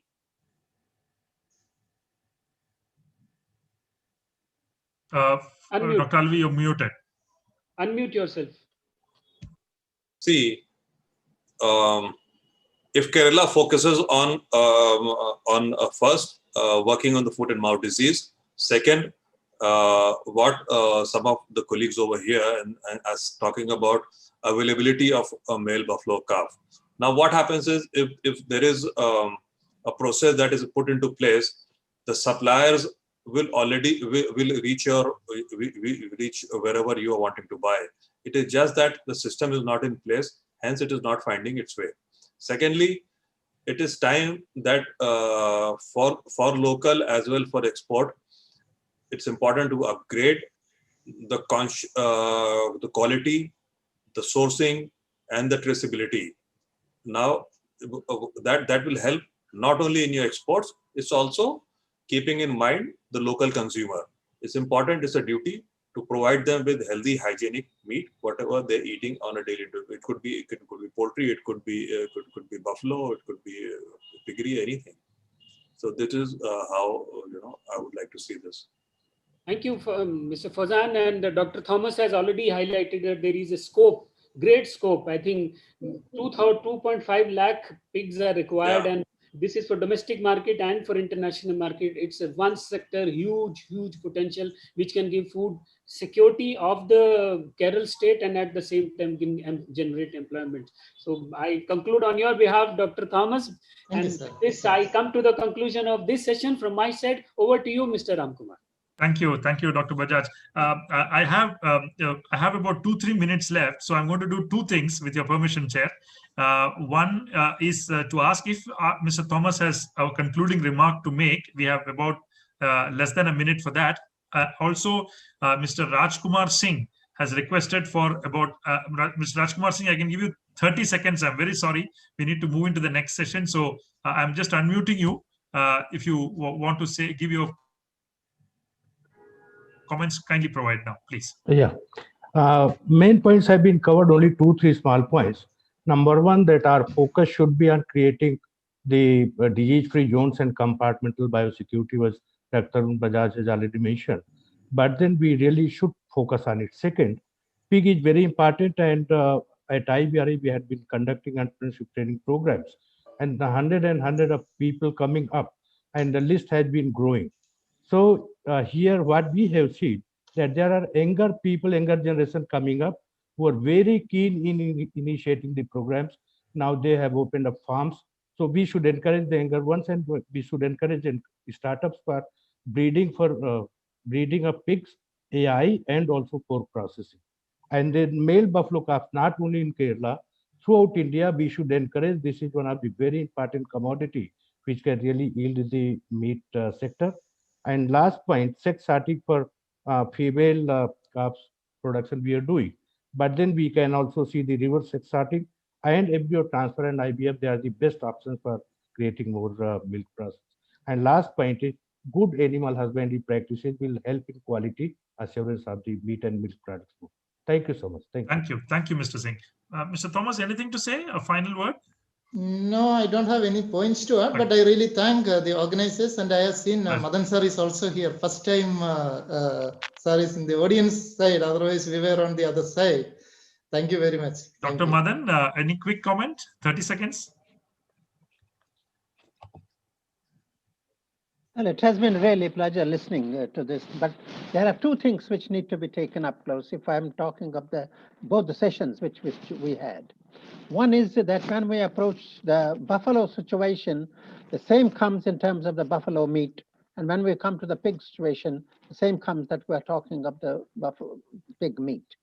For buffalo meat, the essential is that this is the state where we are talking of dairying in the real sense, where we have got the males and the females also being utilized. And this is the biggest opportunity which we have in the country today, that where we can have two simultaneous approaches, where we will have really revenue being generated. And that is where the farmers have to come in. And for them, we have to look for increased productivity through use of the modern technologies, and at the same time, taking care of the male ones. And for the pigs, as Thomas has very rightly pointed out, that today the demand is very high, though there's a selected demand in India, but there is a great demand outside because of the quality of the meat which is being produced. And therefore, that if Kerala picks up a position where they will be able to provide an excellent facilities for processing, that will be a step forward, and that will be a great revenue generation for the small animal holders. Thank you. Thank you very much, Dr. Madan. Thank you very much for coming, spending your time, and giving your comments as well. Pleasure. I must say two things now. We are almost at the end of the session.